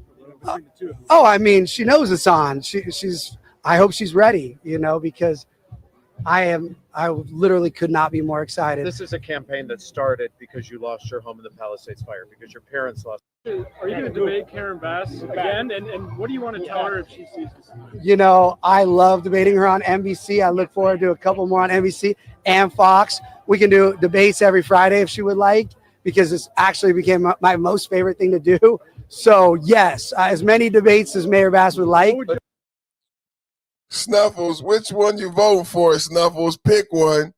Pick one. Breaking news for all of us content creators and YouTube master haters. All of us content creators and YouTube master haters, I got a new update for you from Donald Trump.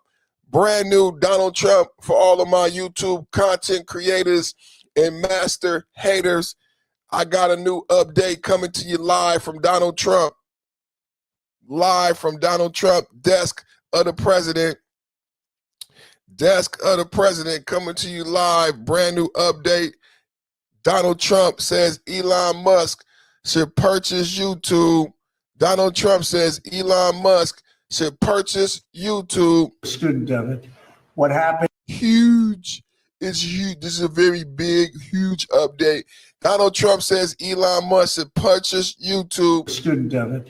What happened to great people, great American people, and the way they were victimized, the way they were savaged. You have suicides. They killed themselves. They went bankrupt. They were weaponized by the Biden administration, by a bunch of thugs, including Obama people, and like no student of it. What happened? So Donald Trump at the White House saying that Elon Musk should buy YouTube too. Every time somebody drops true argument back facts about global politics on a live stream, YouTube starts muting and garbling the audio the second they hear something they don't like. It's not a glitch. It's deliberate. X fix free speech. The rest of big tech is playing dirty. How many people believe that? How many people believe that? This is Al Green.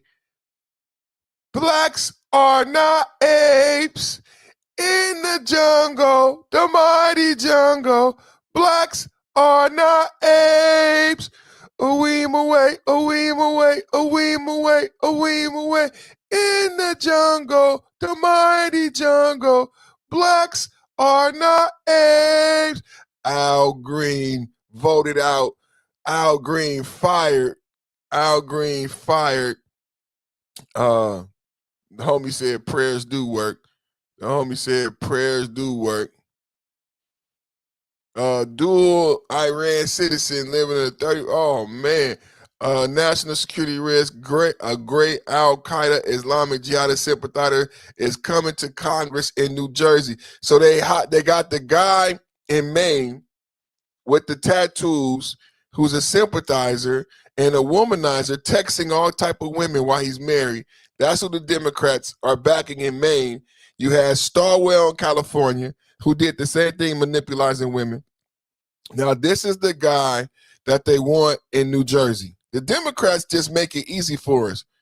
I'm telling you, this is the Democrats, man. I ain't doing this. And I said red wave. This is why I said red wave. Under the protection of the Taliban, it declared war on the United States. By 1998, it bombed our embassies in East Africa. In 1999, it almost sank a U.S. destroyer. In 2000, it did bomb the USS Cole and kill 17 of our sailors, almost sank the destroyer. And then 9/11. So this is the lesson here. It's not so much cells. They have cells in a lot of places, but if you give them time, space, sanctuary, places to recruit, and operational partnership with the government, you're asking to be hit. Andy, it's under the protection of the Taliban. So do you guys know who this guy is? Do y'all know what's going on with that right there? I think I got something on that I was going to share with the people. Okay, let me share this with the people in case you don't know what's going on in New Jersey. We had Andy McCarthy on my radio show just recently. Andy was one of the prosecutors who put away the blind shake, this arch terrorist mastermind of the first World Trade Center bombing with the goal of murdering thousands of New Yorkers.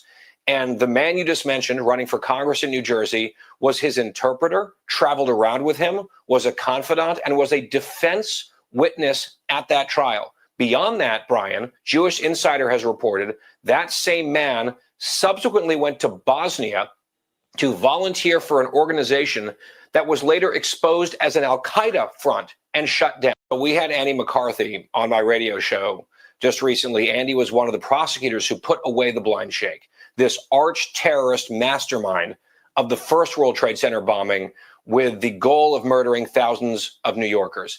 And the man you just mentioned running for Congress in New Jersey was his interpreter, traveled around with him, was a confidant, and was a defense witness at that trial. Beyond that, Brian, Jewish Insider has reported. So this is the guy. So this is the Democrat nominee. This is the person he's describing. There he is right here, suntan and all. This is the Democrat nominee for New Jersey.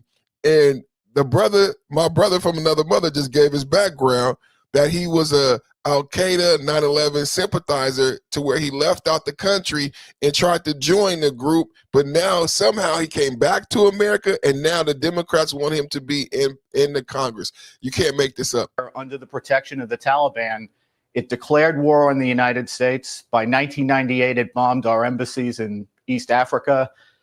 In 1999, it almost sank a U.S. destroyer. In 2000, it did bomb the USS Cole and kill 17 of our sailors, almost sank the destroyer. And then 9/11. So this is the lesson here. It's not so much cells. They have cells in a lot of places, but if you give them time, space, sanctuary, places to recruit, and operational partnership with the government, you're asking to be hit. Andy, it's under the protection. Snuffle said, I'm sure he's a changed man. I'm sorry. We had Andy McCarthy on my radio show just recently. Andy was one of the prosecutors who put away the blind shake, this arch terrorist mastermind of the first World Trade Center bombing with the goal of murdering thousands of New Yorkers. And the man you just mentioned running for Congress in New Jersey was his interpreter, traveled around with him, was a confidant, and was a defense witness at that trial. So he testified on behalf of the blind shake. And Snuggle said I'm sorry. He testified on behalf of the blind shake. And yeah, Snuggles, we can forgive him. Everybody deserves a second chance. I'm sorry. Beyond that, Brian, Jewish Insider has reported that same man subsequently went to Bosnia to volunteer for an organization that was later exposed as an Al-Qaeda front and shut down. I'm sorry I went to Bosnia. I'm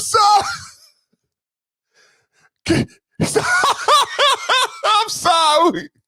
I'm sorry. We can forgive him, right, y'all? We can forgive him. I'm tripping. We can forgive him. From other countries. Next, public safety. For many voters, quality of life issues aren't political talking points. They are what they see in the city. 64% from outside Los Angeles. Notably, 40% of the homeless in Los Angeles come from other states. 6% from other countries. Next, public safety. For many voters, quality of life issues aren't political talking points. They are what they see and live every day on their streets and in their parks and in their neighborhoods. Here's one voter explaining why she says she's ready for change. Karen tricked us. She don't get to do that twice. Now you coming here all the way to Crenshaw from the Palisades, and we all got something in common? Let's do it. And any conversation about Los Angeles today has to include the wildfires. Spencer Pratt knows that personally. He lost his home, just like thousands of other families. More than 11,000 homes were destroyed, and 60% only saved the city. 64% from outside Los Angeles. Notably, 40% of the homeless in Los Angeles come from other states. Because the California liberals create an environment that is conducive to homelessness. Don't we know that by now? Because the California liberals create an environment because they have NGOs to make money off the homeless. They want homeless to come here because that's part of the hustle. California goes red. And in the governor's race, the AP is reporting 58% of the vote is in, and a Republican is in the lead in California. Former Fox News host and Trump-endorsed Steve Hilton has 1.38 million votes. Just behind him is President Biden's former HHS Secretary, Democrat Javier Becerra, with 1.26 million votes. I'm very confident. I've always been confident, by the way, that once it's a straight choice in the general election between myself and another Democrat, that we will win because the argument for change is irresistible. While I take nothing for granted, there are lots of ballots left to be counted. It appears that we are on track to advance to November. And in third place in the governor's race is Democrat Tom Steyer. There are still tens of thousands of votes to be tallied. We will keep you updated here from California. Back to you guys in New York. All right, Matt. And in the governor's race, I say California is going red. Republican governor. Very slim. Exactly. But Massachusetts did it many times. Oh, you know and you why? can't get bluer than Massachusetts. Okay, you know why? When Baker and was- Ed Brooks and Maryland. Yeah, so it's not an impossible thing. And you know, it is for happened this here reason. as well. Structure dictates Republicans have behavior. been elected here for governor. A long time ago, yeah. Well, the top two no, system, that- the top Arnold two system Schwarzenegger, has you're right. failed us. exactly. Yeah, but that was the top two system has failed us. Right now, I don't believe any of those candidates running for governor are qualified to be governor. Okay, I think we're losing on both spectrums. Massachusetts did it, and Baker was the most popular one. Yes, Let your and party- Maryland. Yes. Blue states Exactly. with Republican governors are the most popular because they're in a blue state, so they can't be Ken Paxton. You know what happened? But they're not crazy woke. You'd get a socially moderate, Yes. fiscally conservative Republican, and the state would like a check and balance, and you could no longer do that. Why monologue can't the whole you do in country Texas. do this? Because we have a system that stops us from doing it in the top two. If we had a system that each party put out their very best, they would have better candidates, and we'd have a better choice. How could we get there? We have to change it. How?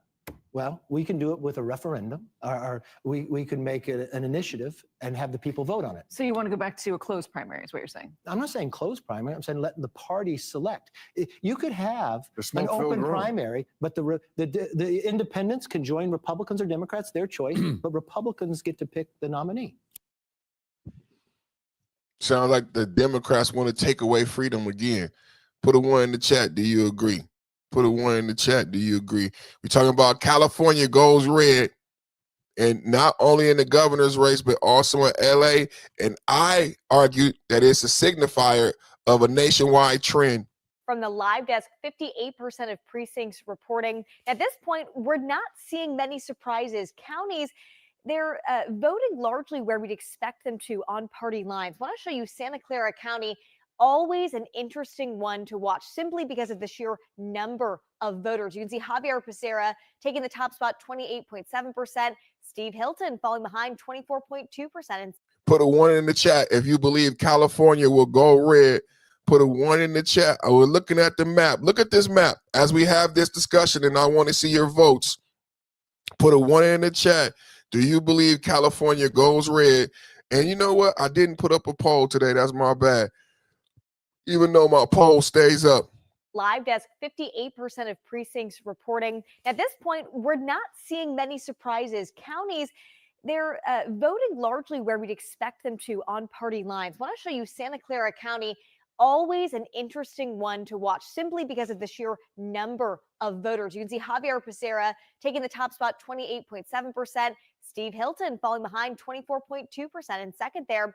Napa, very interesting as well. This is this county with some of the most Republican voters in the Bay Area. And you see Steve Hilton taking that top spot, 27.3%, but Javier Becerra behind the leader by 172 votes. When you do look at San Francisco, I mean, really no surprise here. Remains one of the state's most Democratic counties. You have Tom Steyer, Javier Becerra, and Matt Mahan, who did concede early, but holding those top 3 spots. It is still early, but so far we're not seeing anything dramatically out of step with how these counties have voted in recent elections. California goes red. You saw the map.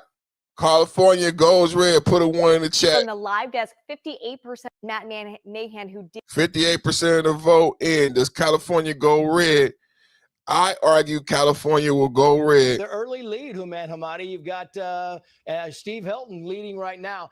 Listen, the cautionary thing here is this means nothing because it is 6% of the vote. It means something because it is 6% of the vote. But 27% to Steve Hilton, 24 for Javier Becerra, and 17 for Tom Steyer. Whom we have him up. So here we go. I agree with Donald, with the governor. With the governor. You have widespread support. You believe the Democratic machine, to quote you, already behind you. Absolutely. I love you. Thank you so much. I have a great night. Thank you so much. The communists already lost. So, Spencer, speak to those who maybe didn't vote for you tonight. What for Los Angeles? And you mentioned you have widespread support. You believe the Democratic machine, to quote you, already behind it. Absolutely. I love you. Thank you so much. I have a great night. Thank you so much. The communists already lost. So, Spencer, speak to those who maybe didn't vote for you tonight. What for Los Angeles? And you mentioned you have widespread support. You believe the Democratic machine, to quote you, already behind it. Absolutely. I love you. Thank you so much. I have a great night. Thank you so much. The communists already lost. So, Spencer, speak to those who maybe didn't vote for you tonight. What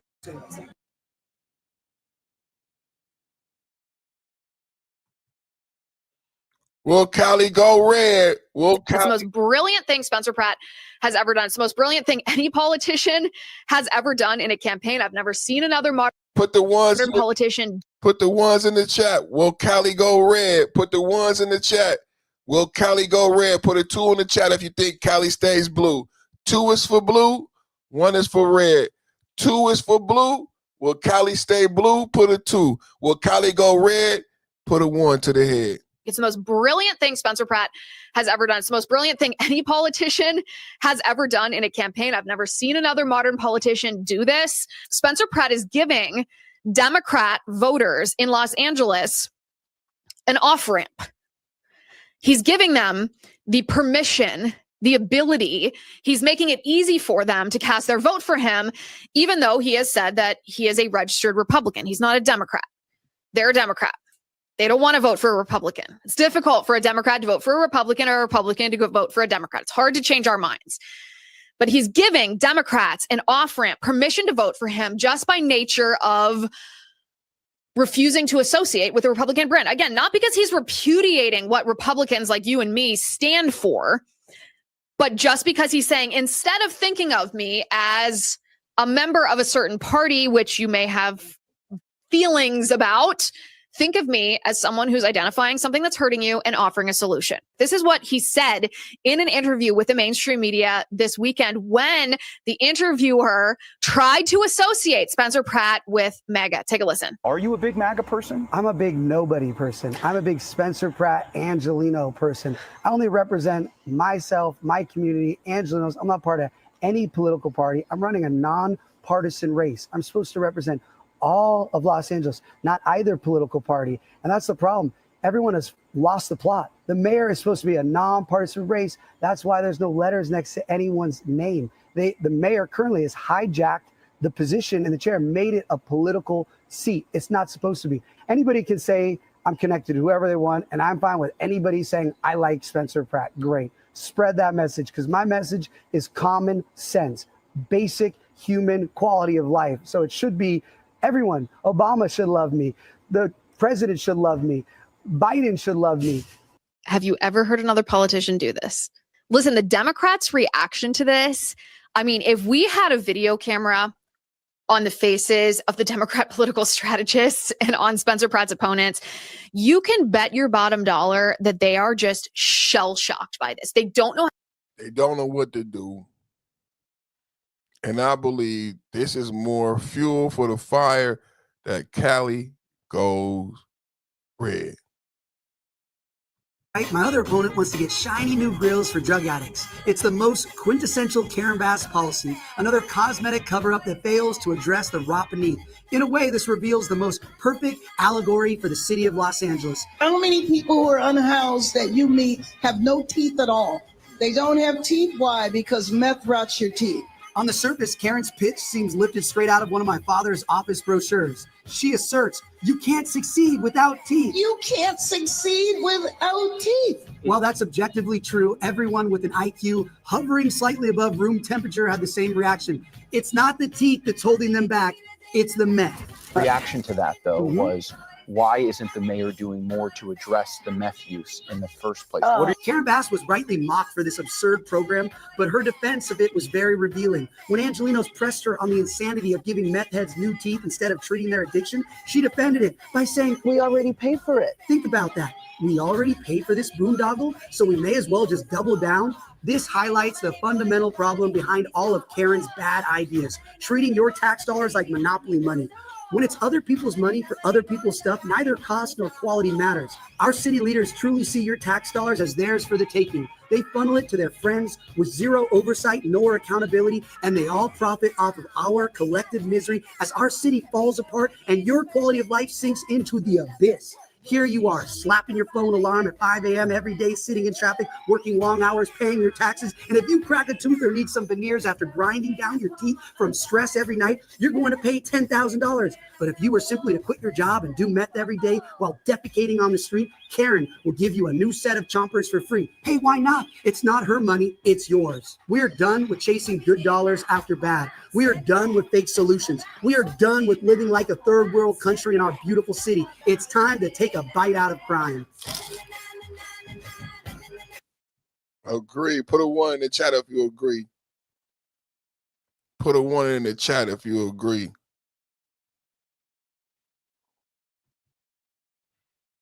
Put a 1 in the chat if you agree. Double tap, hit the like button. Put a 1 in the chat if you agree. What a great. I believe Cali going red. Who believes Cali going red? I believe Cali going red. I believe Spencer Pratt and Hilton going to get it done. But I believe it's just a symptom. It's just a symptom of nationwide shifts. And I see the country moving more toward conservative means. And I believe it's a contraction or a snapback as a result of the BLM protests, defund the police, all of these democratic liberal ideologies that the American people gave a chance. And it was always a hustle. As a black conservative, as a black man, I always knew it was a hustle. I always knew it was a hustle, that they never gave a damn about black men. Even BLM, black men, when we read the BLM mission statement, remember when the Black Lives Matter mission statement left out the black man and the black father? It was about the black women and the black child. Recently on YouTube, you've heard again, black women and black gay men say black men are the cancer. And in BLM, they left out black men. Who remembers they left out black men? So I can tell you that they use us. That they use us for their own political gain. And that's what they've been doing, and that's what they continue to do with the SAVE Act. Somehow it's my fault. It's black people's fault, black men, why you can't pass the SAVE Act. I have ID. Everyone I know has ID. But for some reason, old white liberals are saying it's black man's fault. You disenfranchise me if you pass the SAVE Act. Can anybody just forward this video to Chuck Schumer and tell him I'm okay? Forward this video to Hakeem Jeffries and tell him I have ID and everybody I know has ID. It's laughable, and I take it as an insult. They blame women for not being able to pass the SAVE Act. My mother got divorced 5 times. Every time she got a new ID and a new credit card. And she was legally to keep her old credit card. She kept her maiden name, and she had 3 credit cards in her husband's name, her married name. My mama, like a lot of married people, was some savvy broads. Every time she got divorced, she got her maiden name back and kept the married name in a divorce decree. In the divorce decree, mama made sure she was able to use, like Shawnee O'Neal. Like Shawnee O'Neal. But the Democrats don't know who Shawnee O'Neal they made. Shaq is a billionaire. Shaq is a billionaire. Shawnee they made $1 billion with reality TV. But Shawnee O'Neal is not her name. She is divorced from Shaquille O'Neal. O'Neal is Shaquille's name, her husband's name. But in the divorce decree, Shawnee, very savvy for business purposes, kept the married name. So Shawnee O'Neal can operate in business, continue to keep her name, Shawnee O'Neal, like my mama did. Shout out to my mama, rest in peace. My mama kept her married name and her maiden name. Like a lot of savvy broads who get divorced. Shawnee O'Neal operates as Shawnee O'Neal, but I bet you dollars to donuts that Shawnee O'Neal has businesses, real estate, and credit cards in her maiden name because it's legal. She has businesses, credit cards, and real estate in her maiden name because it's legal. But for some reason, the Democrats who can't define a woman, when asked the question, what is a woman, obviously don't know what a woman is and obviously don't know who Shawnee O'Neal is, even though Shaquille O'Neal is a billionaire and almost 8 feet tall, the black Superman. Shawnee O'Neal kept her maiden name and her married name. She has credit cards, businesses, and licenses in both names, like a lot of married women that I know, including my late mother, who had credit cards, real estate, and businesses in both her married names, multiple married names. Shawnee O'Neal and multiple married legally were able to keep. How many people know women with multiple names legally who are able to keep their married name, maybe been married and divorced multiple times, but in the divorce decree, they legally are allowed to keep their married name? But Democrats, oh, we can't pass the SAVE Act. We can't pass the SAVE Act. Why we can't pass the SAVE Act? Because women, oh, poor women, when they get divorced, they're so heartbroken and hysterical. They don't know how to get, a woman doesn't have a strong heart like a man. So when a woman, this is your Democrat. Your Democrat is saying this. I thought Democrats are on the side of women, but Democrats, when they infantilize women. So Democrats are saying, women, when they get divorced, they're so heartbroken. They don't know how to go get an ID. Women get divorced and they're so distraught, their lives are over. So it's not fair to ask a divorced woman to go get a new ID, to ask a divorce. We should let her be sad for the rest of her life because a man left her. Is that what you say, Democrats? Is that the logic? Democrats, is that the logic? Number one, you can't define a woman. And when you decide to define a woman, you want to make her the weakest woman ever. So number one, Democrats can't define a woman. And when they finally do, she's a wuss and an idiot. When you finally decide to define what a woman is, you do so to her demise.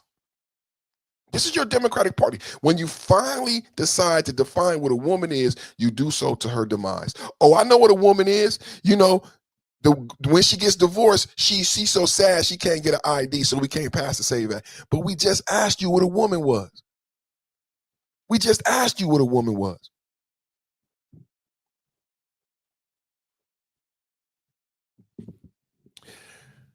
So red wave coming in.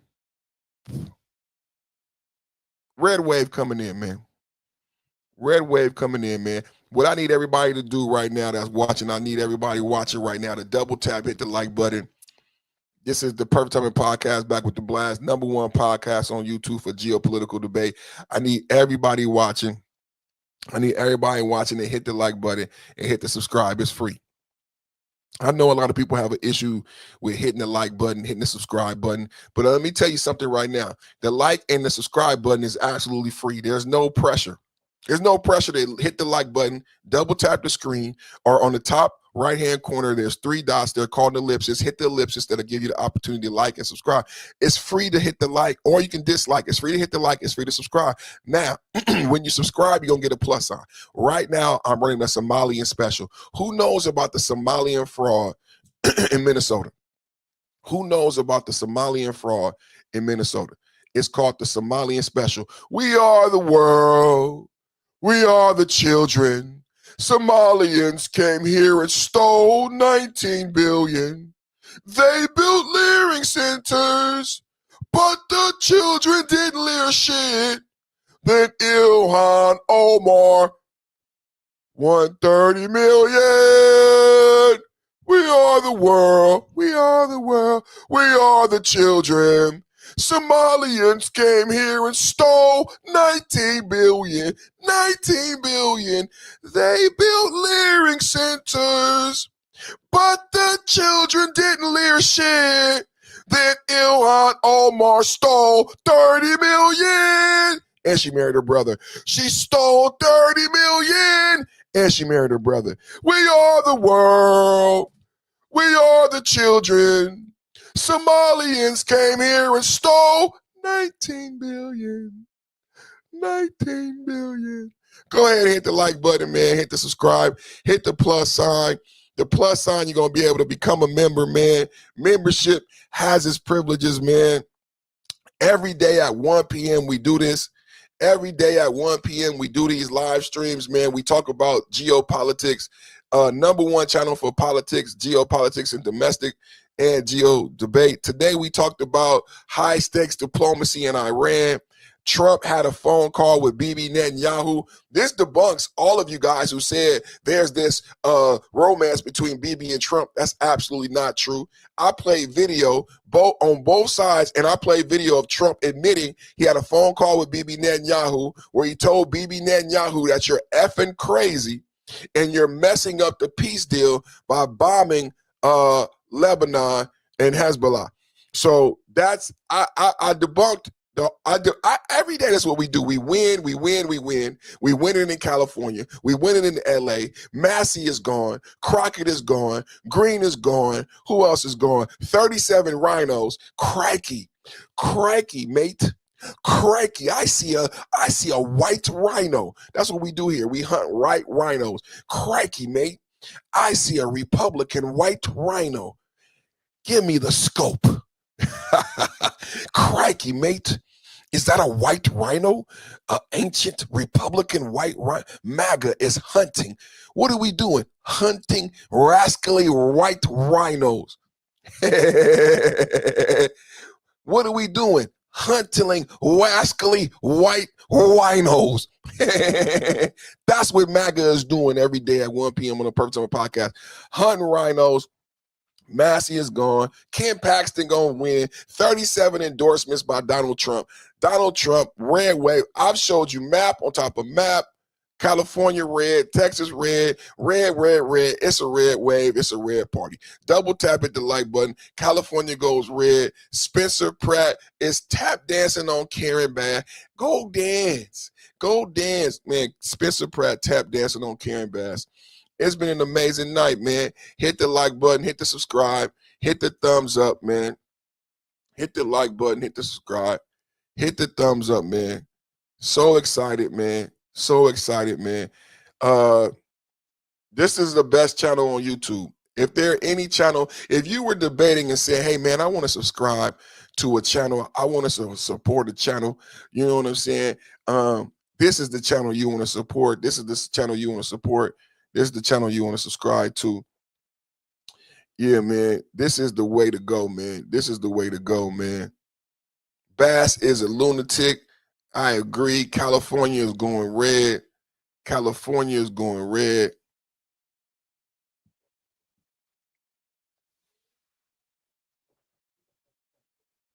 California is going red. That's what I said. Cali's red. That's what I said. Cali's red. That's what I said. All right, y'all. See y'all tomorrow at 1 p.m. Well, tomorrow's my wife's birthday, so that's why I did a long live stream today. So I don't know. Tomorrow's my wife's birthday. Friday's my son's birthday. So I don't know. I might get a live stream in early. It depends how I feel. You know, Eric Jordan did several super chats today. Yesterday we did a goal, and I never reached a goal before. Yesterday we had a milestone where I did a gift goal, and then we reached that goal within the time period. So it was like 10 gifts within like 45 minutes, and we did it. And I was like, man, thank you guys so much. So I want to say thank you to everybody watching. God bless America. God bless Spencer Pratt. God bless California. God bless Donald Trump. God bless everybody in the chat. And I'll see you here again, 1 p.m., Monday through Friday. Make sure you subscribe and hit the notification bell. In case I go early, I might go live early. I might go live late. The way you make sure you watch me is when you subscribe, hit the notification bell. Just in case we go live early or we go live late or we go live on the weekend, you'll be able to catch the notification for the live stream. Now, if you don't want to watch, you don't have to watch, but at least you don't miss out on the opportunity to watch the live stream live. If you subscribe and you miss the live stream, you can always go to the channel and watch on the replay gang, and then get in the comment section, and it be going down in the comment section. The replay gang, you know, they don't be playing around. So, yeah, man, like, share, subscribe. I'll see y'all soon. Man.